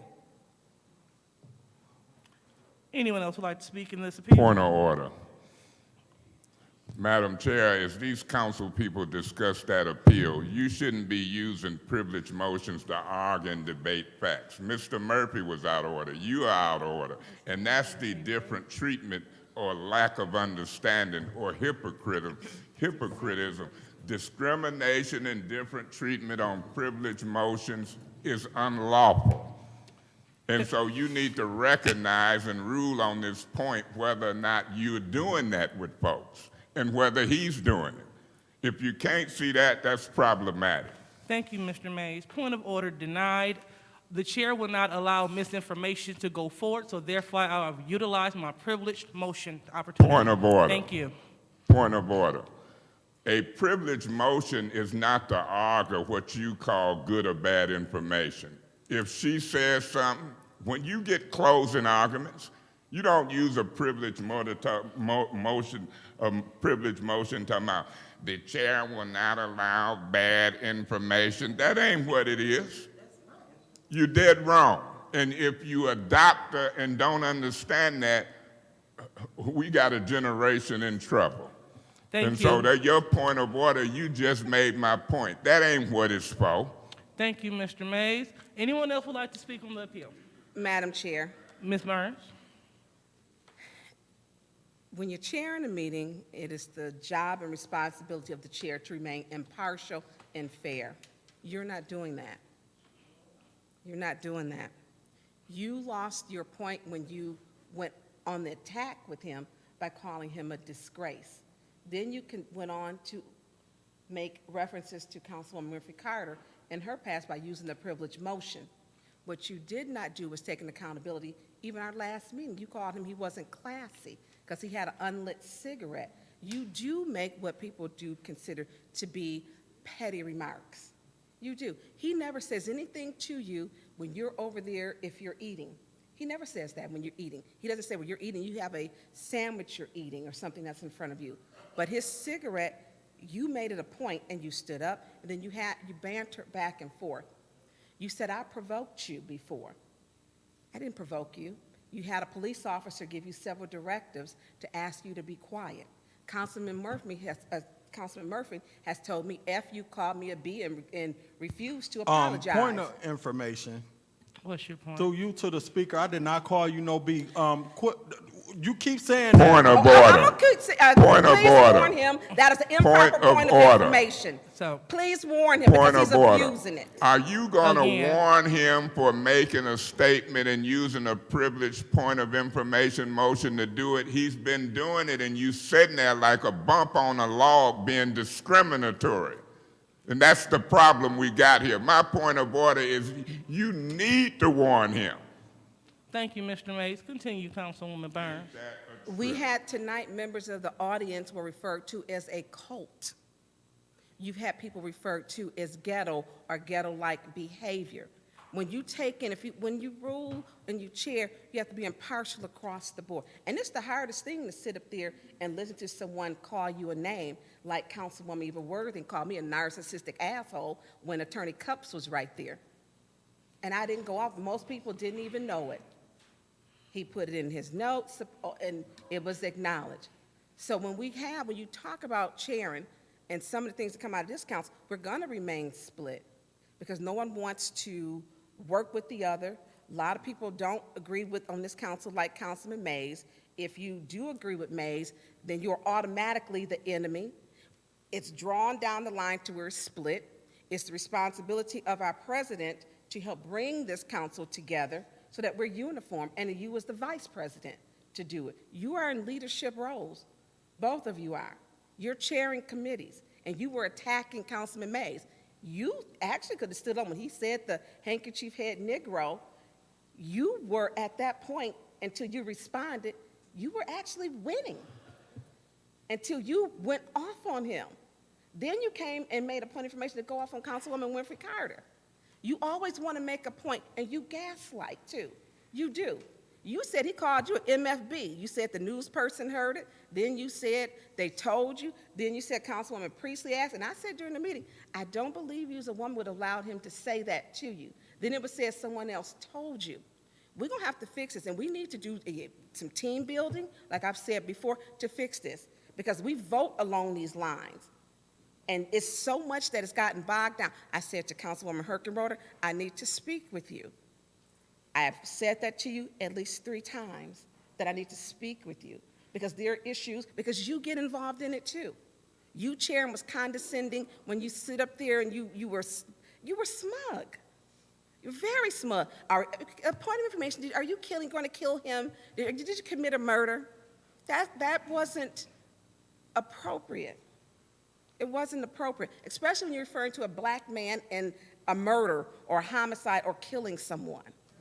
We shouldn't be doing that. So when we look at how our meetings are getting out of hand, we don't respect each other because everyone wants to top the next person. And it becomes abusive language, derogatory language, and we get nowhere. And the meeting is on tonight held not because of the ARPA fund. 14 months, we had an ad hoc committee. We should have had a meeting. We didn't. It's important. When we had the meeting last week, y'all adjourned that meeting. You didn't stay to do the work. You campaigned for the job, but you didn't stay to do the work last week. We could have had that done, or come Saturday. We could have been all the way through our agenda. We have to start taking accountability and start blaming. And I'm not perfect. I've had to apologize to Councilwoman Priestley before because she had a misunderstanding. And I did it publicly where the misunderstanding took place. I said it to her. So when we talk about it, yeah, we can all do better. But when you chair, it's not to attack them. We're not getting anywhere with that. And when we talk about race, we do have a person who was allowed to take pictures of me. I had to explain to my children why someone wants to give me a necktie party and hang me. She says all kind of nasty things. She'll probably make a post tonight. And Tanya Burns said this about me. And you be on there, I don't comment. I see you on there, you a keyboard warrior. You be on there just going at folks. I don't comment because it's at a point that even some of the comments that you stated, and then your mom made comments about me. She did. I screenshot them. And that to me is not what we should be doing. If everybody got in the mud every time somebody else said something, it would be even worse than what it is. And we got to do better. We need some team building on how to get along and to respect each other. We need to do that. Thank you. All right, anyone else would like to speak on the appeal? Madam Hercolder. Thank you, Madam Chair. I'm going to read Section 3-104 from the Flint City Charter into the record. As representatives of the City of Flint, City Council members are expected to conduct themselves with appropriate decorum, act respectfully with constituents, each other, and other public servants, attend to the duties of their office as outlined in this charter, and become knowledgeable on the City of Flint Charter and on issues of importance to the City of Flint and the practices of city government, none of which Point of information. What's your point? Will you read that Quincy shouldn't be argumentative with them, and will you read you should not discriminate? Don't read part of it. Are you willing to read not the no discrimination policy that you and her be practicing? Okay, I will continue my time. None of that has happened here this evening. It is very, very clear to anyone that we don't all get along, and that's fine. We don't have to get along, but we have to make sure that we disagree Point of respectfully. information. It might be fine with you, but do you think it's fine with me? Speak for yourself. Can you do that? It's not fine with me. Okay. Please proceed. So as I was saying, we're not always going to agree. We're absolutely not. However, if I don't agree with Ms. Burns, or if I don't agree with Mr. Pfeiffer, I'm not going to start calling them names. I'm not. Have I made mistakes in the past as a chair? Absolutely. Absolutely. None of us up here are without fault. None of us. Because we are first and foremost human, and we're not, no one up here is perfect. And we have these long meetings, and we debate all of this stuff, but we don't have to resort to these awful names. Awful names. And to continue to say them over and over and over again is so disrespectful to our colleagues, is Point of so information. disrespectful to everyone. Have you ever Googled handkerchief head to see if it's an awful name? Do you believe it's in there? In fact, I did, It's a Mr. nice Mays. name under the In circumstances. fact, I did, Mr. Mays. In fact, I did just Google that. And I've also Googled the word Sambo, which has been thrown around quite often. The purpose of this appeal is not to have a debate with you, Mr. Mays. It is No, not. my point of Mr. Mays, information you are out is of a order. point of Mr. Mays, information. you're out of order. Point of information. So you Googled it today or lately? I Googled it as soon as you said it, because when I don't know something, I try to make sure that I am informed about it. I am incredibly disappointed that this is what this has dissolved to. It is 9:03. We have not yet gotten to any resolution, because instead of actually attacking the issues, we consistently attack each other. We don't all get along. We aren't all perfect, and we got to quit trying to get each other in this gotcha game. It's okay if we don't get along, but it's not okay to be disrespectful. It is not okay to sit in these chambers and try to call people on this council out of their name, and especially in such horrible ways. Point of information.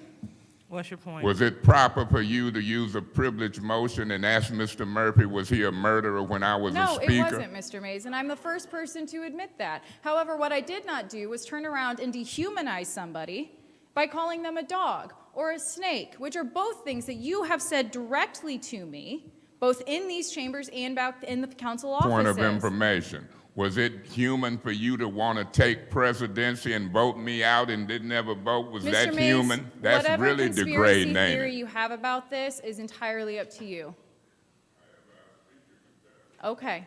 I'm going to finish my appeal, and I'm going to finish by saying we don't have to get along, but we have to act like adults, and we have got to stop calling each other names and wasting 5 hours of everybody's time, because it's 5 hours that we aren't discussing the business. Point it's of 5 information. hours.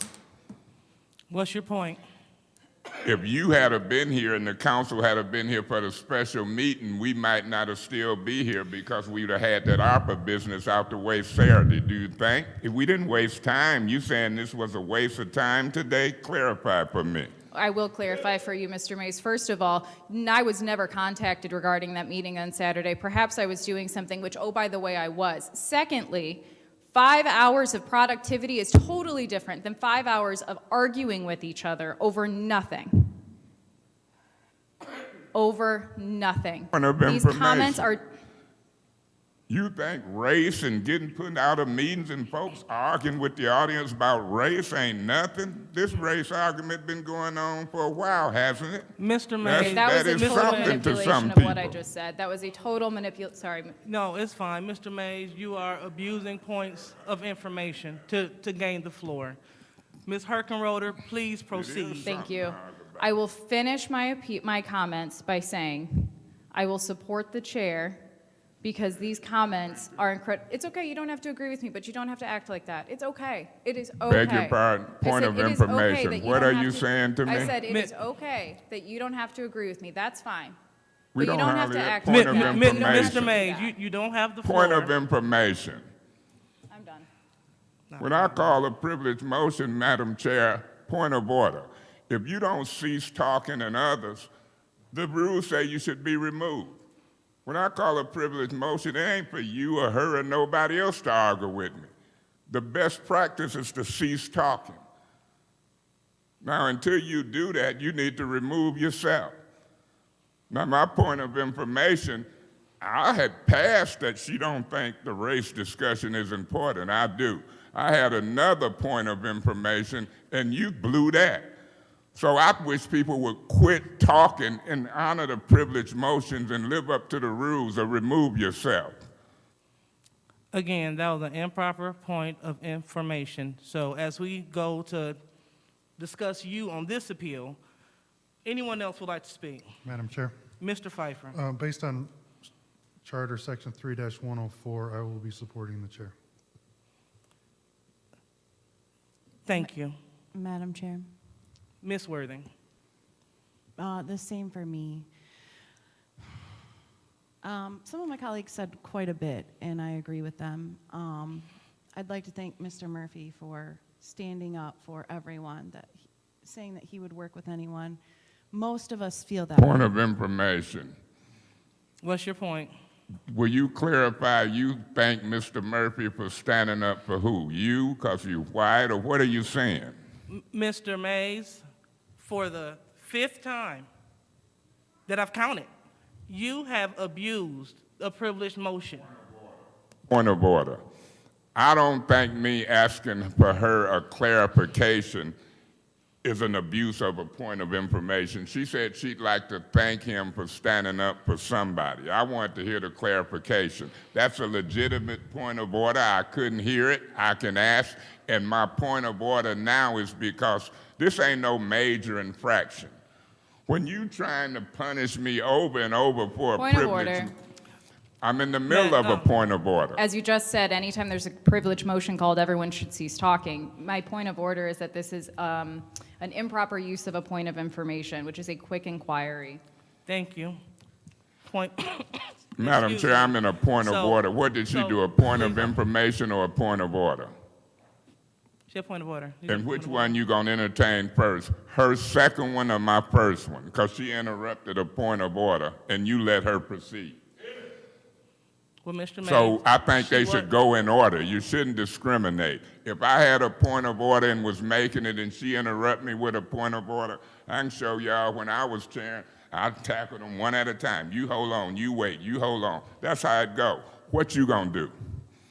Thank you, Ms. Herkenroder. You are correct. Mr. Oh, so now I go back to my point of order. When I'm doing a point of order, all talking should cease. That includes her and you. And then once you finish the point of order, she can do a point of order. Y'all butchering the rules. You're discriminating with the rules, and you lean toward white folk. Mr. Mays, is this a Let point me of order? or finish do you my have the point floor? of order. Discrimination is unlawful. Not only under the charter, but discrimination is unlawful in Michigan and the United States. And that's why we're in this appeal, because you practicing it even on the privilege motions. And you ought to be ashamed of yourself. Now, I don't expect for you to rule on this point of order that you discriminating wrongfully against me for them. But that's my point. Ms. Worthing? Point of order, rule on it. Are you discriminating against me for them, even on these privilege motions? Rule on it. You gonna say no, and others looking, no, it's true. Rule on my point of order. That's the rule. Thank you. So point of order denied. Let's go ahead, Ms. Worthing. I gotta remember where I was. Hold on a minute. What was I saying?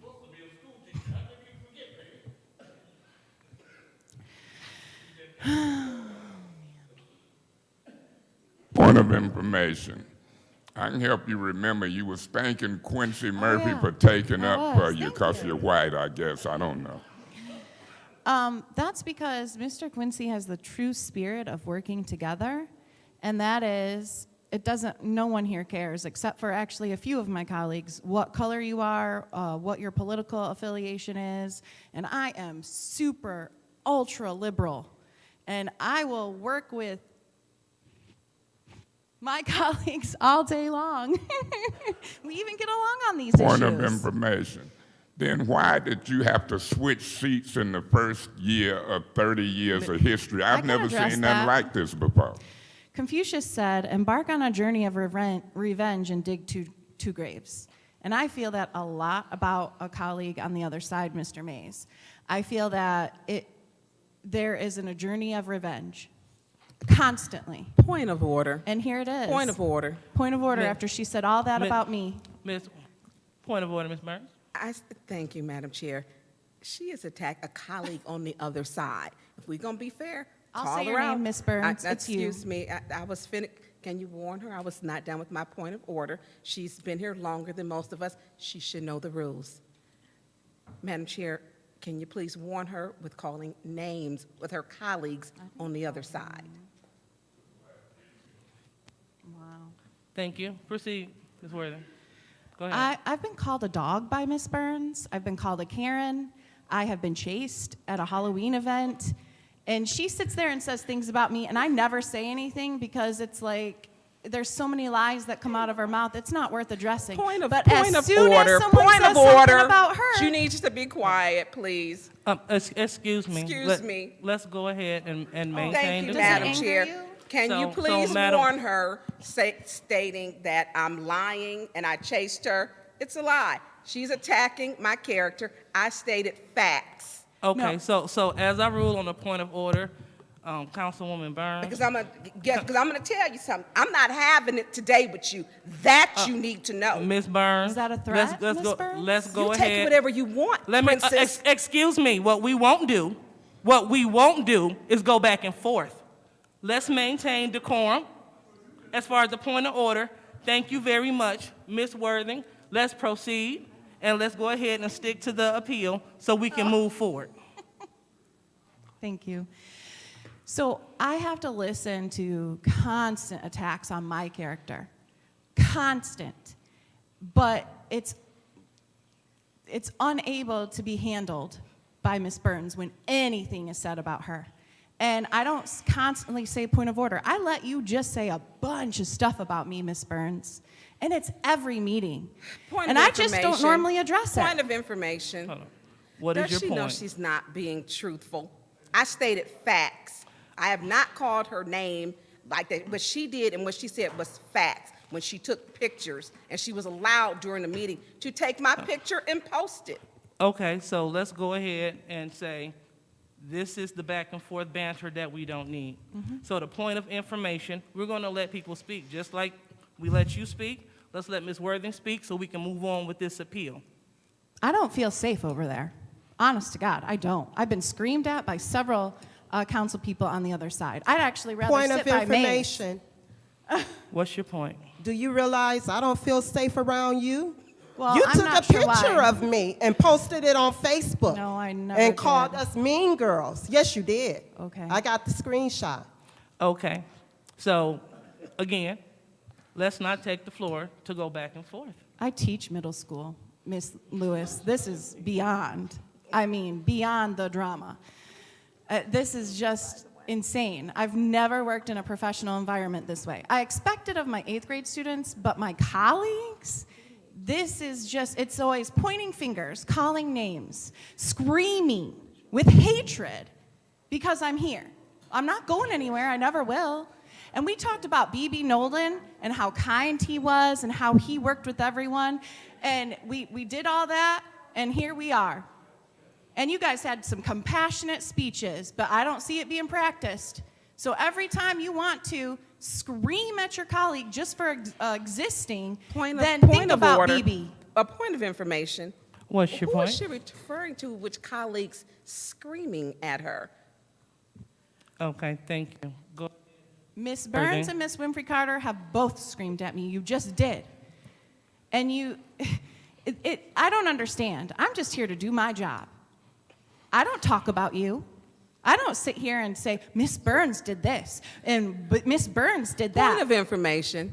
You posted what's on your your point? Facebook. I'll send you the screenshots. Okay, so let's stop using points of information to gain the floor. Go ahead. Okay, I guess for the next, how many more years we got of this? 4? This is what it's gonna be. Miss Worthing did this, and I just will never forgive her, and I'm gonna bring it up at every meeting. I'm gonna call her a dog and ignore that I call her names, and I let the colleague in the first ward call other people names and say horrible things. Where's the accountability there? Talk about transparency and accountability. You let Mr. Mays call people all kinds of names. Point of information. What's your point? Do you remember calling me a narcissistic asshole in Absolutely. public twice? And none of them said a mumbling word. You do Narcissism remember it, means that you absolutely can't you forget do. the Correct wrongs that are point of done to you. information. Excuse me. And Point it's of all about you, information. Mr. Mays. What's your point? You said absolutely you remember it, don't you? And I've been called a prostitute. I've been called a nasty white Point woman. of information. I've been called a lot of names, Point of Mr. Mays. information. A Have dog. I ever called you a Mr. Mays, prostitute? That was public comment, wasn't it, under the old council? But it was allowed. But I didn't call you a prostitute, did I? So don't quit overloading. Oh my God. This, I don't know how much longer I'm going to stay because I came for a meeting and it started at 4:30. It's almost 9:30 and we've not voted on one thing. And I will wrap up, but I want my chance too. I don't speak very much. Point of order. I'm not going to Point be of bullied order. out of my seat. well, So you can just calm Miss- down. Point of order. Ms. Worthing, 1 second. So, Is what when is your her, point? she talking to Quincy Murphy and he talking to her, the time's still going. Yeah, the time is gone. The goal is to get Quincy or I to leave because we have jobs or anyone else. The goal is to be, it's like Mean Girls. It's mean. It's bullying. I don't like it. Point And of I don't allow it information. in my classroom. A point of order. Madam Chair, she's Mean Girls again. She's personally attacking. Now, if I brought up the fact that she assaulted someone and violated subcode section 31-10 when she hit someone and they came to that podium, which is factual, you need to check her on that. Ms. Burns, we're trying to stay germane Point of order. to 1 second. What was your point? Go on, finish with No, hers. no. What's your point? I'll wait. No, you were the last point. I'm gonna What's your wait point? till you rule on hers. You're not gonna force me to do it. Let's stay germane. Let's stay germane. We're not talking about anyone chasing. This appeal is about the handkerchief Negro comment. And per usual, we got off topic. So let's go ahead and maintain the conversation, the topic at hand. Let's go ahead and go. Point of order. Why do you discriminate and put Ms. Burns in check, but you let her say stuff not relevant to handkerchief head. She done went from one spectrum to another. Don't you realize that you're being discriminatory, and that's not a minor violation? Point of information. A point of order is a major violation. I was talked about first. I'm only just finally addressing it because I'm getting tired of it. It's just childish behavior. I'm gonna see when you let me finish my point of order, because it was already on the floor. Point well received. Let me say this, a discriminatory treatment. Point of order. What is he in a point of order? What is going on? Trying to figure it out. Okay, because he doesn't have the floor, I do. And you direct this meeting, she would know I'm in a point of order. All talking should cease. Mr. Mays, what's your point? My point of Like, order that quickly. discrimination is not a minor violation. This point of order is for a major violation. Madam Chair, there needs to be a rule that's been broken. The ranting of Point of order. She's there's out got to of be a order. rule that's been broken. And you ain't warning her as I'm trying to conclude my point of order. You just steady letting her do this, and you ain't saying a mumbling word, like Jesus hanging on the cross. Never said a mumbling word. You're discriminatory, and it's showing. And so my point of order is that discrimination, even in chairing meetings, is unlawful. Not only under the city charter, for race, sex, age, and political orientation, because these are your allies. Discrimination is unlawful in the state of Michigan and the United States of America. So I'm making a point of order because it's a major violation. You being discriminatory toward me, Ms. Burns, Ms. Winfrey Carter, and you're treating us differently than Ms. Worthing, Quincy Murphy, for two, just to name two, and yourself. And it's showing discrimination is unlawful. Rule on it. Proceed, Ms. Worthing. We were in an appeal about Mr. Mays saying something that is so inappropriate. It should never be said in a public setting. And it turns into what happened at every single meeting that's ever happened in this auditorium, or whatever you want to call it, City Hall. It turns into, well, she did this and he did that. This is about Mays. So you must not have a good case if all you can do is point at others and instead of defending the behavior. Can you defend what he says? Can you honestly say it's appropriate? I haven't called anyone a name this entire time. When I said I was embarrassed by this council, this is why. It got way more embarrassing than what I was actually embarrassed. It's painful to be on this council sometimes. It's horrible. I am sorry for everyone watching because this is shameful. Thank you, Ms. Worthing. Anyone else would like to speak on this appeal? Anyone else would like to speak on this appeal? Seeing that there is no one else, I will have the last say. We cannot call each other names. If we're going to fight, let's fight blight. Let's fight poverty. Let's fight misinformation. Let's fight the devil. But let's not fight one another. We don't have time. Furthermore, let's go ahead and let's not make comments and then not expect other people to address them, because people, they have the right to defend themselves.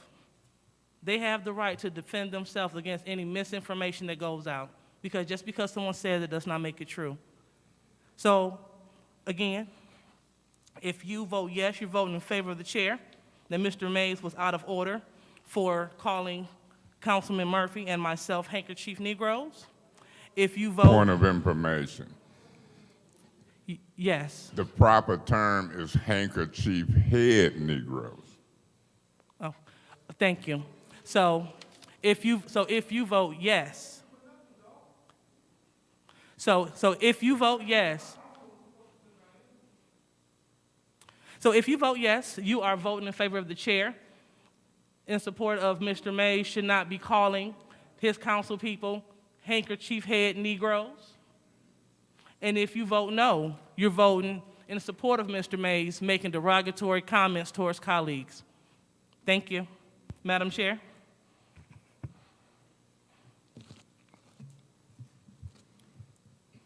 Ms. Priestley?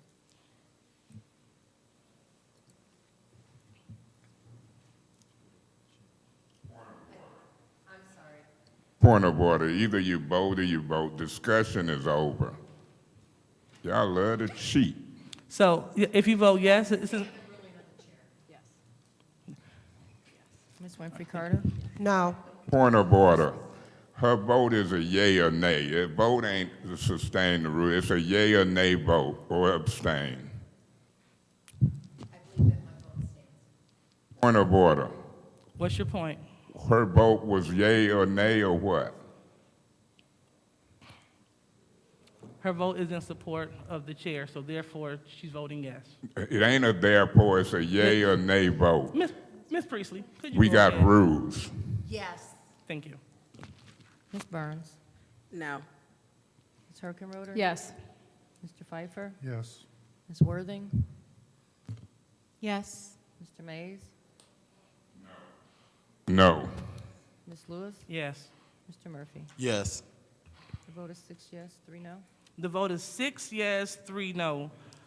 Mr. Mays have received his first warning. There's a second warning that we need. He has a Thank- second warning. Thank you.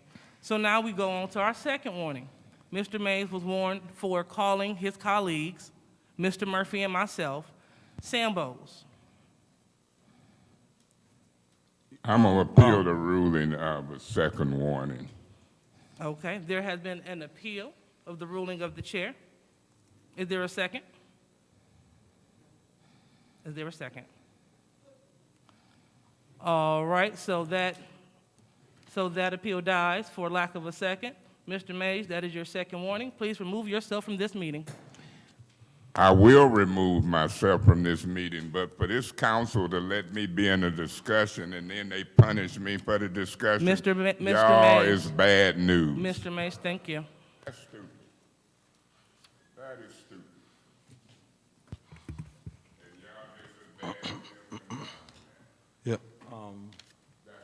Madam, Thank They you. need to run Yep. over y'all for that. Mr. Murphy? yes, I would like to move resolution. Point of order. Hold on, point. We have not yet finished council response. Oh. Oh. Gosh. Okay, so 1 second.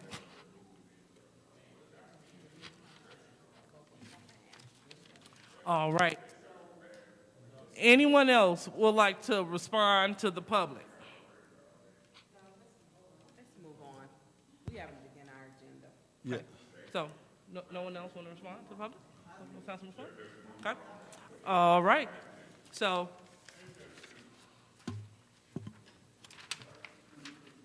So, can I The get the floor? Can I get the floor? absolutely. Mr.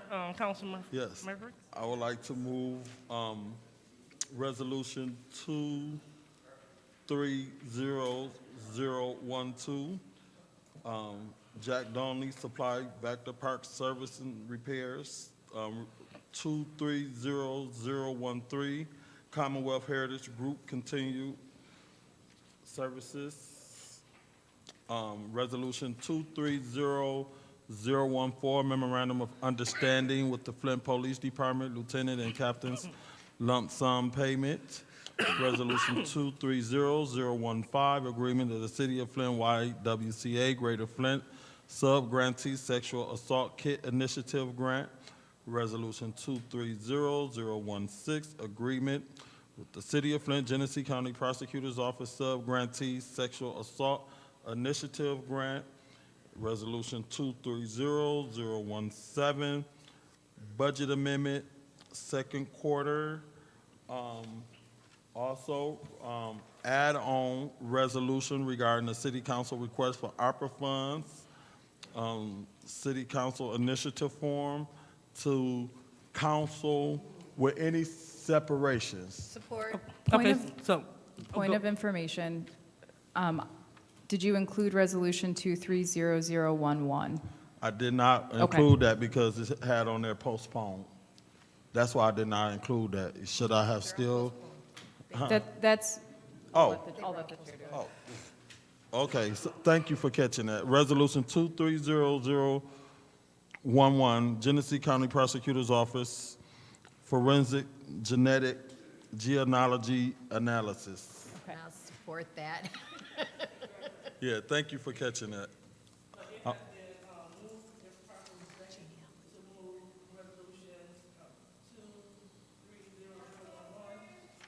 Oh, sorry, thank you, Paul. So it has been, excuse me, approved and second, excuse me. All right.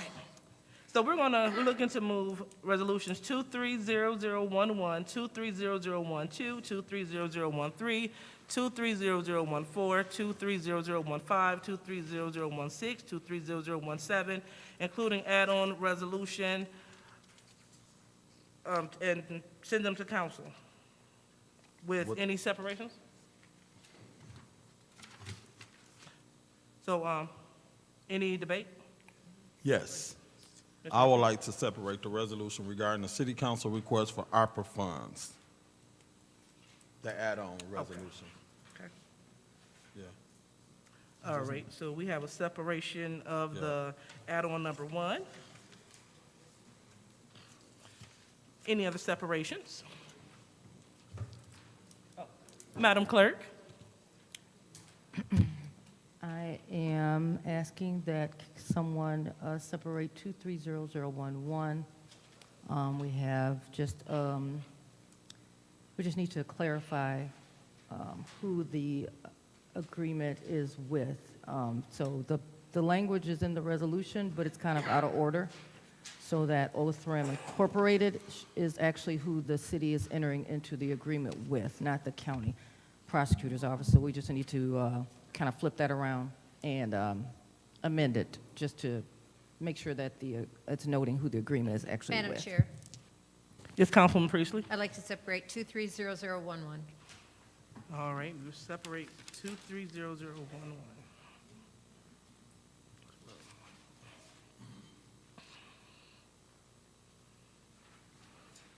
All right, any more? All right, so any discussion on the separations? Mr. Murphy, you can have your hand up? Oh, I'm sorry. So there is a motion on the floor to approve the master resolution with any separations, which we already did. So any discussion? Oh, just point of information. It's to move to council, because we're not even there yet. Just Oh. wanted to clear. Sorry, it's a little late. Felt like we were. All right, so to move the master resolution to council. Any discussion? Thank you, Ms. Worthing.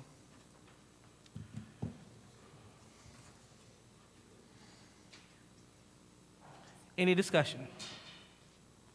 Any discussion? All right, seeing that we have none, roll call, Madam Clerk? Ms. Winfrey Carter? Yes.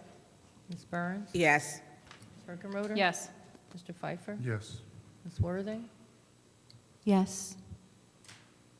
Mr. Mays is not in. Ms. Lewis? Yes. Mr. Murphy? Yes. Ms. Priestley? Yes. The vote is 8 yes, 0 no. Vote is 8 yes, 0 no. The master resolution has been moved to council. Madam Chair, Ms. Priestley? I'd like to make a motion to move 230011 to council. There has been a motion to move Resolution 230011 to council. Is there support? Support. It has been supported by Councilman Murphy. Madam Any Chair, discussion? I'd like to make amended motion to amend the resolution to remove the Genesee County Prosecutor's Officer and replace with Othram Incorporated. Madam Chair, or Madam Clerk, is that correct? Support. So I would move to 230011 2.1.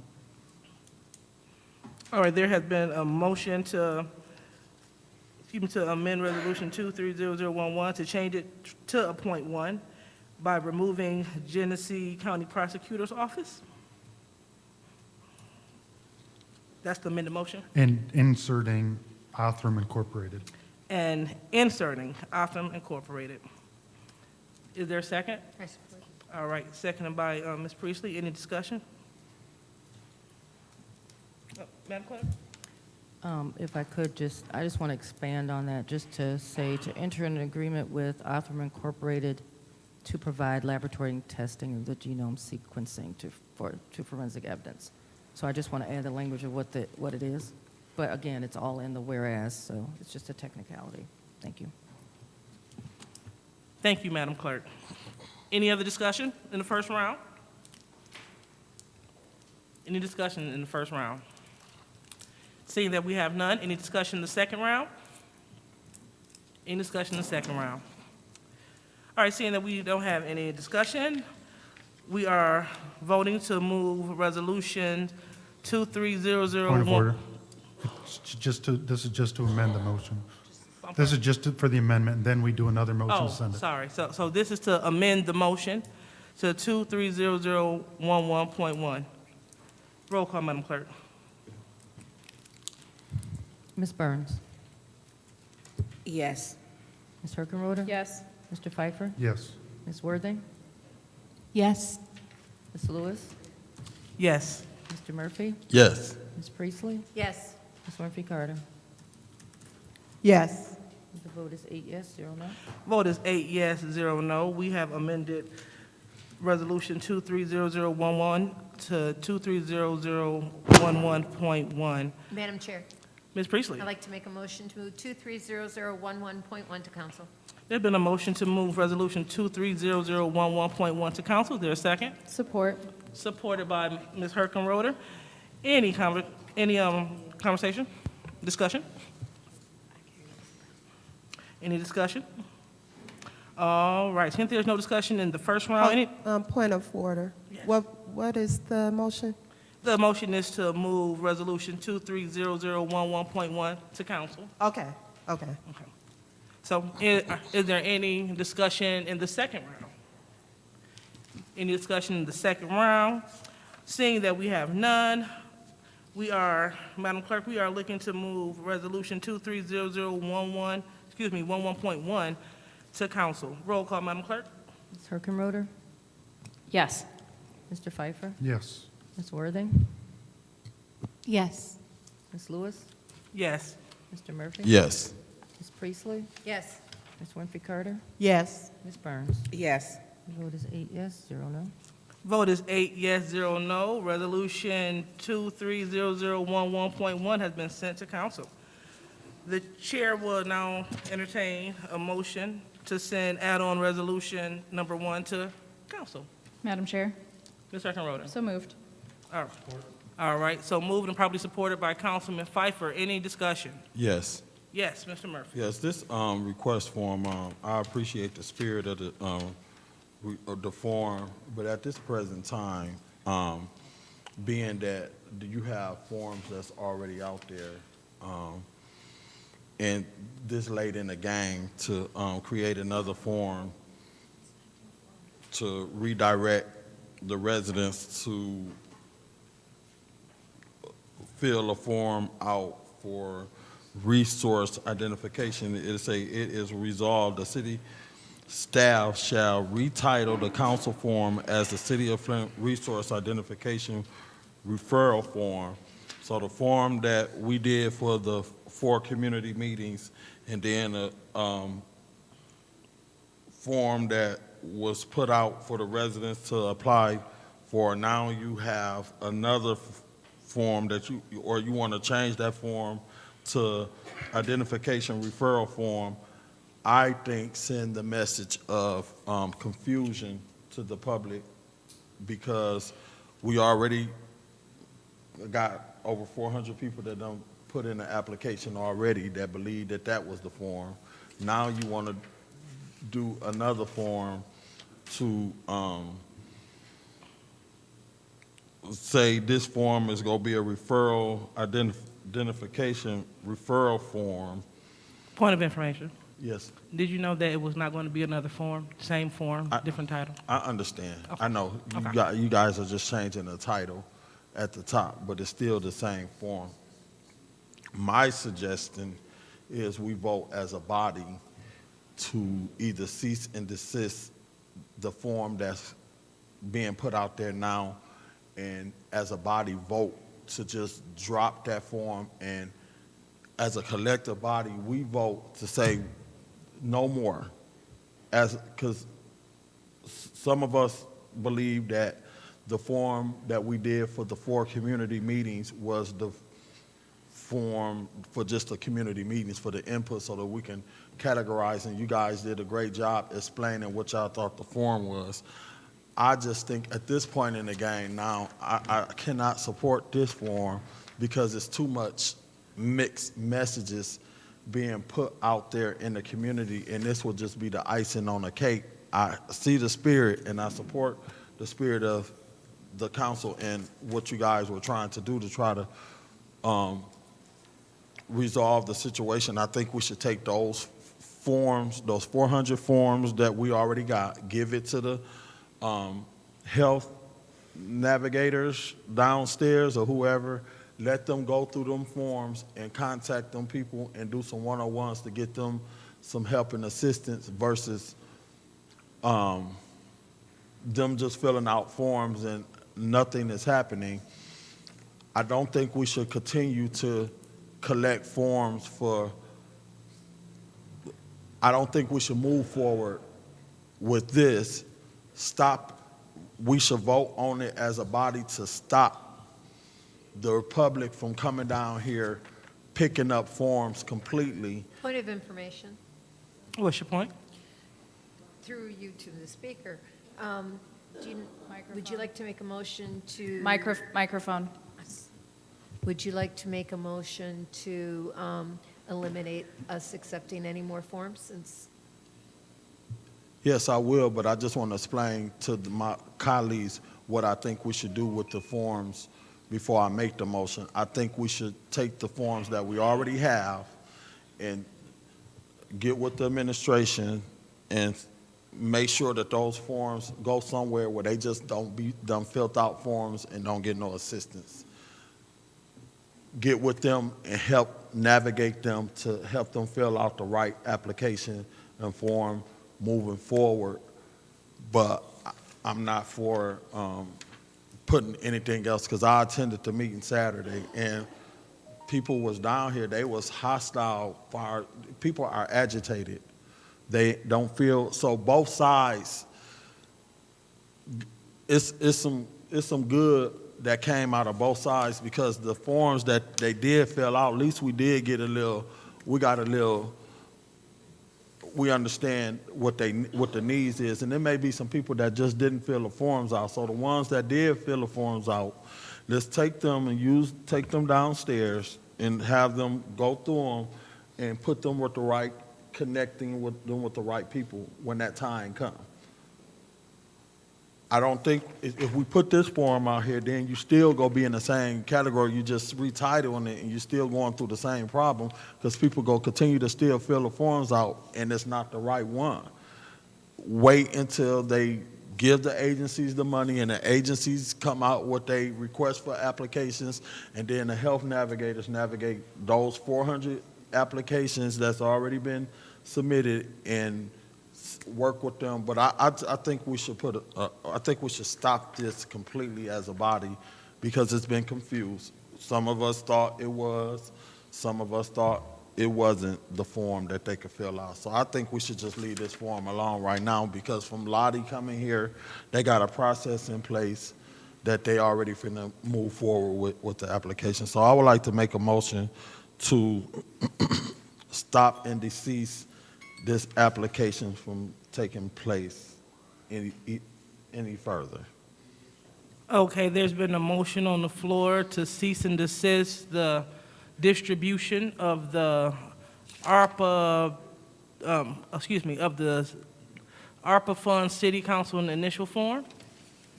Point of order. Yes. That is not a technical motion because there's not a resolution with it, but we can amend the resolution that we have to include that language. Thank you, Ms. Herkenroder.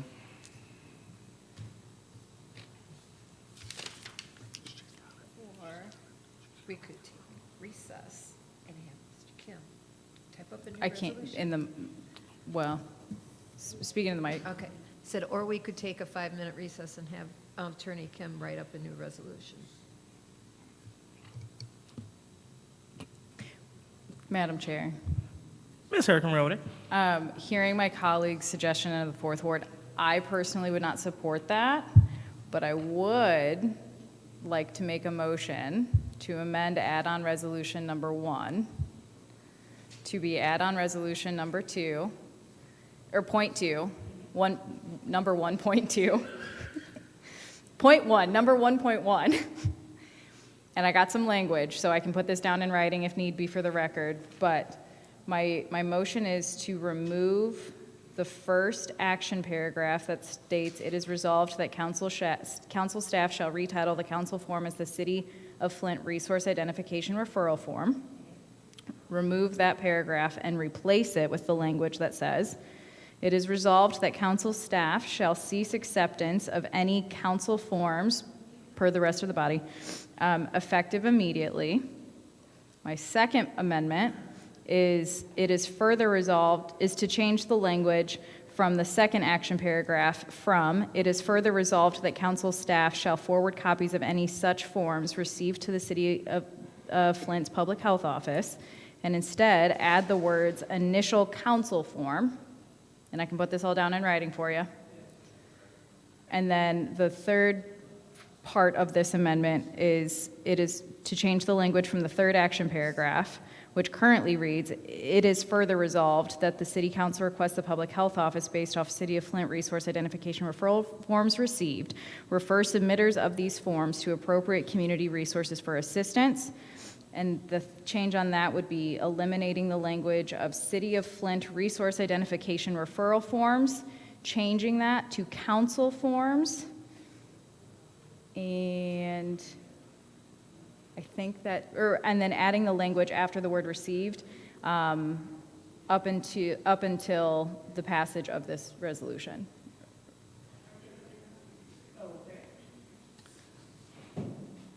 Support. All right, so it has been, a motion has been made and properly supported to amend Resolution 1.1. Ms. Herkenroder, do you have the language already written?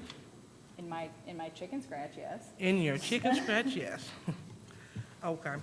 So what I have is, we are removing the first paragraph and replacing it with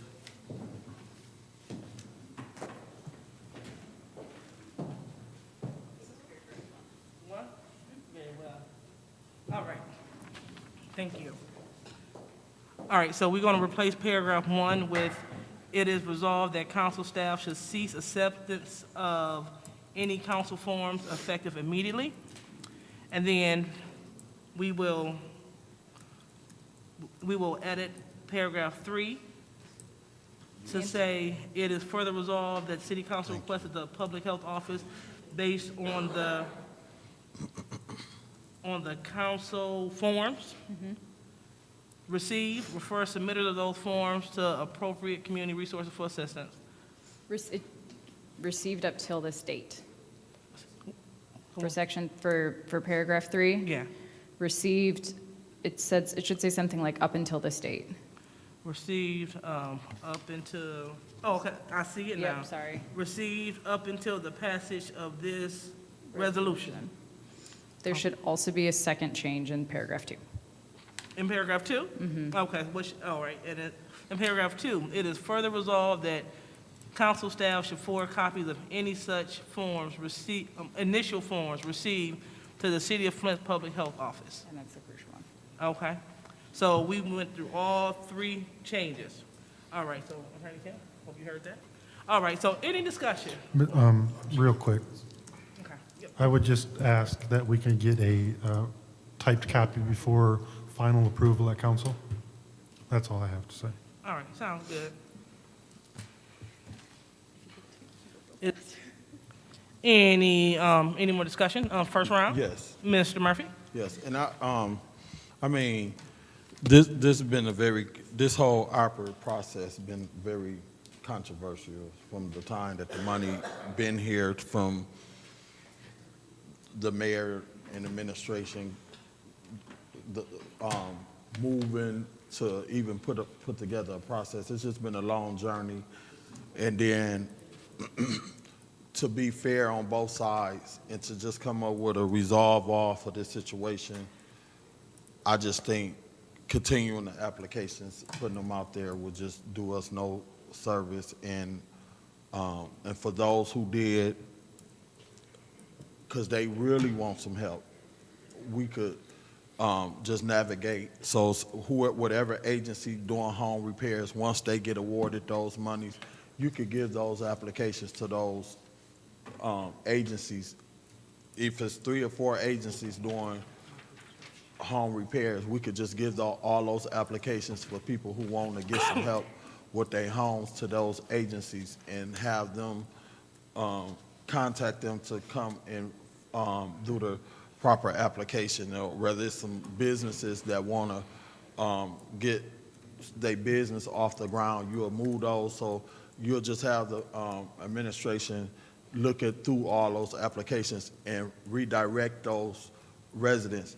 Give them a call and let them know we received your one-pager application and we referring your application to Habitat for Humanity, to Communities First, to the Economic Development Department to help your small business, whatever. So that's what I think we should do. But I just don't feel comfortable continuing having people come to fill out an application, then you got to turn around and go online and go through all of this navigating stuff, coming up with an ID, password, and all that stuff to apply for, because everybody ain't computer savvy. So that's going to eliminate a lot of people too, because everybody don't go on the computer. And when I went on the computer today, I had to create a password and all of that just to try to get to the application to see. And I just think that's a little bit too much. So I think this will kind of be a resolve for both of us. It may not be what we wanted, but it'll at least try to resolve something. That's it. Thank you. All right, thank you, Councilman Murphy. Anyone else would like to speak? Yes, Is there Madam in the motion? Chair. All right, Ms. Carter. Yes. And I hear what you're saying, Councilman Murphy, but, okay, one of the things to think about, too, and I'm not quite sure Ms. Ferguson stated that her department would be able to handle this, you know, go through all of those applications. I didn't hear her say that, so I would be kind of leery to vote on this and, you know, vote to send this to that department, thinking that they'll be able to go through these applications.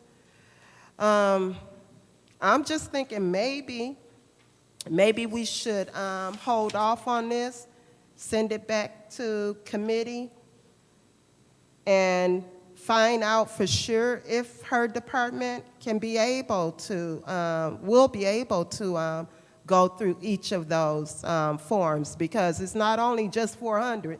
I think they collected more on Saturday. But I do think it's a good idea to call the residents and let them know, and then perhaps suggest other organizations that may be able to help them. So I would like to make a amended motion to send this to governmental operations. Okay. Yeah, because, I mean, it doesn't make sense to vote on something that we're not sure of whether or not that department will be able to handle this. Okay. So you want to make an amended motion on the amended motion? Well, We have to vote on this amendment first, and then we can go back to that, because it's an amendment on the main motion. Sounds good. Okay, so you clear? Yeah. Okay. So anyone else would like to speak on this amended motion of Resolution 1.1? Anyone else like to speak in the first round? Seeing none, I would like to speak. I definitely understand the sentiment of my colleagues. But one thing I wanted to do, I wanted to make sure that the form has clarity, because right now there's no clarity. The form says request for ARPA funds, council initial form, and people think that they can apply with that form. I still would like to use the form because we have people that have already signed up. Now, we can do one or two things. We can either rename this form and let people continue to get the help, because I don't want to turn away other people that might want to find out the resources that are available. Because what we're saying is, okay, the first 400 people that applied, some thought they were applying for ARPA funding, some didn't. Whatever the case may be, they filled out those forms and submitted the forms. And so the Office of Public Health, they're going to reach out to those people. There are other people out in the community that did not do it because they did not think that that was the proper way to do so, because it was not. So I don't want to punish those individuals for waiting for the appropriate way to apply. So I think it'll be in good faith if we were to one or two things. If council was to change the name of the form so it can reflect what it is, because the form was repurposed. And so since it was repurposed, the form should be renamed. However, if we choose to cease and desist and remove this, we need to set some kind of parameter in place so the Office of Public Health will continue, so people can know that although you didn't fill out the ARPA, request for ARPA funds, that you can still go to the Public Health Office and they can still connect you with the information. We want to make sure that individuals know that they can be connected. And those people, we just... Point of information. Yes. Councilwoman Lewis, did you actually speak to the Department of Public Health I did. in doing this form? And they did agree to look through each form and make those calls? Yes. Okay. Point of information. Ms. Ferguson stated she didn't have the staff to do it. When I met with Ms. Ferguson, is she here? She was just here. She stated very clear, because that's when I told her I would help her if she needed help. She said she didn't have the staff to go through all of the forms at this point. I've been working with Ms. Ferguson, and her staff has been working up into their capacity to get through these forms. That's true, but however, the council, it is our political will to fund the office so they can get the staff that they need to take care of this capacity issue. Because we spoke about the office not having purpose. What are you doing? What's the office doing? Well, now we see what they're doing. We see the impact that they're making. They're doing what... Point of information, Yes. if I may clarify. Please. She said that the staff does not have the capacity to dole out all of the funds, which is still true. But what you're saying is they're going to go through the forms that they thought they were filling out to get money or help, and then direct them to the right place. That's two different things. Just for clarification. She's not doling out the money, she's just going to point them out to who they can get help from. Right. So that is exactly what Ms. Ferguson was stating. That's been our conversation, and that's been what they have been doing right now. And so we want to make it official so that office can move in that capacity. Because again, you know, we can't say we're for informing people, giving them information, but not funding the people that's going to fund them and give them information. So the point of this was to make sure that individuals could continue to receive the help they need, because we had to repurpose it. We had to repurpose this form so people will not waste their time. That's just what we had to do. And this is a win-win for everyone, because it is pointing people in the right direction to get services. But if we take this form away totally, other people may feel slighted as if they did not have the opportunity to fill out a form and to receive a call from our Office of Public Health to be directed in the right directions to get services that they may need. So we got to think about that part. We don't want to seem biased. We want to keep the same, not the same energy, but we want to keep the same mechanism going. Because again, if people, I've told people, you know, that this is not the way to apply for ARPA, which was correct. But I don't want to repurpose, I don't want people to be able to receive help using those forms, but yet other people that need the same help not be able to. That's totally unfair to the constituents. So hopefully that's clear, and we're going to move on to the second round. Yes. Mr. Murphy. Thank you. I hear what you're saying. I won't be supporting this form and this the way it is.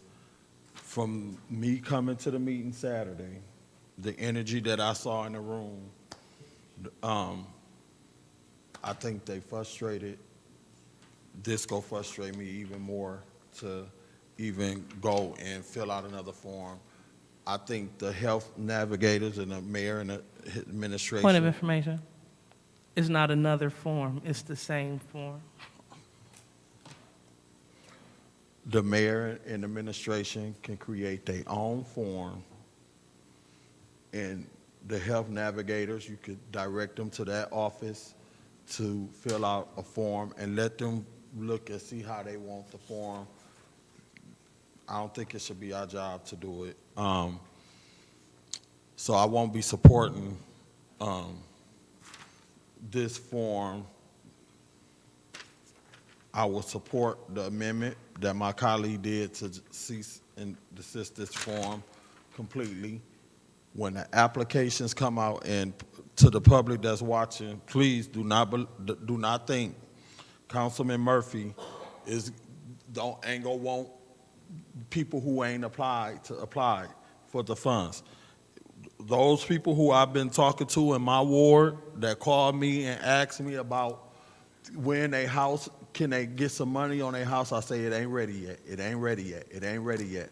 Soon as whoever they award that money to, Councilman Murphy gonna be on that phone, and I'm gonna be connecting the residents with the proper channels. Hey, call such and such. Hey, they call me, I'm gonna be like, hey, call Habitat. They got the applications. They starting to open the applications. That's what I'm going to do. I don't want them to come and fill out a form, then turn around and fill out another form. I want to connect them with the right person. That Billy over there on Stewart and Saginaw that wants some money to help his tire shop, I'm gonna connect him with the economic development. When he gonna be like, well, Quincy, is the forms ready? I'm gonna be like, no, it ain't ready, it's ready. I'm gonna be like, here, connecting. I don't want him to come fill no form out. That's why I never told him to fill a form out, because I knew this form wasn't it, and I don't want him to fill no resource form out. I'll be supporting the amendment to cease and desist this application. Let the mayor and administration and the health department downstairs, navigators, create their own form that they want, and we could just direct them downstairs and have them fill their own form out and let them run their own office. I won't be supporting I'm not supporting this. I support cease and desist this, and maybe we could do a press release and tell them, quit coming down here to fill out an application because it ain't ready yet. Or we could do a press release and tell them, direct them to go to the health department down, ain't this right there in the front window? You could direct them to go down there to fill out and get all the questions that they want asked, and have them with a whole line full of people to help them out. If we done gave them $120,000, use that. I ain't supporting this because it's already confused, and for me coming to that meeting on Saturday, these people won't help. And they don't want to just keep on filling no form out. So changing the title of a form, and I love the fact that you guys, the spirit of this form, I really like it. I mean, I just don't, I can't be down with that. I ain't finna mislead them and tell them do nothing.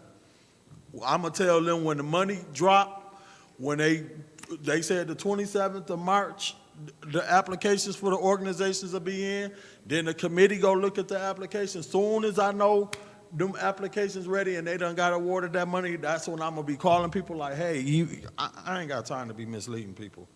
And I'm not saying this misleading people, I'm just saying people are frustrated. I'm frustrated. I'm just as frustrated as them. So I'll just be supporting, leaving it, doing nothing, and the amendment. Other than that, anything else I can't support. Thank you. Madam Chair. Ms. Herkenroder? I want to hit a couple of different things that I heard in discussion. So if I understood what you were saying earlier correctly, what I thought I heard you say was, in an effort to remove that frustration, exactly what my colleague in the third ward just was referencing, as we've all experienced it, we all have. In order to remove that frustration, stop what we're doing right now, or stop collecting the form, but then allow the Office of Public Health to be able to create their own form, which is an idea that I wholeheartedly support, especially because a lot of these programs that people are eligible for, you need like income requirements, and you need certain, I'm trying to think of other certain statuses that you need, like assets sometimes with like DHHS. So if we allow the Office of Public Health to be able to create a new form to include that information, obviously, yes, it is frustrating because residents are filling out things multiple times. Nobody wants to do that. Nobody's got time for that. And we want to make things as easy as possible. But if we allow the Office of Public Health to think about in a comprehensive manner the programs that they have available to residents, we can incorporate all of that so people don't have to fill out a form every time. We can, be proactive instead of reactive in this case. So I just want to make sure that that was a correct assumption or a correct understanding of what you were saying. Yes? Okay, perfect. All right, I just wanted to make sure I had that correct. So, thank you. Thank you, Ms. Herkenroder. Anyone else? Madam Chair, Ms. Burns? I'm not supporting the form because there's too many forms out there. We have to have a stopping point. That form was initially given, and we said in every meeting, this is an intake form, initial form. There will be another form. It was said at the meetings. For those of us who attended, we said it. So when we talk about what Mrs. Ferguson said, Lottie, she stated very clearly, she does not have the capacity to handle that. When you hire, it takes months. This is a deadline on here. She doesn't have people lined up. It takes time to hire talent to get this. We will be putting an undue burden. Point of on her. information. What is the deadline? She stated, what's the deadline? And was it 3/27 for the organization? But she stated she couldn't do it. She told us several times at that podium that she could not go through the forms. Okay, go ahead. To you, Madam Chair, to Ms. Ferguson, she's back. Because I volunteered if she needed help, and she said, I'll take you up on that. Because through you to Madam Clerk, how many forms do we have in? Do you know? No, we haven't done an account, but right now we're between 400 and 500. 400 and 500? Probably 100. Was that since before Saturday? As of Saturday, we've probably gotten 100. We've got about 60 on Saturday and about 40 So today. we're up to about, what, maybe 500 or 600 now? I'd say about close to 500. Okay, thank you. Mrs. Ferguson, if we send all these forms down there to you with your current staff for you to call, and you and I had the conversation, can you handle that along with their other duties of handling the water filters, with dropping the water apparatuses off, with being at the help centers? Is this something that you can handle? We have a willingness to help. We do not have enough staff to do it.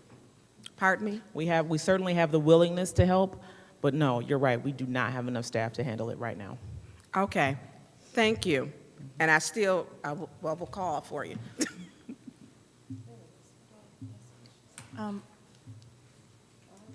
So, One second. Can she stay?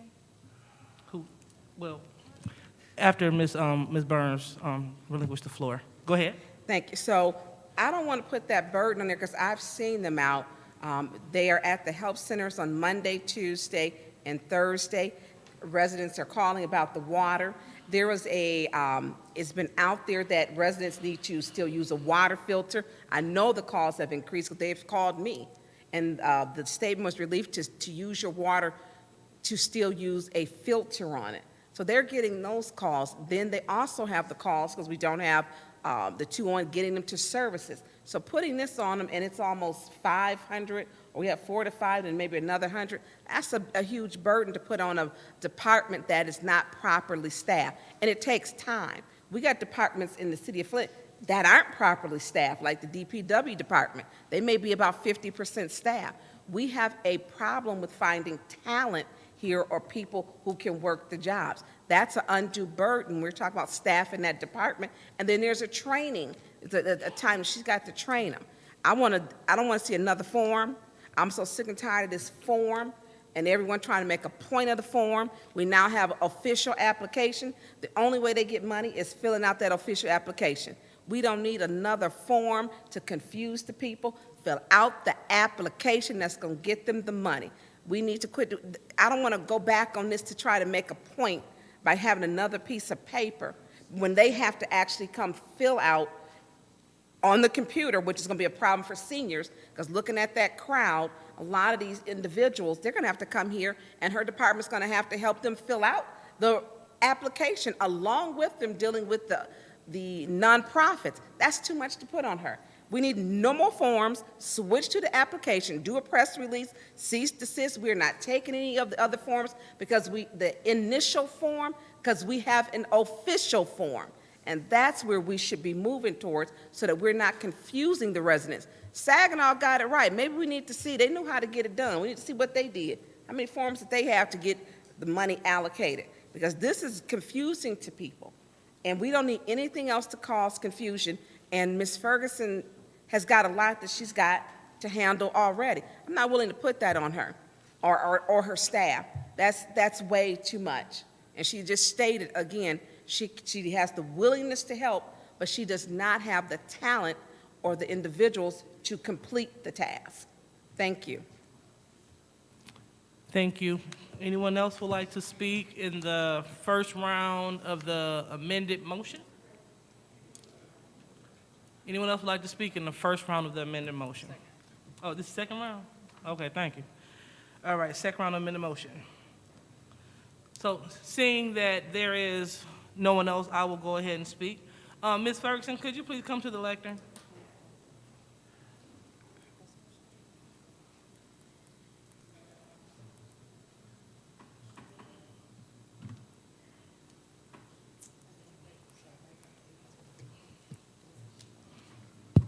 Thank you. So I'm just trying to maintain a little bit of clarity per what's going on. So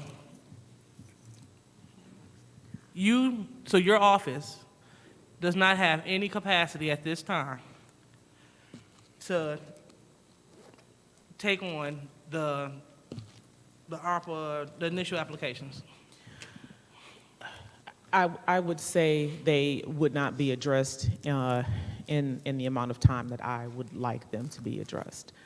They would eventually get to them, but right now, as Councilwoman Burns stated, with the distribution of water filters that has tripled over the last 2 weeks, with the upcoming sampling period to collect water samples from homes coming up, with all of the other additional work, we are currently understaffed by 3. That is almost 50% of the department. So, they could start on it, but it would not happen in the time frame that I think we need to get people help. Okay. We're understaffed, yes. Okay, so how can this body assist you with your staffing issue? Because this is what it boils down to. It boils down to that stack of 400 to 500 papers going into a file cabinet if you all don't move on them. That's the truth. So our original request was for assistance for the public health office from ARPA funds. It is extremely difficult to post a job and hire when we don't have confirmed funds. Right now, we know that we are good through probably the 1st of April. ARPA applications closes March 27th. That's not going to be enough time to make sure that we get folks the help they need before the applications are out at whomever we decide to award funds to help with home repairs. We got to find a way to fund that office. We got to get them back to 100%. They're working really hard right now, and while we appreciate it, not funding that office doesn't go far with motivation and retention. Thank you. So the Point of fact, information, go ahead. through you to the speaker, or through you, maybe you or Lottie can answer, what, if they can't handle the applications, what will happen with the existing applications that we have now? Well, I'll let Ms. Thank Ferguson you. answer that. Okay. Because I initially said they'll just be sitting somewhere. Yeah. Yes, but go ahead, Ms. Yeah, Ferguson. you're right. You're absolutely right. If Office of Public Health is not helping with those, then they're going to sit. Okay. We don't have any other staff that would be able to pick that up. Okay. Not that I'm aware of. All right, so if this body was to properly fund your office, because this is public health, what we're doing, your office is dealing with public health. At first, this body didn't fully fund your office because they didn't see a value. They didn't see what they were doing. And so now they have an assignment and they understand it. With the cutoff of water distribution, filters have went up.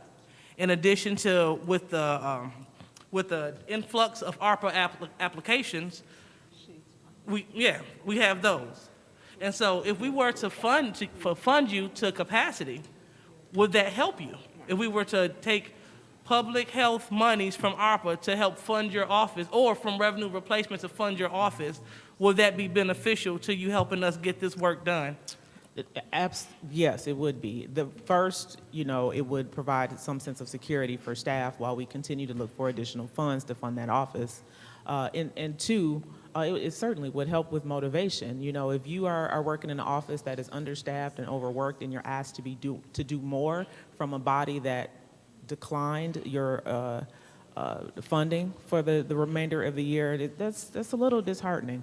And so I'm happy that folks have stayed around, but I can't imagine that we won't end up losing people, the few people that we have, if we don't get that office funded quickly. Okay, thank you so much, Ms. Ferguson, because this is definitely a matter of public health. And so, although my colleagues didn't see the vision, I hope that they see the vision now of what your office can do, because your office will handle those forms. And so if we don't fund that office, we're telling the individuals, the 500 residents, that we're disrespecting their time and their forms, and we won't be able to do anything with them anyway. Point of information, is the navigators the only office that can make the calls? Can the counseling office make those calls, since those forms were dropped off there? Or Ernst & Young, I mean, they need to earn their money. Well, I will let Ms. Ferguson answer that, keeping in mind that they're not the resource hub for the city, so they're not privy to everything that that office knows. But go ahead, Ms. Ferguson. Whether or not Ernst & Young can answer those calls or make those calls is a conversation for them. However, I would say that we have a huge problem in the city of Flint with trust. And so our health navigators have earned the trust of the residents that they've been able to help. And so they would be ideal for calling and making connections to resources for people. Yeah, I'm not satisfied. I get what you're saying, but if your office is overburdened, if we can have someone else, I get that part. But I think that your office needs to be funded. Maybe we should get a resolution to ask properly to be funded again, because you're funded until April now. Yes. And I know it's increased because of the water issue and different things that's going on. I would like to see a separate resolution. Okay, Ms. Burns, did you have the floor, or was that a point of information? Oh, we will have a dialogue. I'm done. Thank you. So I also would like to know if we could add to the resolution that council staff will direct, because I understand what you all saying, not another form. I'm cool with that. It makes sense to me. But I think that we cannot take away something without putting something in its place. And so what we need to put in this place, we at least need to put in this place a statement coming from the place of retrieval, where to go. So we need to put into that resolution that it is resolved that the council staff will send individuals down to the public health office. That way they'll know where to go, because you guys give people resources. Because otherwise, they're just coming up with nothing. Point.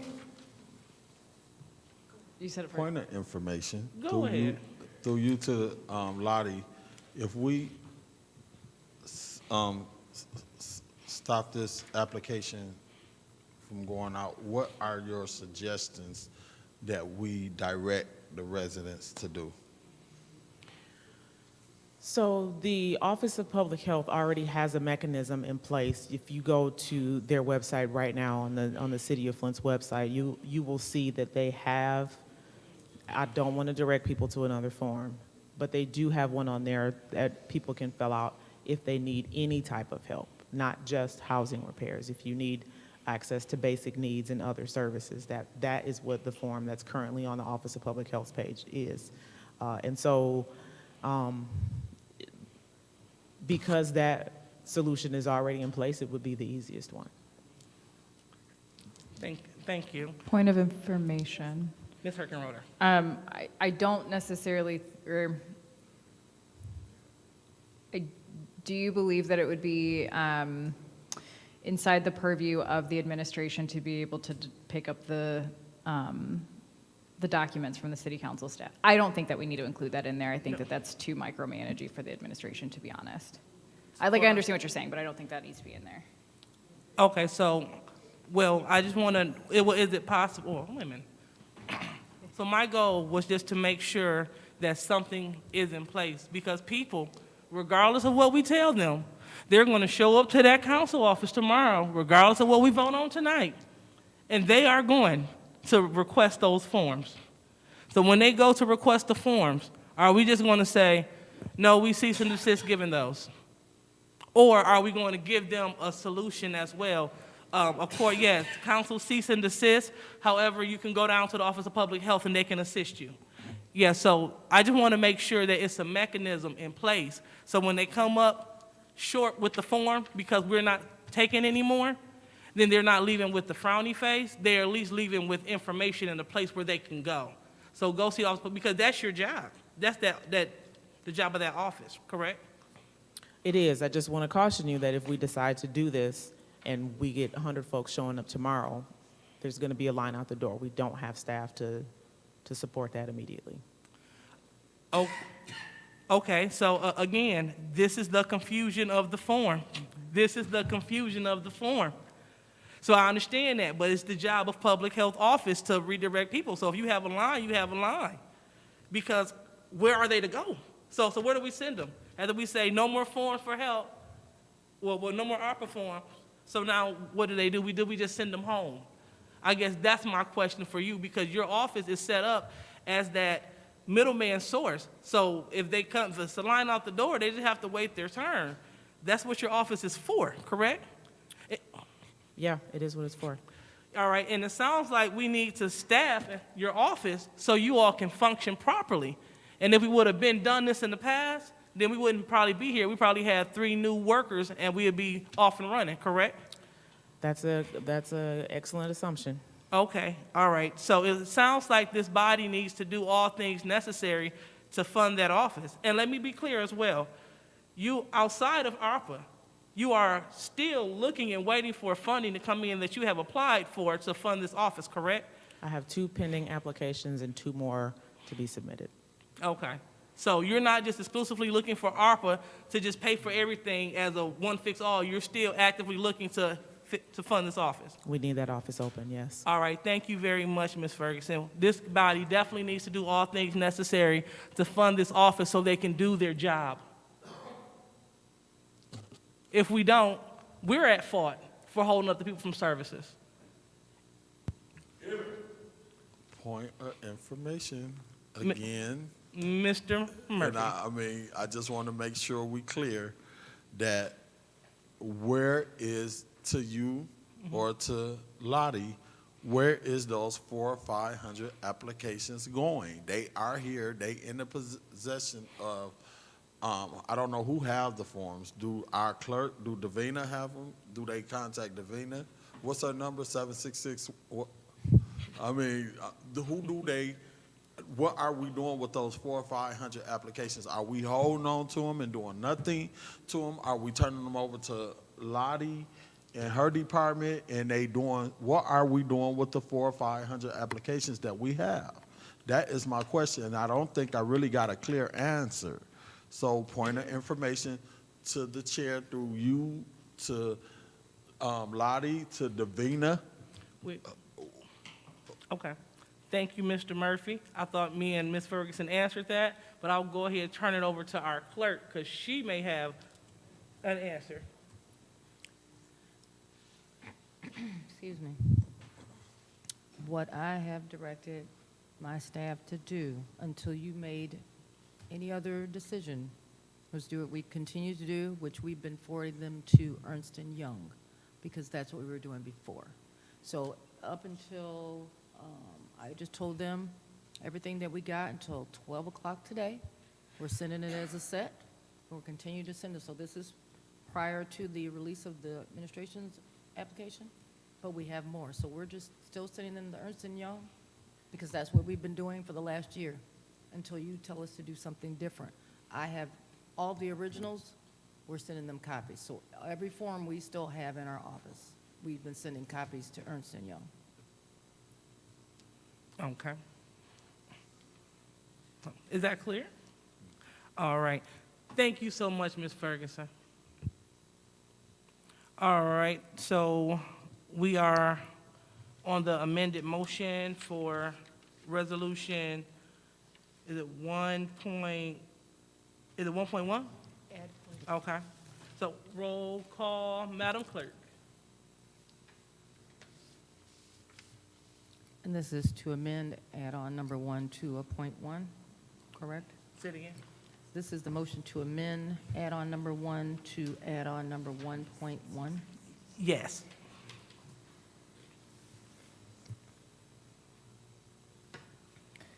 Mr. Pfeiffer?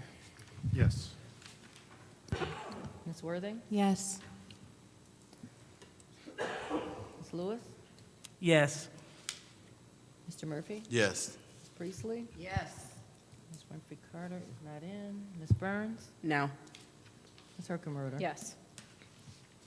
The vote is 6 yes, 1 no. The vote is 6 yes, 1 no. Madam Chair, Ms. Herkenroder. I'd like to make a motion to send resolution, or add-on resolution 1.1 to council. Thank you. There has been a motion. Support. Okay, been a motion to send add-on resolution 1.1 to council, supported by Councilwoman Priestley. Any discussion? First round. Any discussion first round? Any discussion Yes. second round? Quincy, Councilman Murphy. All my life I had to fight. No, I'm just kidding. Point well taken. Anyone else? All right, seeing that there is no more discussion, Madam Clerk, we would like to send add-on resolution 1.1 to council. Roll call.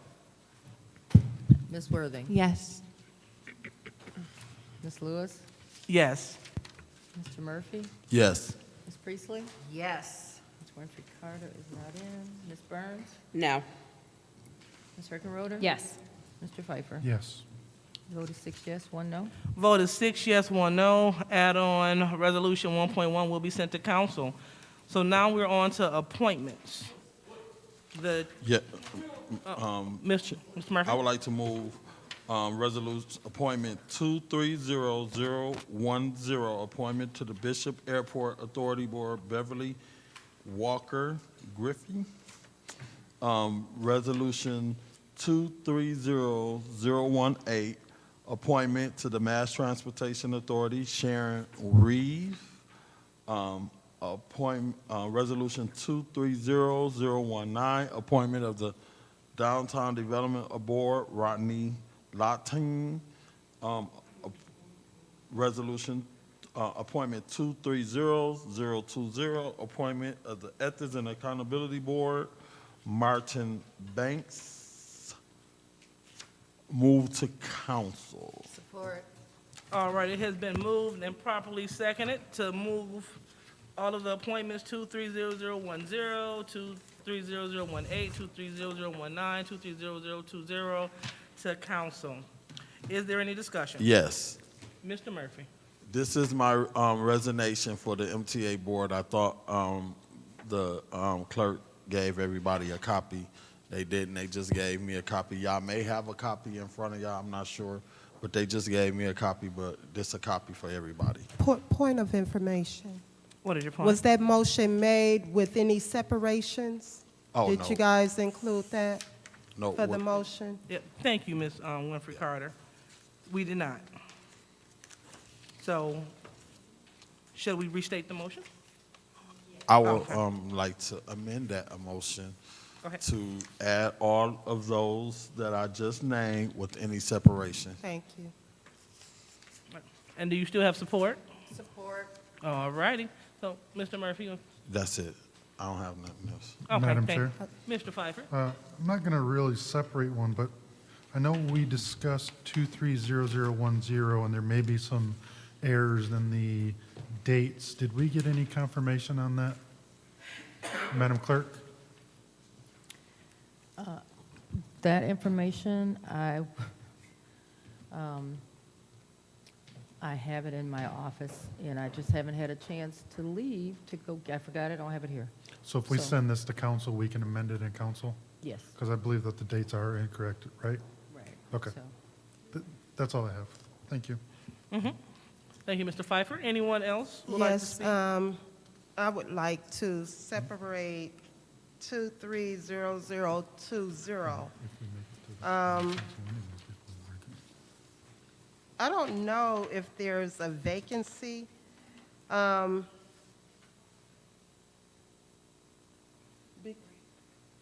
Yeah, because we just voted for, Point of information, vacancy on which board? pardon me? Vacancy on which board? 'Cause- For the Ethics and Accountability Okay, Board. thank you. Okay? The mayor gets 2 appointments. This would make him have 3 appointments. Point of information. Who are the 3? Evans. Who? Art Evans. And the guy that we just, last week. Yeah, we moved somebody, Was that yeah, from the last mayor? week, we voted. Can I sue? Mr. Joe King, Madam Chair, through you, Madam Chair, to Mr. King. Mr. King, can you please approach the podium? Is that you, Mr. King? Yeah.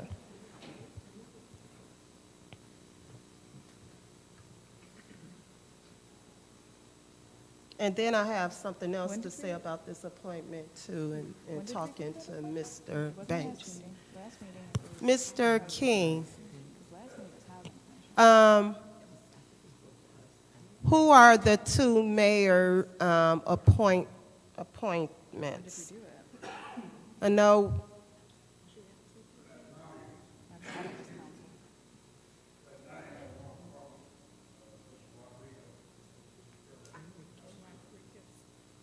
Pastor Hawkins.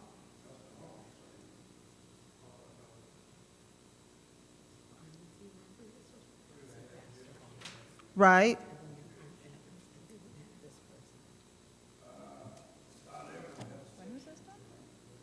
Art Evans. Right.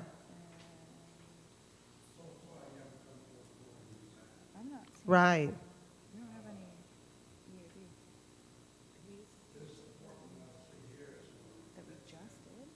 Right. It wasn't on our last one, did you check?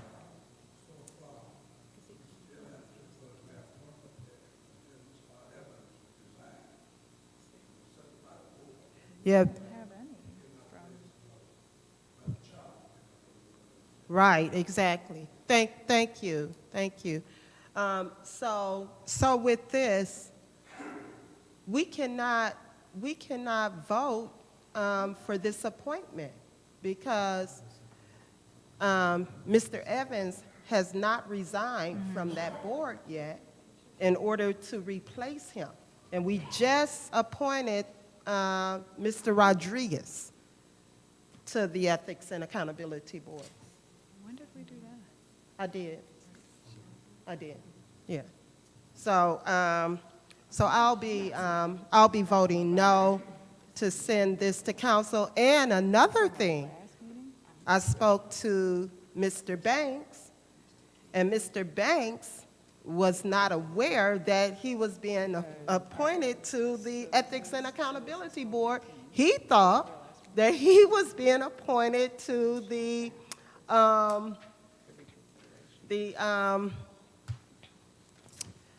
oh my God, it's losing me. No. The business, the Economic and Development Board. Okay? So. Did you separate it? Yes, it's separated. So I think we need to do away with this. So, I'll be voting no. vote no, okay. But that's not on the agenda, because this is 12 nights.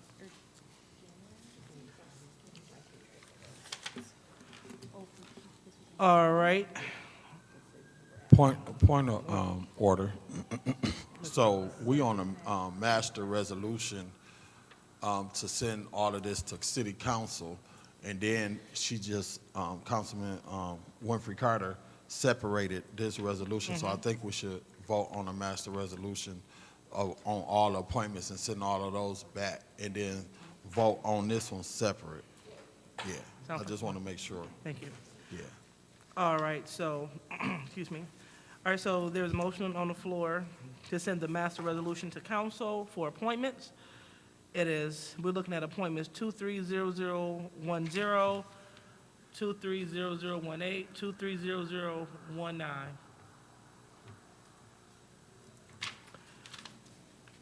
We already had discussion, so roll call, Madam Clerk. Excuse me, Ms. Lewis, Yes. Mr. Murphy, Yes. Ms. Priestley, Yes. Ms. Winfrey Carter, Yes. Ms. Burns, Yes. Ms. Herkenroder. Yes. Mr. Pfeiffer, Yes. Ms. Worthing is not in. The vote is 7 yes, 0 no. Vote is 7 yes, 0 no. Appointments 230010, 230018, 230019 have been sent to council. So now the chair would like to entertain a motion to drop appointment 230020. Madam Chair, Mr. Pfeiffer? I make a motion to postpone indefinitely Resolution 230020. There has been a motion to postpone indefinitely appointment 230020. Is there a second? Madam Chair, Ms. Winfrey Carter? I'll support that motion. It has been moved and properly supported. Is there any conversation? Oh, do we have conversation? Thank you. Any conversation? Madam Chair. Ms. Herkenroder? I just want the body to know I'm going to be abstaining on this one because I understand that there was a discussion at committee and I was not feeling well for committee, and I want to make sure that I don't want to vote one way or the other if I'm not fully informed. So I just want to inform the body. All right. Thank you, Ms. Herkenroder. Anyone else would like to vote? Have conversation in the first round? Any conversation in the second round? All right, seeing none, I will be the last to speak. Hearing that Ms. Winfrey Carter said that Mr. Banks had no knowledge of this appointment to the Ethics and Accountability Board, I definitely support dropping this, postponing it indefinitely. All right, so Madam Clerk, roll call. Mr. Murphy, Yes. Ms. Priestley, Yes. Ms. Winfrey Carter, Yes. Ms. Burns, Yes. Ms. Herkenroder, I abstain.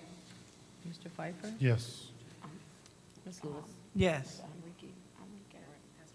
Vote is 6 yes, 0 no, 1 abstention. Vote is 6 yes, Was it 1 no?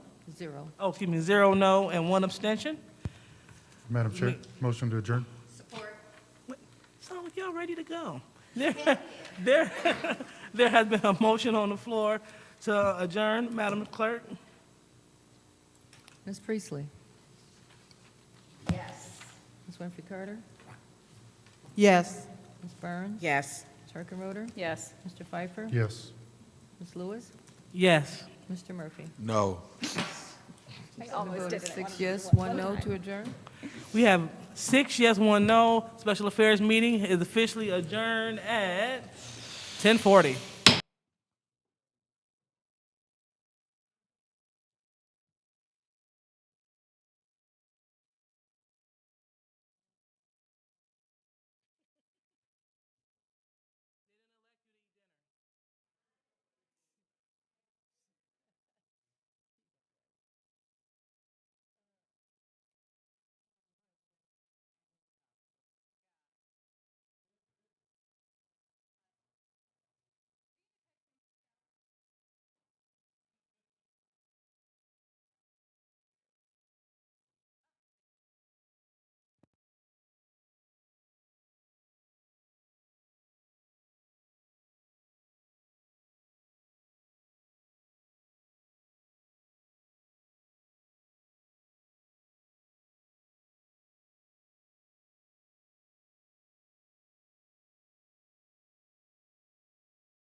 It is 11:09 on Monday, January 23rd, 2023. I hereby call this meeting of the Flint City Council to order. Roll call, please, Madam Clerk. Okay, Mr. Mays is not in. Ms. Lewis? Present.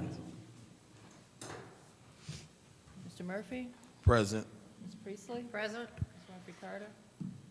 Present. Ms. Barnes? Present. Ms. Hurkenroder? Present. Mr. Pfeiffer? Present. Ms. Worthing? You have 8 members present. 8 members present. That brings us down to the reading of the disorderly person city code subsection. Any person that persists in disrupting this meeting will be in violation of Flint City Code Section 31-10, disorderly conduct, assault and battery, and disorderly persons, and will be subject to arrest for a misdemeanor. Any person who prevents the peaceful and orderly conduct of any meeting will be given 1 warning. If they persist in disrupting the meeting, that individual will be subject to arrest, and violators shall be removed from meetings. That brings us down to the Pledge of Allegiance. Mr. Murphy, do you care to lead us?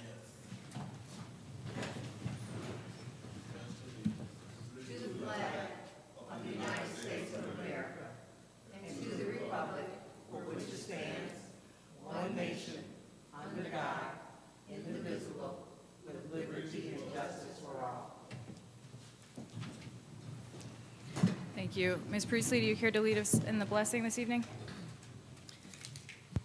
Heavenly Father, we just thank you for this great city of ours, and we're just thankful that we're here to serve and to do your will in our lovely city.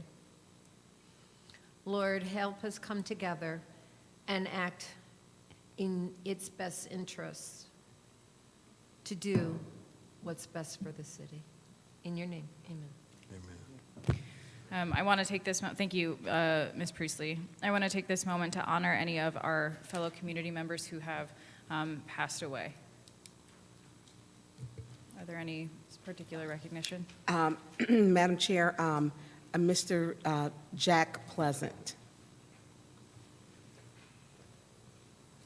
Okay. Are there any others we want to make sure we honor? Okay. All right, let's stand for a moment of silence for Mr. Pleasant and his family. Oh, I'm sorry. I do also want to make sure that we recognize those who lost their lives in California at the Lunar New Year celebration. And Madam Chair? Yeah. If we also could recognize Ms. Shonda Hunt from Merrill Hood. Thank you.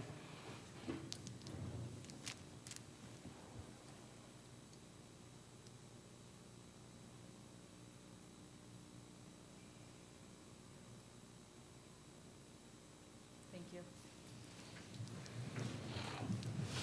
All right, that brings us down to changes or additions to the agenda. I do want to note that add-on resolution 1.1, we did move that out of special affairs and onto the agenda. So it's not written on the agenda, but we did already move that.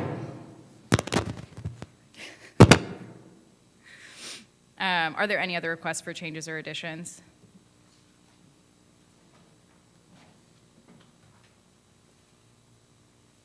Okay. Hearing none, that takes us down to presentation of minutes. I see none. Public hearings, there are none. Public speaking. Madam Clerk, our first public speaker. The first speaker is Mr. R.L. Mitchell.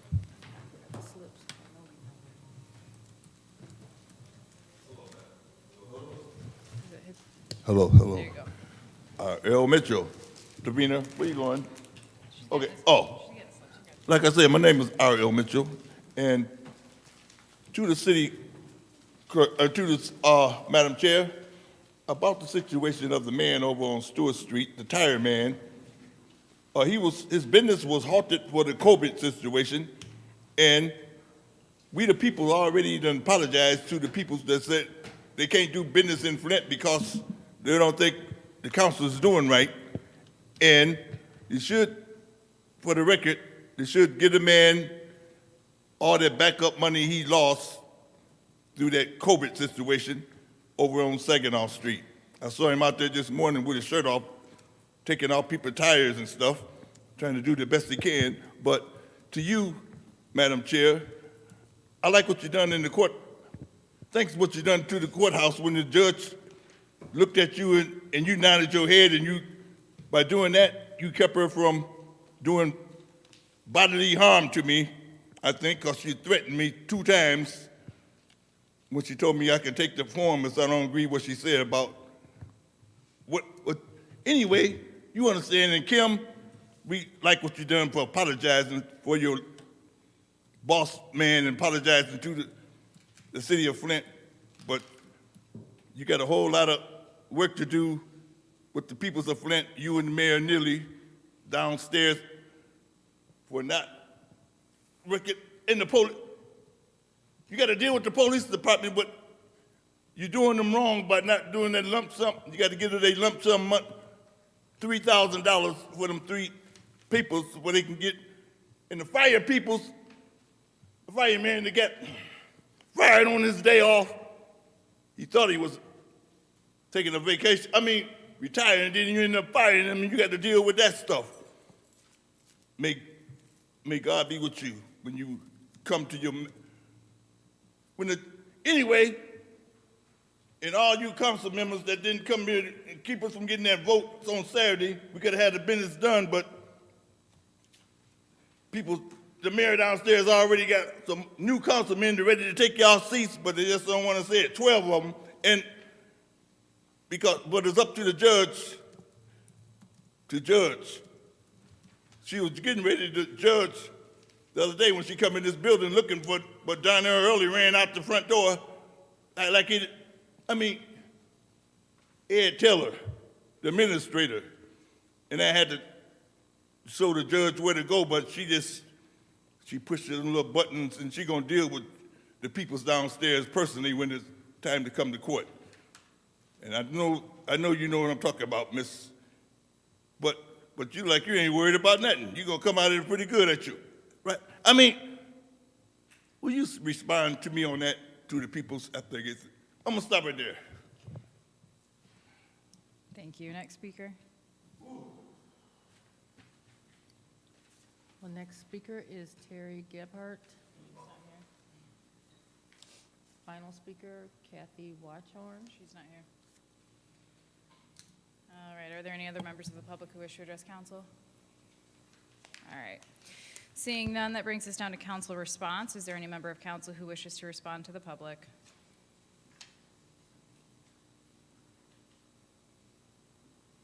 All right, seeing none. Okay. That brings us down to our first order of business, which is in regards to the appointments.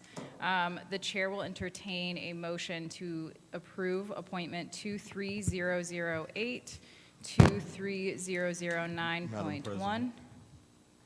You're making a motion? Yes. Let me go through these because one of them didn't make it out of special affairs.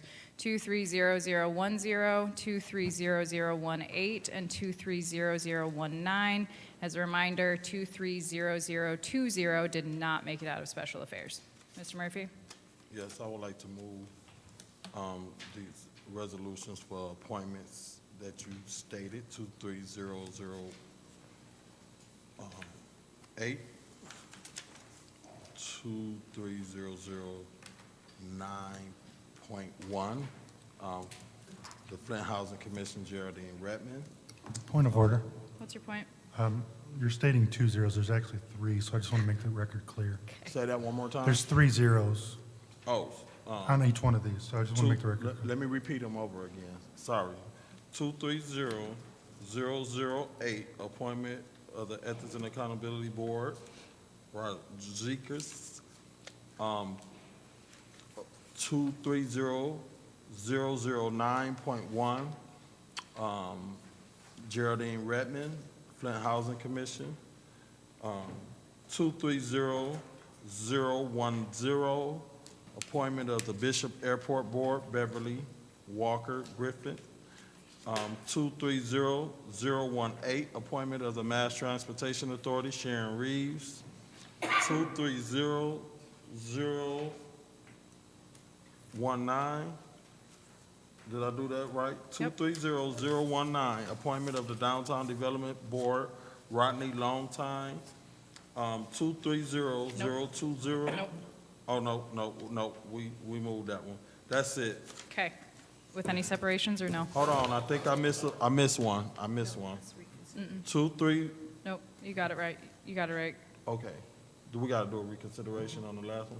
Yeah, but Okay. that's not in this. All right, thank you. Support. Okay. I'm sorry, for clarity, did you say with any separations? With any separation? Okay. All right, it's been moved and properly supported. Is there any discussion or separations? Actually, let's do separations first. Are there any separations on these appointments? Okay, hearing none, is there any discussion? Yes. Go ahead. Thank you. I just want to thank Geraldine Redmond for staying. She's been out here, waiting for this appointment. She's been, faithful and dedicated to this process. So I just want to thank you for, hanging in here with us at 11-something at night for this appointment. All right, That's thank it. you. Is there anyone else in the first round? Second round? Seeing no movement, roll call, please, on the motion to approve appointment 230008, 230009.1, 230010, 230018, and 230019. Roll call, please.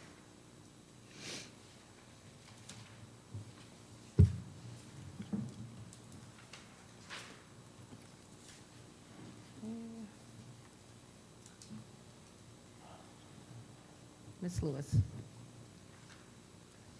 Yes. Mr. Murphy? Yes. Ms. Priestley? Yes. Ms. Winfrey Carter?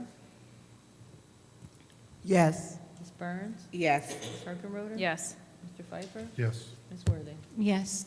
Vote is 8 yes, 0 no. 8 yes, 0 no, those are approved. Madam Chair, Yes, ma'am. we'll make a motion to reconsider resolution number 220542.1, appointment Building Code Board of Appeals, Kristen Stevenson. Is there a second? Support. That was, thank you. Any discussion on this reconsideration? Yes, Madam Chair. Go ahead. I'm still going to stand by my reason. I think it's a conflict of interest for Kristen to be appointed to this board based on the fact that her mother, Suzanne Wilcox, is the director over the department that this board will fall under. Thank you. Thank you, Ms. Winfrey Carter. Is there any other discussion on this reconsideration? Madam President, Go ahead.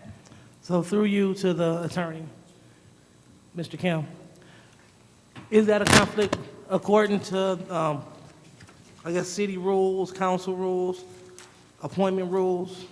Is that a conflict of interest? Not in my opinion, no. Thank you. Any other discussion in the reconsideration, in the first round? Yes. Go ahead. I believe you just have to disclose that you are a family member in certain situations.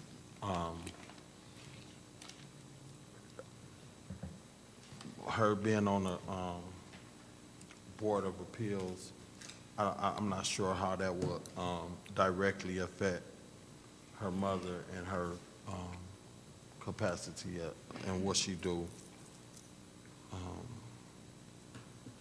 So I believe in a charter, it's just that you have to disclose. And I'm not sure if Christina, Kristen. Kristen, I just think it has to be disclosed. Yeah, that's it. Okay. Thank you, Mr. Murphy. Is there any other discussion on this? In the second round, is there any? Okay, seeing none, that takes us to the vote on the motion to reconsider. As a reminder, because this is a reconsider, this is a two-part one. We got to do the reconsideration, then we got to do the approval, all right? Roll call, please, on the motion to reconsider resolution appointment 220542.1. Roll call, please. Mr. Murphy? Yes. Ms. Priestley? Yes. Ms. Winfrey Carter? No. Ms. Burns? I abstain. Ms. Herkenroder? Yes. Mr. Pfeiffer? Yes. Ms. Worthing? Yes. Ms. Lewis? Yes. The vote is 6 yes, 1 no, 1 abstention. All right, 6 yes, 1 no, 1 abstention. That motion is or that appointment is available for reconsideration. Madam Chair. Go ahead. I would like to make a motion to approve appointment number 220542.1. Is there a second? Support. Hearing, I saw multiple, but I thought I heard Mr. Murphy. Is that right? Okay. All right. Any discussion on the motion to approve appointment 220542.1?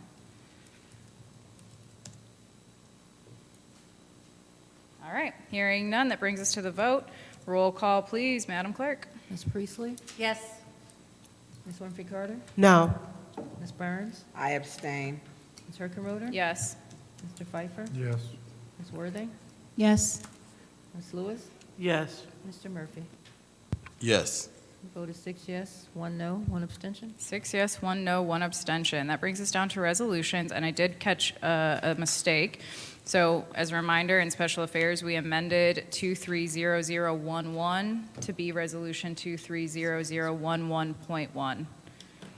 Madam Chair. Did I catch everything, Davina? Yes, ma'am. I make a motion to approve a master resolution, add-on number 1.1,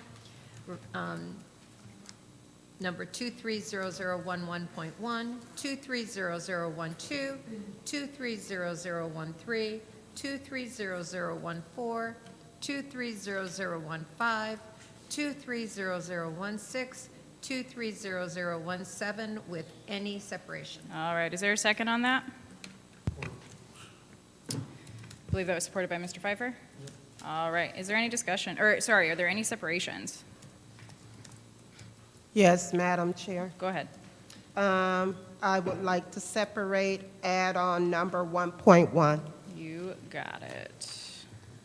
Are there any other separations? Are there any separations? All righty. Is there any discussion on the master resolution with that separation? Is there any discussion? Final call? All righty.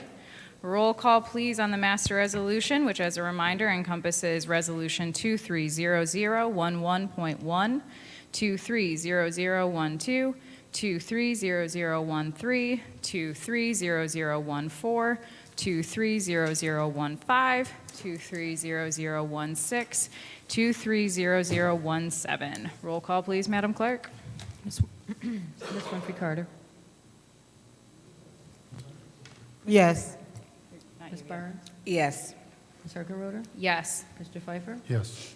Ms. Worthing? Yes. Ms. Lewis? Yes. Mr. Murphy? Yes. Ms. Priestley? Yes. The vote is 8 yes, 0 no. 8 yes, 0 no. That motion passes. Ms. Winfrey Carter, you made that separation for add-on 1.1. Do you want to make the motion? Or do you want somebody else to make the motion? I mean, I can make a motion. Okay. We can discuss it. I'll make the motion.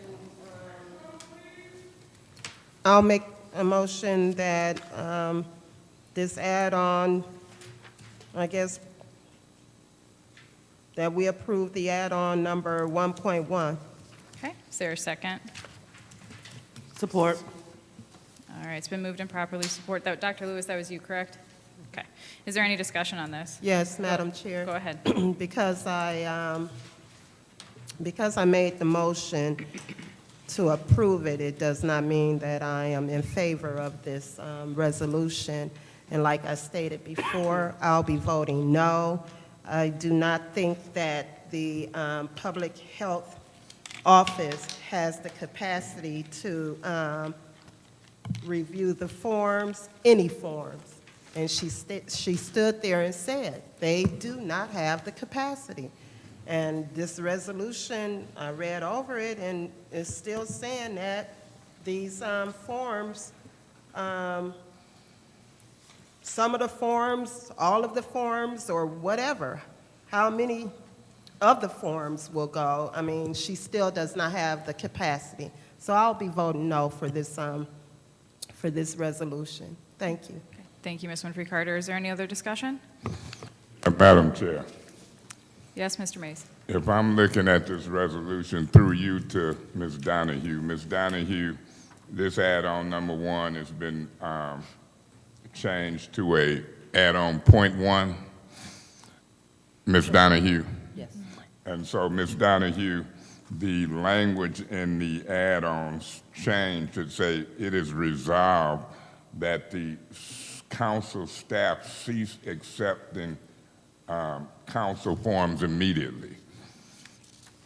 And it also says that the council staff shall forward the copies of any council forms received to the City of Flint Public Health Office. Isn't it a fact that the clerk is the keeper of the records? Yes. And then isn't it a fact that those records are being kept by the clerk? Yes. So the council is misguided. And as far as people who was here Saturday, over 100 people, calls that I've got all throughout the day, I don't see why we should stop receiving paperwork from residents. And so whoever votes and pass this, it'll be premature because Ernst & Young should be here in the next committee meeting. Through you to Mr. Edwards, can you approach? Davina, as you stopping that clock.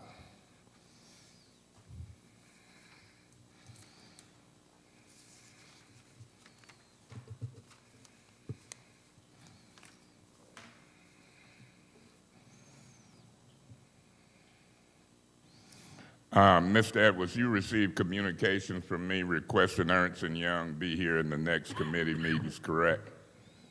Yes, sir. You had communications with Brian Drzezinski regarding that matter? With the finance department, and they had conversation with him. They did check with him to see if he could be here tonight. And can you tell me what was said? Yeah, that in that communication, Brian was already assigned to an emergency matter out of state. So, but he understood that, yeah, if there's opportunity for the next meeting, finance meeting, he would be here. And so I also indicated if they can't be here, somebody, then we could set up a conference call. Yes, you did indicate that. And so I'm looking forward to that. I think this is premature. I listened to all of the discussion among my colleagues, and they seem to forget, in my opinion, maybe I'm right, maybe I'm wrong, that we've hired a $1 million compliance firm. I don't think that the Office of Public Health is the ones who's going to do this. I've had conversation with Mr. Drzezinski, and they're equipped to communicate with each and every person who filled out these forms. As a matter of fact, they've already went through them individually. Did you know that? Yes, I was aware that they had done some type of review of those forms. That's correct. And my conversation is they are hired for $1 million and they're efficient to do this. I think it's a disgrace to try to pass a resolution where residents can't turn in some paperwork to the council office. I've never seen nothing like this in my life. And at the same time, additionally, when the applications that I looked at online during the council meeting only allows for organizations. I think that the press release that Mr. Neely put out, and I'll talk more about it regardless of what this council do, is a little misguided. And I don't like him playing and confusing the residents and saying misinformation. Mr. Edwards, did you know it was a special meeting called by this council Saturday? Yeah, I saw the posting. Because according to the charter, when we call a special meeting, the mayor's office get notified, correct? I believe that's correct. So nobody from the administration chose to be here Saturday, correct? For that special meeting, that's correct. That's correct. And if certain council members probably chose not to be here, those are the facts. And then we spent an enormous amount of time on stuff that we could have discussed Saturday in a special meeting about ARPA funds. Nobody was here from the administration. Do you think that's kind of irresponsible? I think we've been a part of all the discussions. Except that. Except that discussion, but I think we've appeared, provided ample information, supported ARPA directions and discussions and the plan. And so I think we had done more than our fair share of sufficient job of providing some form of input in terms of ARPA activity. With this council? That would be correct. I haven't seen it. I haven't heard it. Are you referring to 2 council members or this council?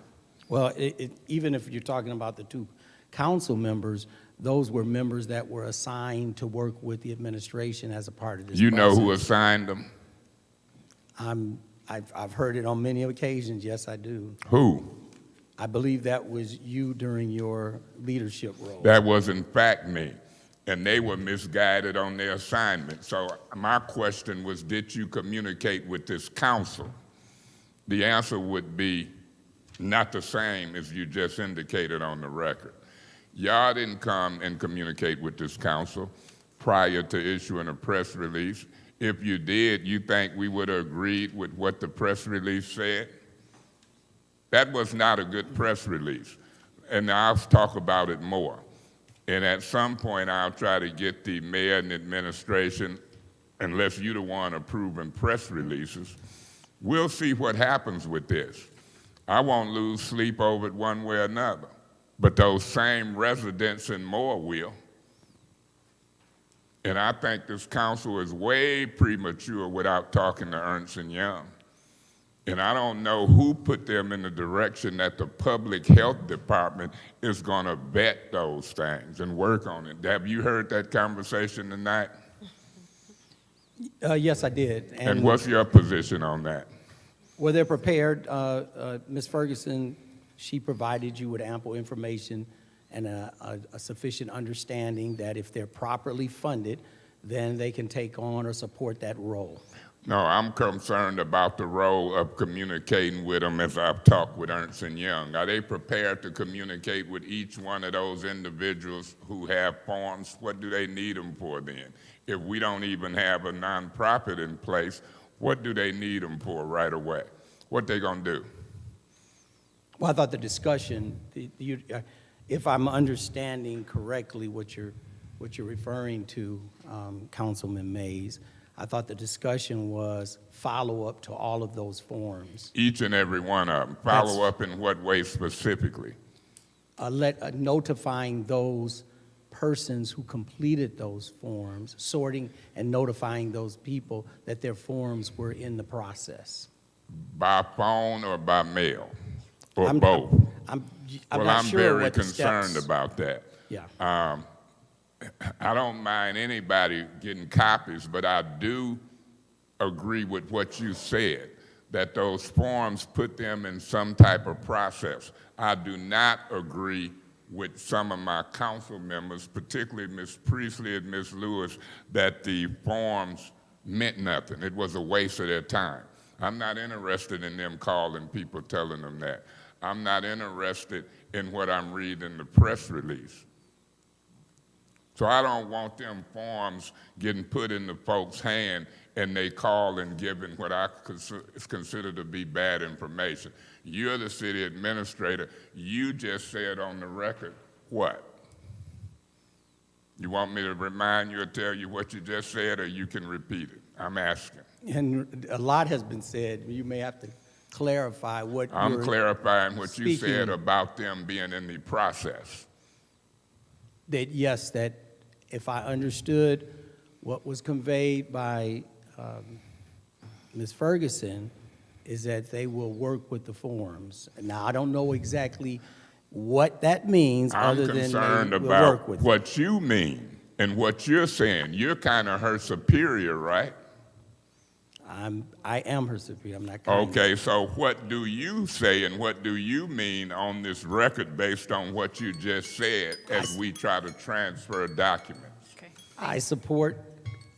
Real the quick, act- Mr. Edwards, real quick, answer that question, then your time is up. So go ahead. I support the actions of our staff and the actions of the staff personnel. So she conveyed what would be the next step. She gave you the conditions by which those steps can be taken. and Didn't you that's what I just say on support. the record, and that's the question that I asked as time expired, didn't you say on the record that the communications was that they're in the process? As I understood what Ms. Ferguson conveyed to this body, yes. And I'm saying what you Okay, understand. Mr. as Mays, your your time is position. up. Your time is up. Ms. Priestley, I believe you wanted the floor. Madam Chair. Go ahead. Motion to adjourn. Support. Okay. Is there, This isn't ready. sorry. Is Mr. Pfeiffer? Okay, roll call, please, on the motion to adjourn.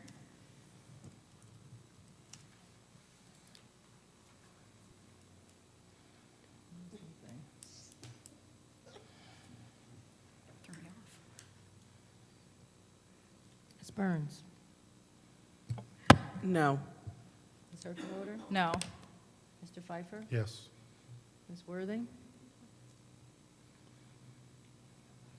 Yes. Mr. Mays? I abstain till I see what these characters on this council is trying to do. Ms. Lewis? Yes. Mr. Murphy? Yes. Ms. Priestley? Yes. Ms. Winfrey Carter? Vote is 5 yes, 3 no, 1 abstention. All right, 5 yes, 3 no, 1 abstention. It is 11:40. We are adjourned.